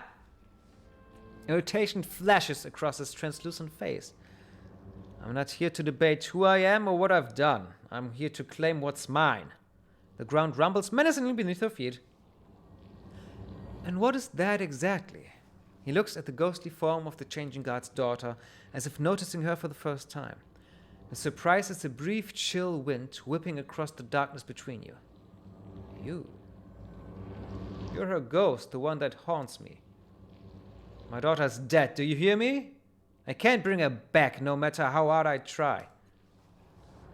Is that so? She has nothing more to say, but her brow crinkles just slightly. She's confused, as though she doesn't recognize this specter as her father.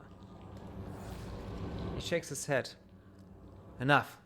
I don't wish to fight you, Cast-Off, but neither will you keep me from this. What will it be?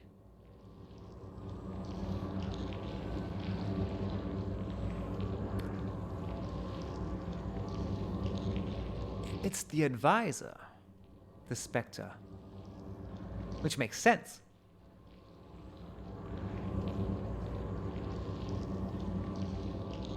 You're just the backup.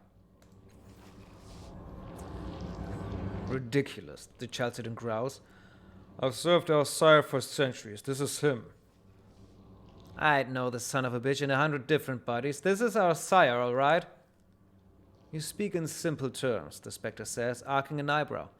Arching. But you're dense, even for one of my cast-offs. I am the changing god, and you are standing in my way.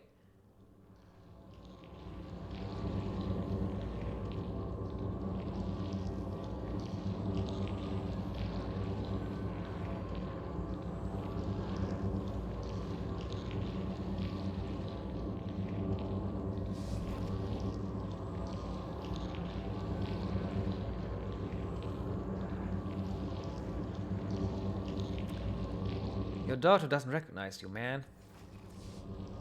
He flinches and turns to face her. She meets his eyes, blinking once, and shakes her head. You're not her. Then with more force, he repeats himself. You're not her, of course you don't know me. He turns his head from her entirely, staring into the dark.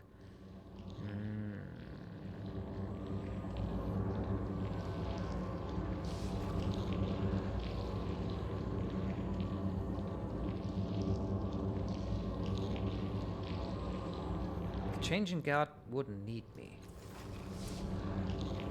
You oversimplify. The accident made me a prisoner here, and now, a short time later, I have control here, in the very root of your mind. But there's something new in his eyes now. Fear. He shakes his head again. You're an assistant, an update. He answers slowly. And I said the conversation was turning us into a solipsist, and we said we've been called worse. But we also said that we hold no illusions about the sanctity of consciousness. That remains true.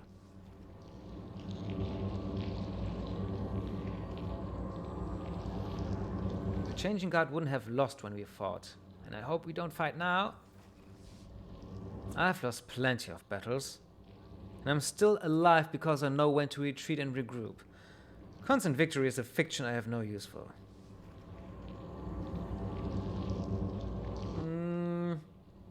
You're a copy of a copy of a copy of a copy. I know who I am, the specter snaps, but he looks troubled by your argument. This is foolish. Enough of this, he mutters, but there's no anger in his voice anymore. No fire, only a great weariness. His gaze moves from you to the others in the room. You're right. At first, I convinced myself I wasn't whole anymore, that something had broken in me, or been left behind. He stares at his hand or through it. But it makes sense. I'm not him. I'm close as anyone, but the changing guard is dead. I'll remember that. He lets his hand fall bit by bit. He begins fading away, bitch! Is it true, then? Has our sire been gone all this time? He studies you for a moment. It would seem you and I no longer have a quarrel. You did it. He's gone. You've accomplished something I could never achieve. I suppose I owe you my gratitude. It may not be as bad as I thought, but I reserve judgment. Okay. Cool. Woohoo. We know, yeah, okay. You going into what?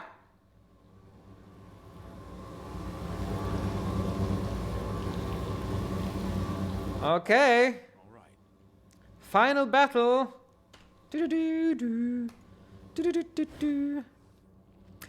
Pulsing waves of heat roll down the stairs, and you hear a low, continuous whirring that's somewhere between a sigh and a melody. The door is singing, as though welcoming you back. Even in this low light, the wheel at the bottom of the door fairly glows. You feel your palms tingle at the sight of it. Something clicks in your mind, and the door answers. Hidden gears spin behind the cage. The door is opening for you, and you alone. Bye, Tibia. Bye, Edegon. This is the sorrow. Oh my god!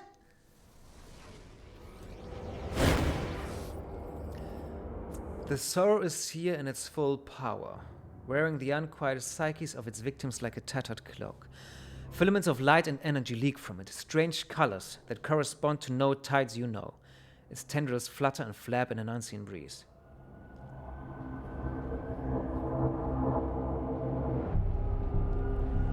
You come before me at last. Yet we have met so many times before. Its voice is a hissing multitude. One voice stands atop the rest. A woman's voice, soft and deep. It gives me no pleasure to meet you in this place. But you and your kind have left me no choice.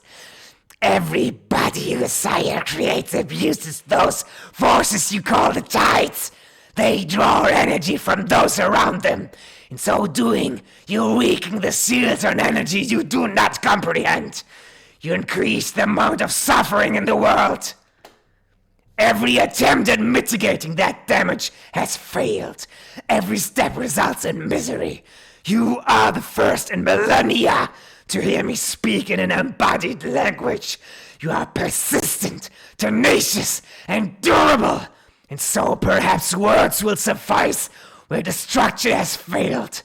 It is time to bring this experiment in immortality to a close. Getting dizzy.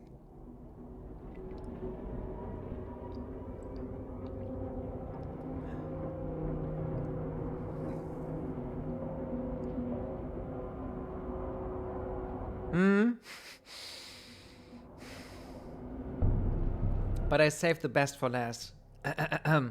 So, and after that, there's no other character, so I'm pounding through it now.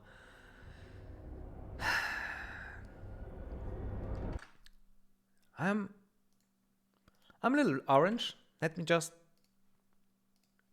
change that.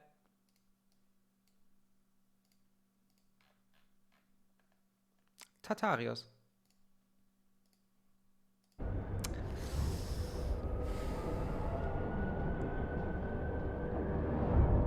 Q without E, do you want to pick everything we can ask here?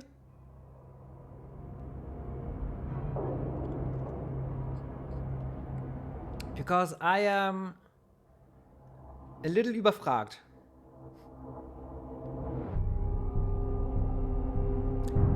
I lean to option 1, just ask questions at first, but I don't know.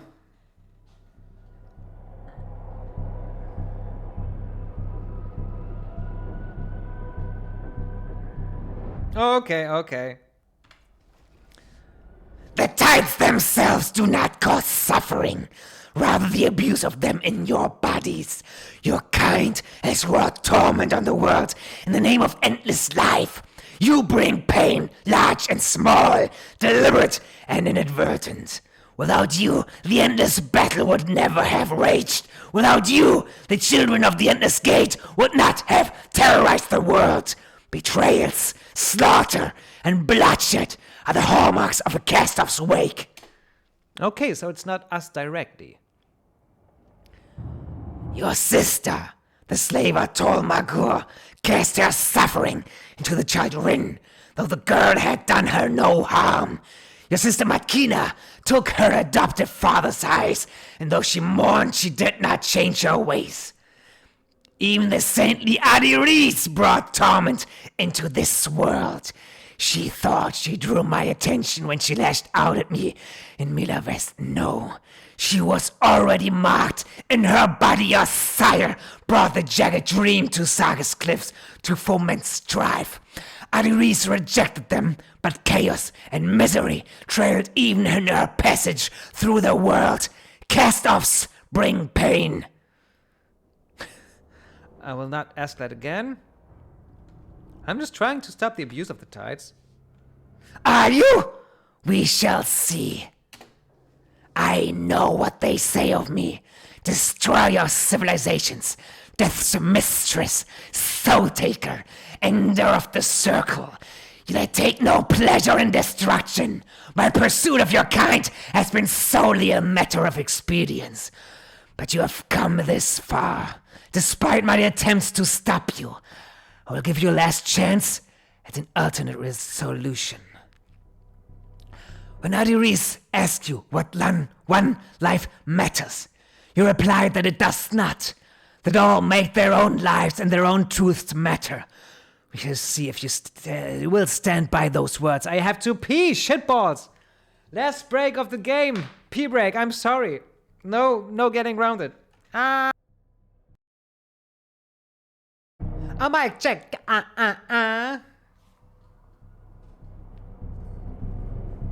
on.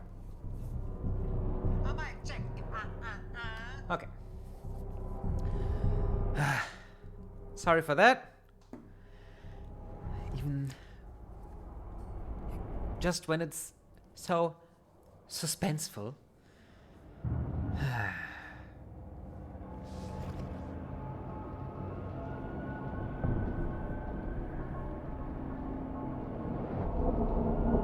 How did Aderis abuse the tides? The surges are one manifestation of that suffering, but your kind draw and distort the energy of the tides at a level you cannot understand. Her passage left lovers squabbling, children crying, and conflicts escalated that might have been avoided. Though she suspected this truth and sought the shelter of Mila West, even she has been the author of invisible miseries. Every one of you is the same. Yeah, exactly.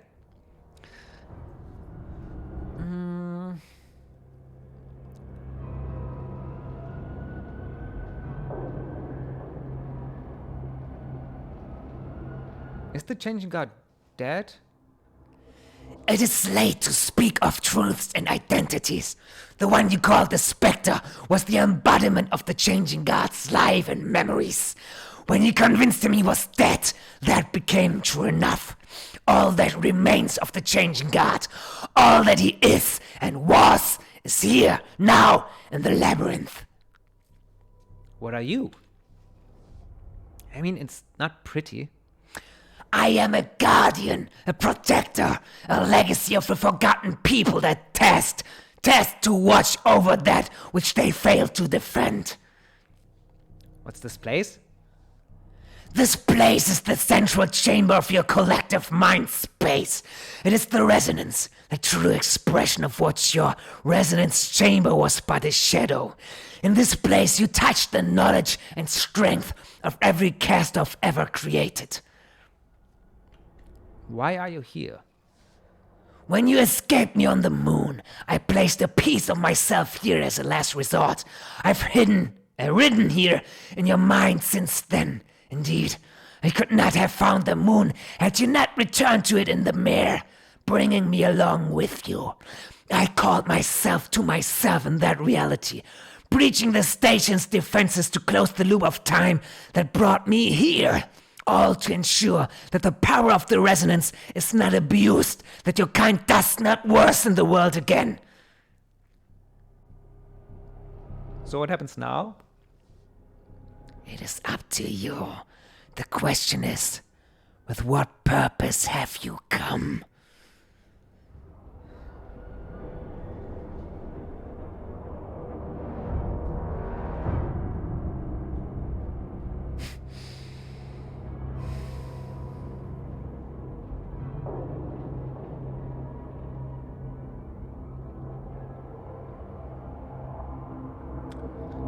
I think maybe it's the old goody two shoes answer, but I think I really did it because of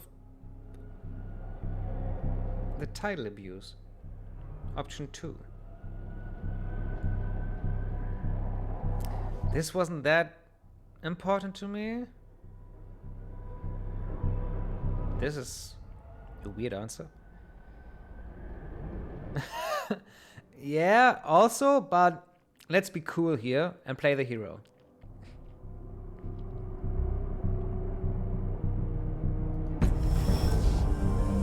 If you speak truly, then our purposes are as one.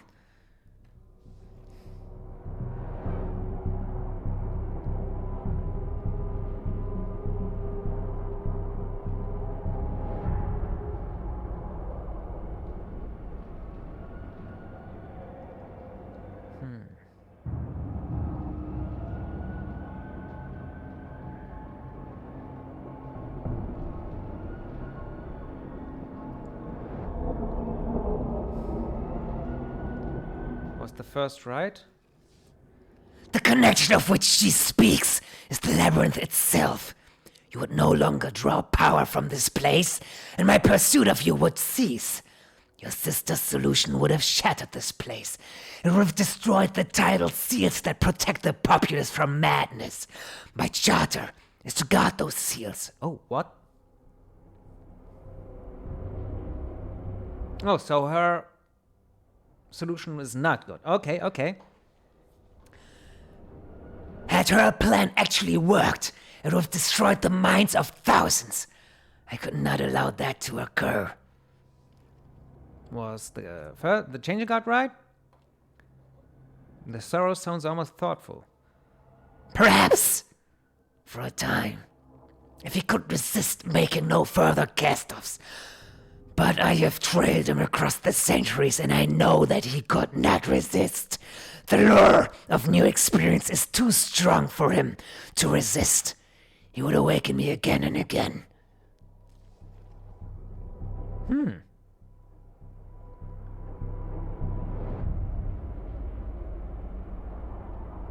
Another way to sever the tidal connection.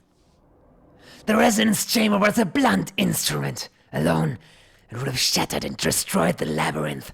The resonance, however, is a sharp edge.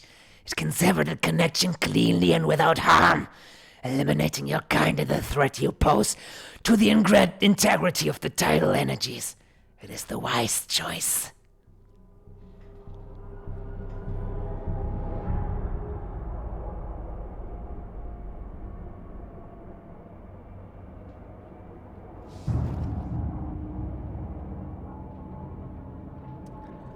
What about someone else? Could you find such a person? I would consider it an ideal solution. Yet, consider this space. The sorrow's arms sweep across the resonance, strangely aflutter, their movement bending your perceptions. This is a space too large for any mortal mind. Even one fractured through reality cannot hold it all. Only someone already attuned to the labyrinth might successfully contain your minds. Only one of your kind.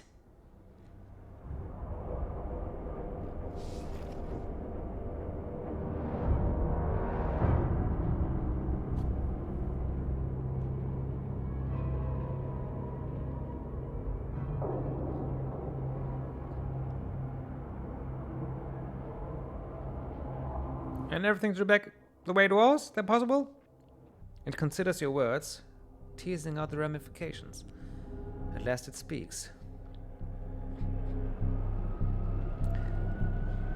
Yes, you and your kind can continue to exist, and I will continue to hunt you down, the ever-present looming specter of your mortality, erasing you from history one by one. I will allow this.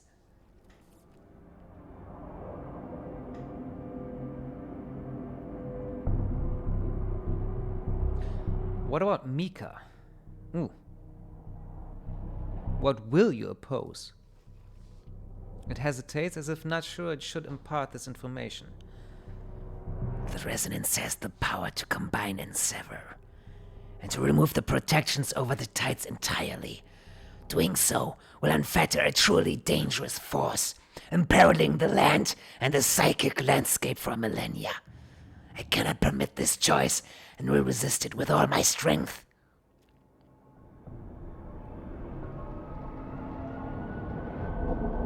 Oh, damn, Castoff. Protections like you.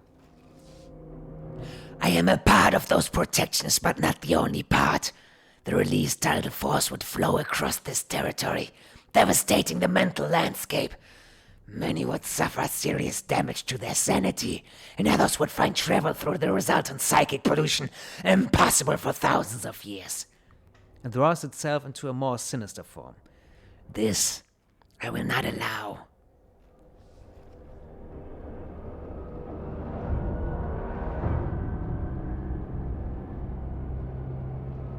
Does that include Mika? She has no body. But if you were to allow her to rise to the surface of your mind, to take your body, then it would be possible for her to absorb these experiences. Though I do not know if it would cure the illness that spurred her father's experiments. How do I choose? I have entwined myself through every piece of this place. It is mine. Tell me your choice and I will make it reality. If I approve. What if you don't approve my choice? Yeah, okay.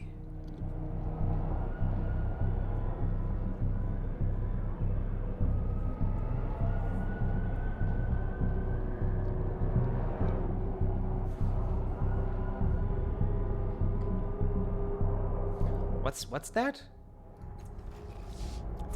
I have manifested here, but I do not control the resonance itself. I am the lock on the door, while your thoughts are the key. Your will remains paramount in this place. I can resist your choice, but I cannot make the choice for you. I'm ready to make my choice. It ripples in the mental breeze that flows from your confidence. I await your decision.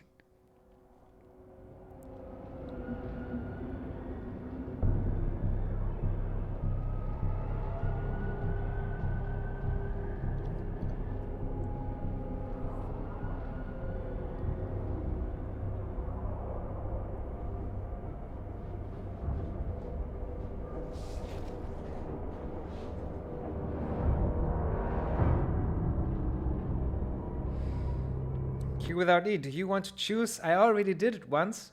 Or any other viewer? Well, I don't think there's anyone else here, but okay. Maybe.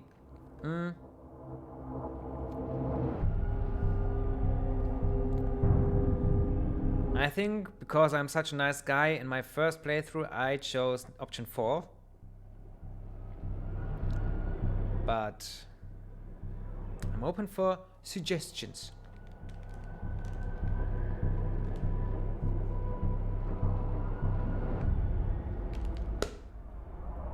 Okay, you're making a sandwich.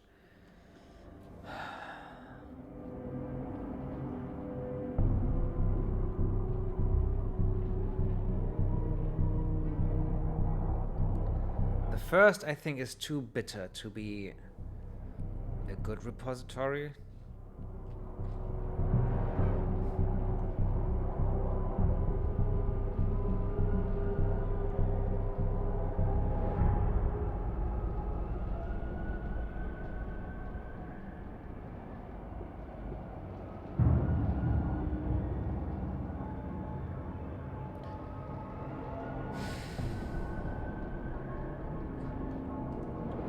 wonder what would happen if we chose option 6.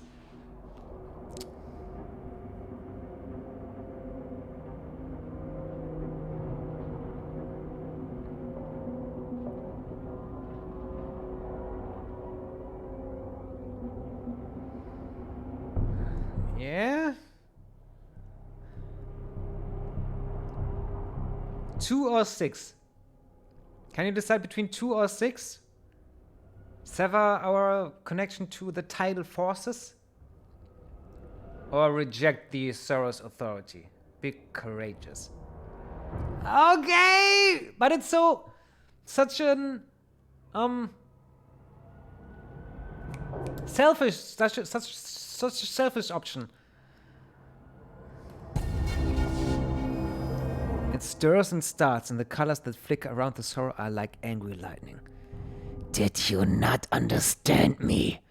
If you destroy me, you destroy the protections on the tides. You will unleash an explosion of tides that will drive hundreds of thousands of people to madness, death, or worse. You will pollute this land for generations.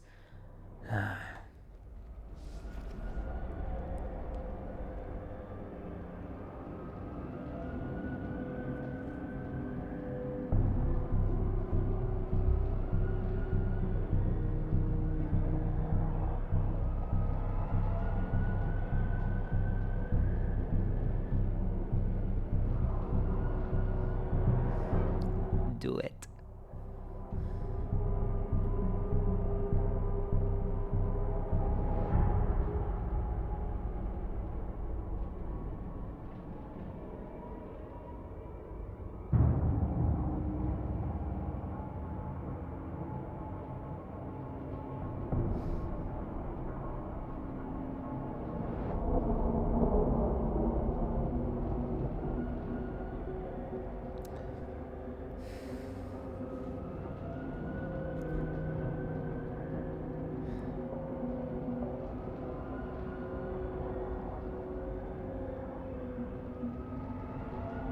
Because it didn't say anything more? Or what? What do you mean?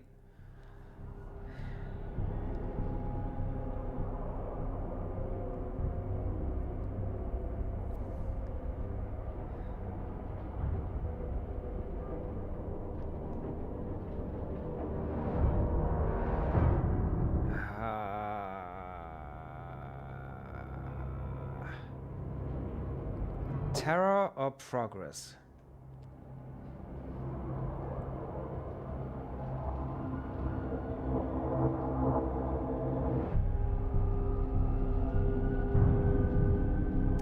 Okay. Okay. As you wish. The sorrow coils in upon itself and begins to unwind, a streaming tapestry of tendrils and tattered minds and captured tides, a kaleidoscope of colors undreamt by the human mind. Every urge, every nerve in your body screams of danger, poison, of an unstoppable predator. The sorrow billows and blooms and rears above you as it prepares the annihilating blow.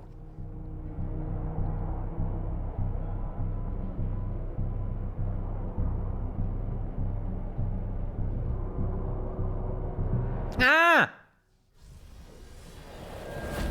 It seizes upon your weakness, and even as you try to raise a last hasty defense, its energies tear through your mind. You feel a burning, the cold of interstellar space and the pressure of the ocean of time as the sorrow tears you apart. But your attacks have done their damage. The sorrow loses control of its shape, of its energy, and it shrieks with impotent rage. The sorrow erupts in a corona of tidal flame, erasing everything around it. You fool! You've brought madness into the innocent!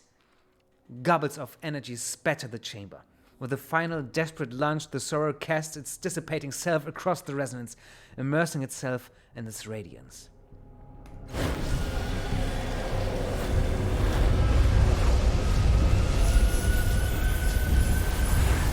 This is an option I would never have chosen if I hadn't played the game before and wouldn't have streamed it.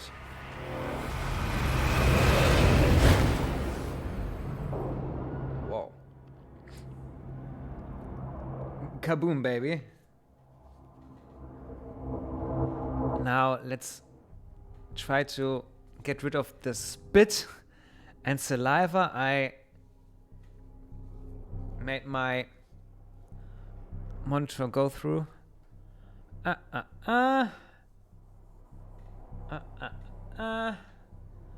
Okay, later. The resonance darkens. The sorrow's will eating away at its integrity like acid. You feel the chamber breaking down around you, the labyrinth disintegrating, and your connection to your fellow cast-offs disappearing.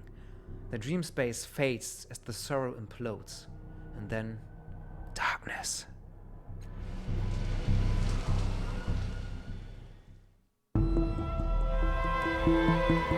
Your deed spreads across the world with the impact of an asteroid, working wanton destruction and irrevocable transformation alike.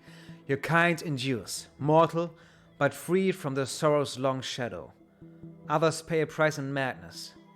This new world, one both brighter and darker than before your birth, is your legacy. Try to pick a different option?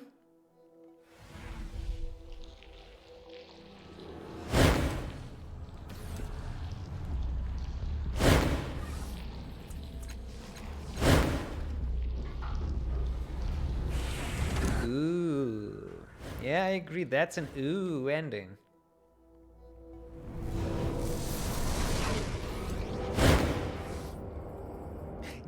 Just only really because this is... There is supposed... That's not an ending scene. I think there was some kind of outro the first time I chose an ending. And this is just...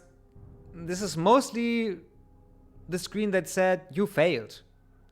So let me just choose one where we succeed.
It radiates chill and you feel a flash of colors ripple across you. The mind's tethered to its tendrils moan, its voice is lower, ominous. You would destroy the sanity of thousands, decimating this part of the world for thousands of years. Up until now, I have held back, content to stalk your kind for centuries, if need be. But this time, I will not allow, under any circumstances, you will not survive. How do I choose?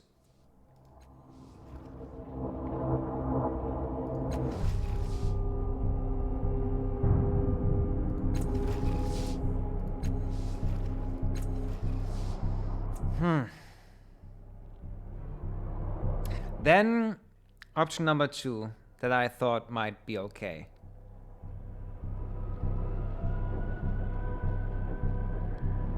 I chose 4, I think, in my first playthrough, so let's choose 2 now. A cancer, really. You don't know our kind like I do. You haven't served with them in the trenches of the endless battle. Yeah, the one that you caused, you bitch! Fought the secret wars of history, guided human civilization in the Sagus Protectorate.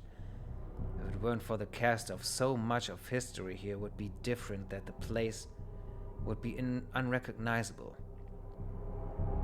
You are such an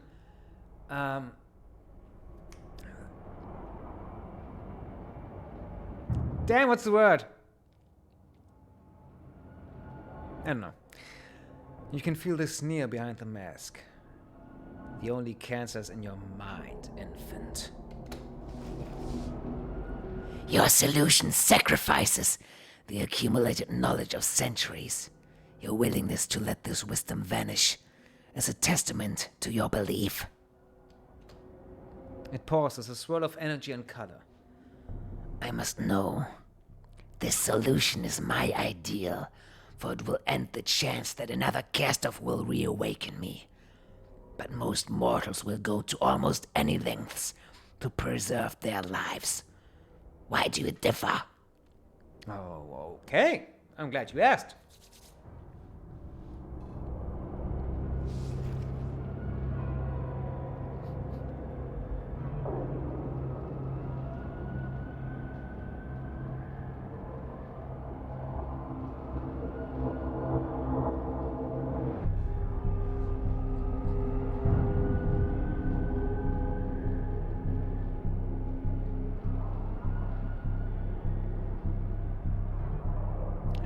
Yeah, we use models like ciphers. We're assholes. Then we will proceed.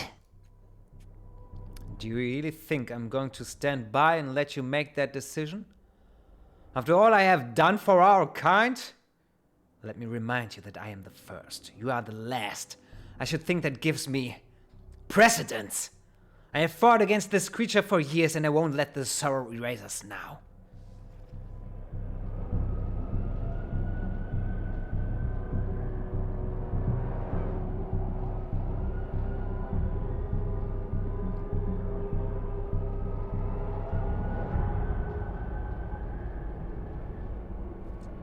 Both true.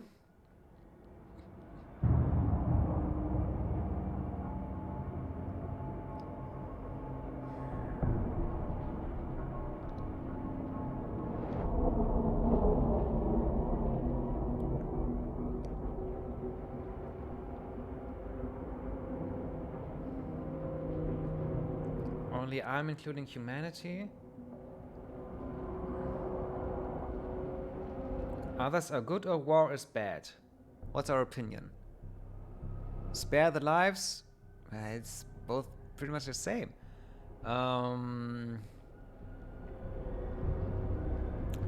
Okay, war is bad. No. Your final choice is to die by my hand! She strides toward you with murder, and her mask begins to blaze with eldritch energies. Ooh, she's an illithid now. But before she can come close to you, a shimmering black screen appears in the space between, writhing with worms of green force, and the Sorrow's might shoves the first to her knees. The Sorrow's voice is somber. The decision is already made. Find your peace now. The Sorrow stretches its arms. Prepare yourself! The lights that dance through its form coalesce. The tormented minds that hang within it begin to stream away, drawn to some hidden singularity at the heart of the chamber. The Sorrow dissolves, thread by thread, into that invisible whole, decohering into a lattice, a ring, a nearly incomprehensible language of symbols and thoughts laying its purpose bare. A pure white light grows at the heart of the resonance, reaching toward you. Ouch. The light envelops you in a soft embrace. The walls of the labyrinth collapse around you. You and the other cast-offs become the singularity. And the mites of the cast-offs trickle toward you, a stream, a torrent, a flood, a tsunami of experience and memories that stretch across centuries and worlds unimagined, and you remember it all. You remember it all, the pain and tragedy and suffering and triumph. All the motes and dreams of countless others trying to leave their mark on the world. Let the memories come! The torrent continues and you surrender control. The memories of cast-offs you have met, the ones you will never meet, fill your mind and overwhelm you. You taste their bitter notes and their sweet, the knowledge of solitude and the deaths of friends, every life, every love, every enemy. The first kiss, the first broken heart, the triumph of justice served, the ashen thrill of revenge realized, sadness, joy, fear, anger, the secrets hidden and the truth revealed. All their memories and hopes congeal and compress, joining yours. They overwhelm you, a rising tide of demands and wills honed by centuries of life, drowning you within them. You surrender your identity, sinking into the resonance, and then the memories are gone. You shout out sensation and thought, coiling in on yourself like a flower returning to its seed, and then a great radiance surrounds your mind, an encompassing brilliance. You slip into oblivion.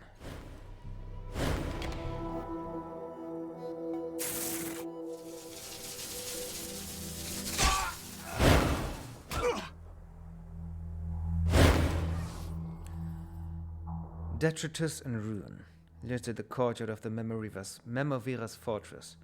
The first is gone, along with all her allies. So too is the last cast-off, vanished utterly, erased from existence.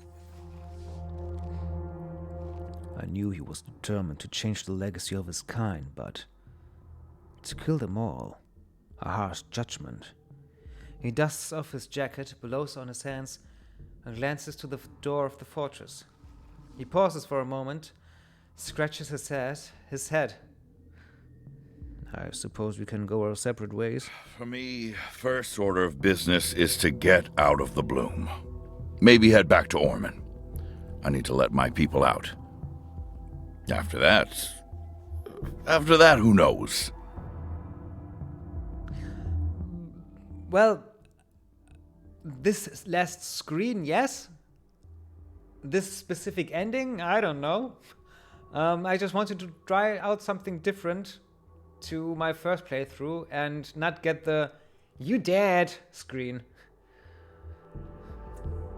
If I was an optimist, and you know I'm not, I'd say our troubles were tucked into bed. Doubt they are, though. Maybe we should keep our distance from each other until we know for sure. I don't care for this ending at all. I don't feel like we've triumphed in any way I can comprehend. Say nothing of our stalwart friend. Unless there was a deeper sacrifice and strength there that... Oh, look! The very door we came in! And you know what they say about doors and beginnings, you know? One door closes and another door opens. Wordlessly, everyone goes their separate ways, moving through the blackened, bloody rubble. There's nothing more to be said after all. And then, the ruined fortress is silent and utterly empty.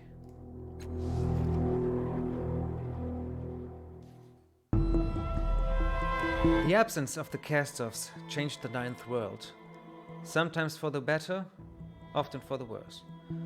For the cast-offs were powerful, and seats of power do not remain empty or uncontested for long. You were remembered for your wisdom and selflessness. For many years to come, tales of your life inspired healers to know themselves, to better themselves, and to make the world a better place. Allegern returned to Orman with the frame that had brought him so much grief.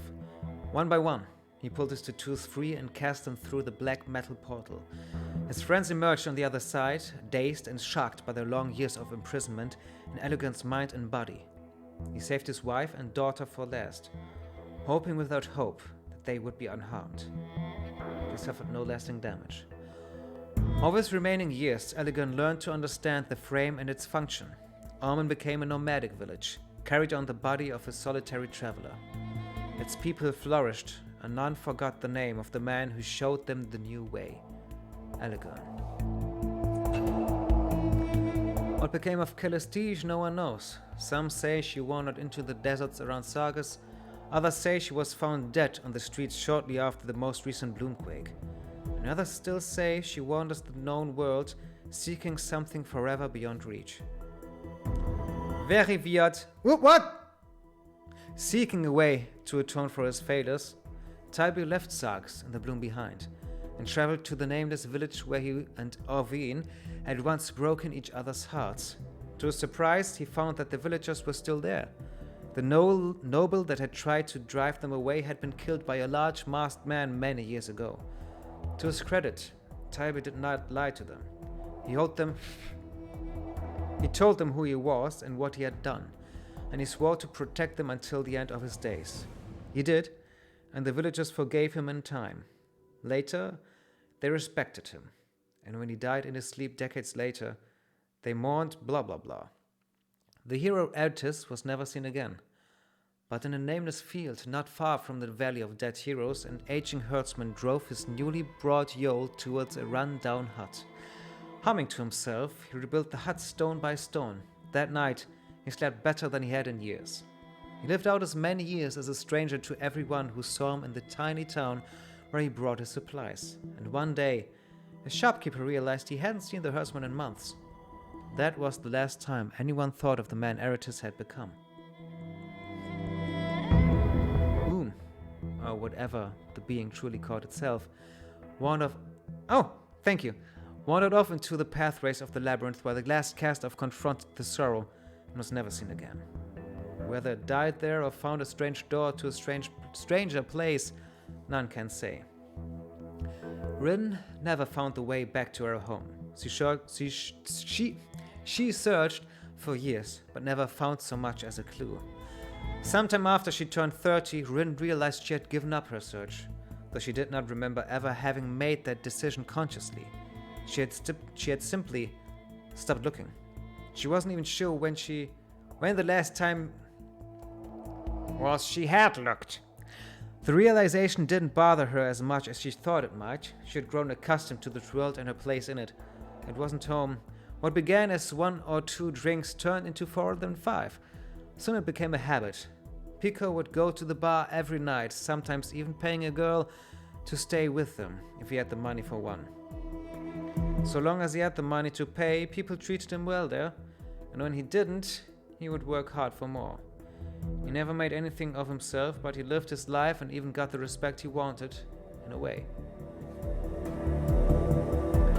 The veterans of the Fifth Eye enjoyed their retirement from the psychic wars. They drank, they laughed, they retold the same tales to anyone who would listen, until one by one their minds faded, and soon there was only Ziobi, drinking with her friends by herself.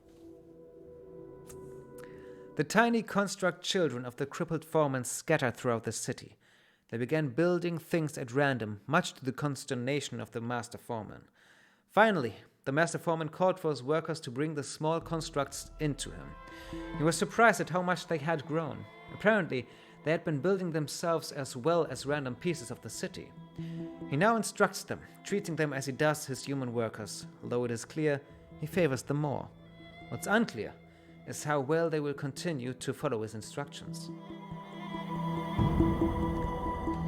I feel a little bit pressured because it goes to the next sentence without myself clicking the button. The stick had traveled long and far to reach their new home. Many died along the way, the rocks between sagas and the new rock providing very little in the way of sustenance for them, but they reached it in the end and forged a new home for themselves. They flourished there for a long time. With Unifair gone, Masisa became the leader of the Children of the Endless Gate. The gate was never opened in the valley, and the cultists eventually left. Although they never understood why the cultists had come, Ronos and the other surviving memorialists were able to clean and rebuild. There were so few of them left, so it took months before the last of the blood was removed. They never did get rid of the smells. Here I am! The bloom was relatively quiet for days after the Sorrow's attack on the Memovira's fortress. Nearly all of the Memovira's soldiers had fled, and the rest of the bloom's denizens waited quietly, wondering what would happen. When the Memovira did not return and nobody rose up to take her place, that's when the fighting began. It started with the mutants of Little Nilyesh, but soon every faction was involved. The bloom became a deadly battleground, one the bloom itself seemed to encourage, engorging itself in the lust of its denizens. Bruska harbored a small contingent of civilians inside the fortress, hoping that the violence would die down. They're still there, hoping. Cody worked hard at the Bloom Flash shop. He never grew quite as skilled as the Sundermans, but he had enough skill in his own right. Eventually, he expanded their services to woods and metals and became sought after as a carpenter and an engraver. Sometime later, he left the Bloom to make his own way. He started a shop in Circus Minor, fashioning Numenera into polished tools. He made a name for himself in some small way. I have no idea what I'm gonna stream Tuesday and Thursday from now on. I guess La Mulana and How to Fool Boyfriend, but I don't know. Atalio and his troop remained in Chayurchan's slump. Free from the desires of the maw, Atalio became more jovial, friendly even. He drank less and extorted less, though he still extorted, of course. A man's got to make a living somehow. When the troubles in the Bloom started, Atalio and his men barricaded Chayurchan's slump. They are still there, though the Bloom itself tears down every barricade they erect. They simply build another one, making sure the slump, at least, remains safe. The ruins of Mila West lie broken, untouched. It is more than a century before a group of explorers stumble upon them, wondering what happened in this place. What in the Ninth World could have caused so much destruction?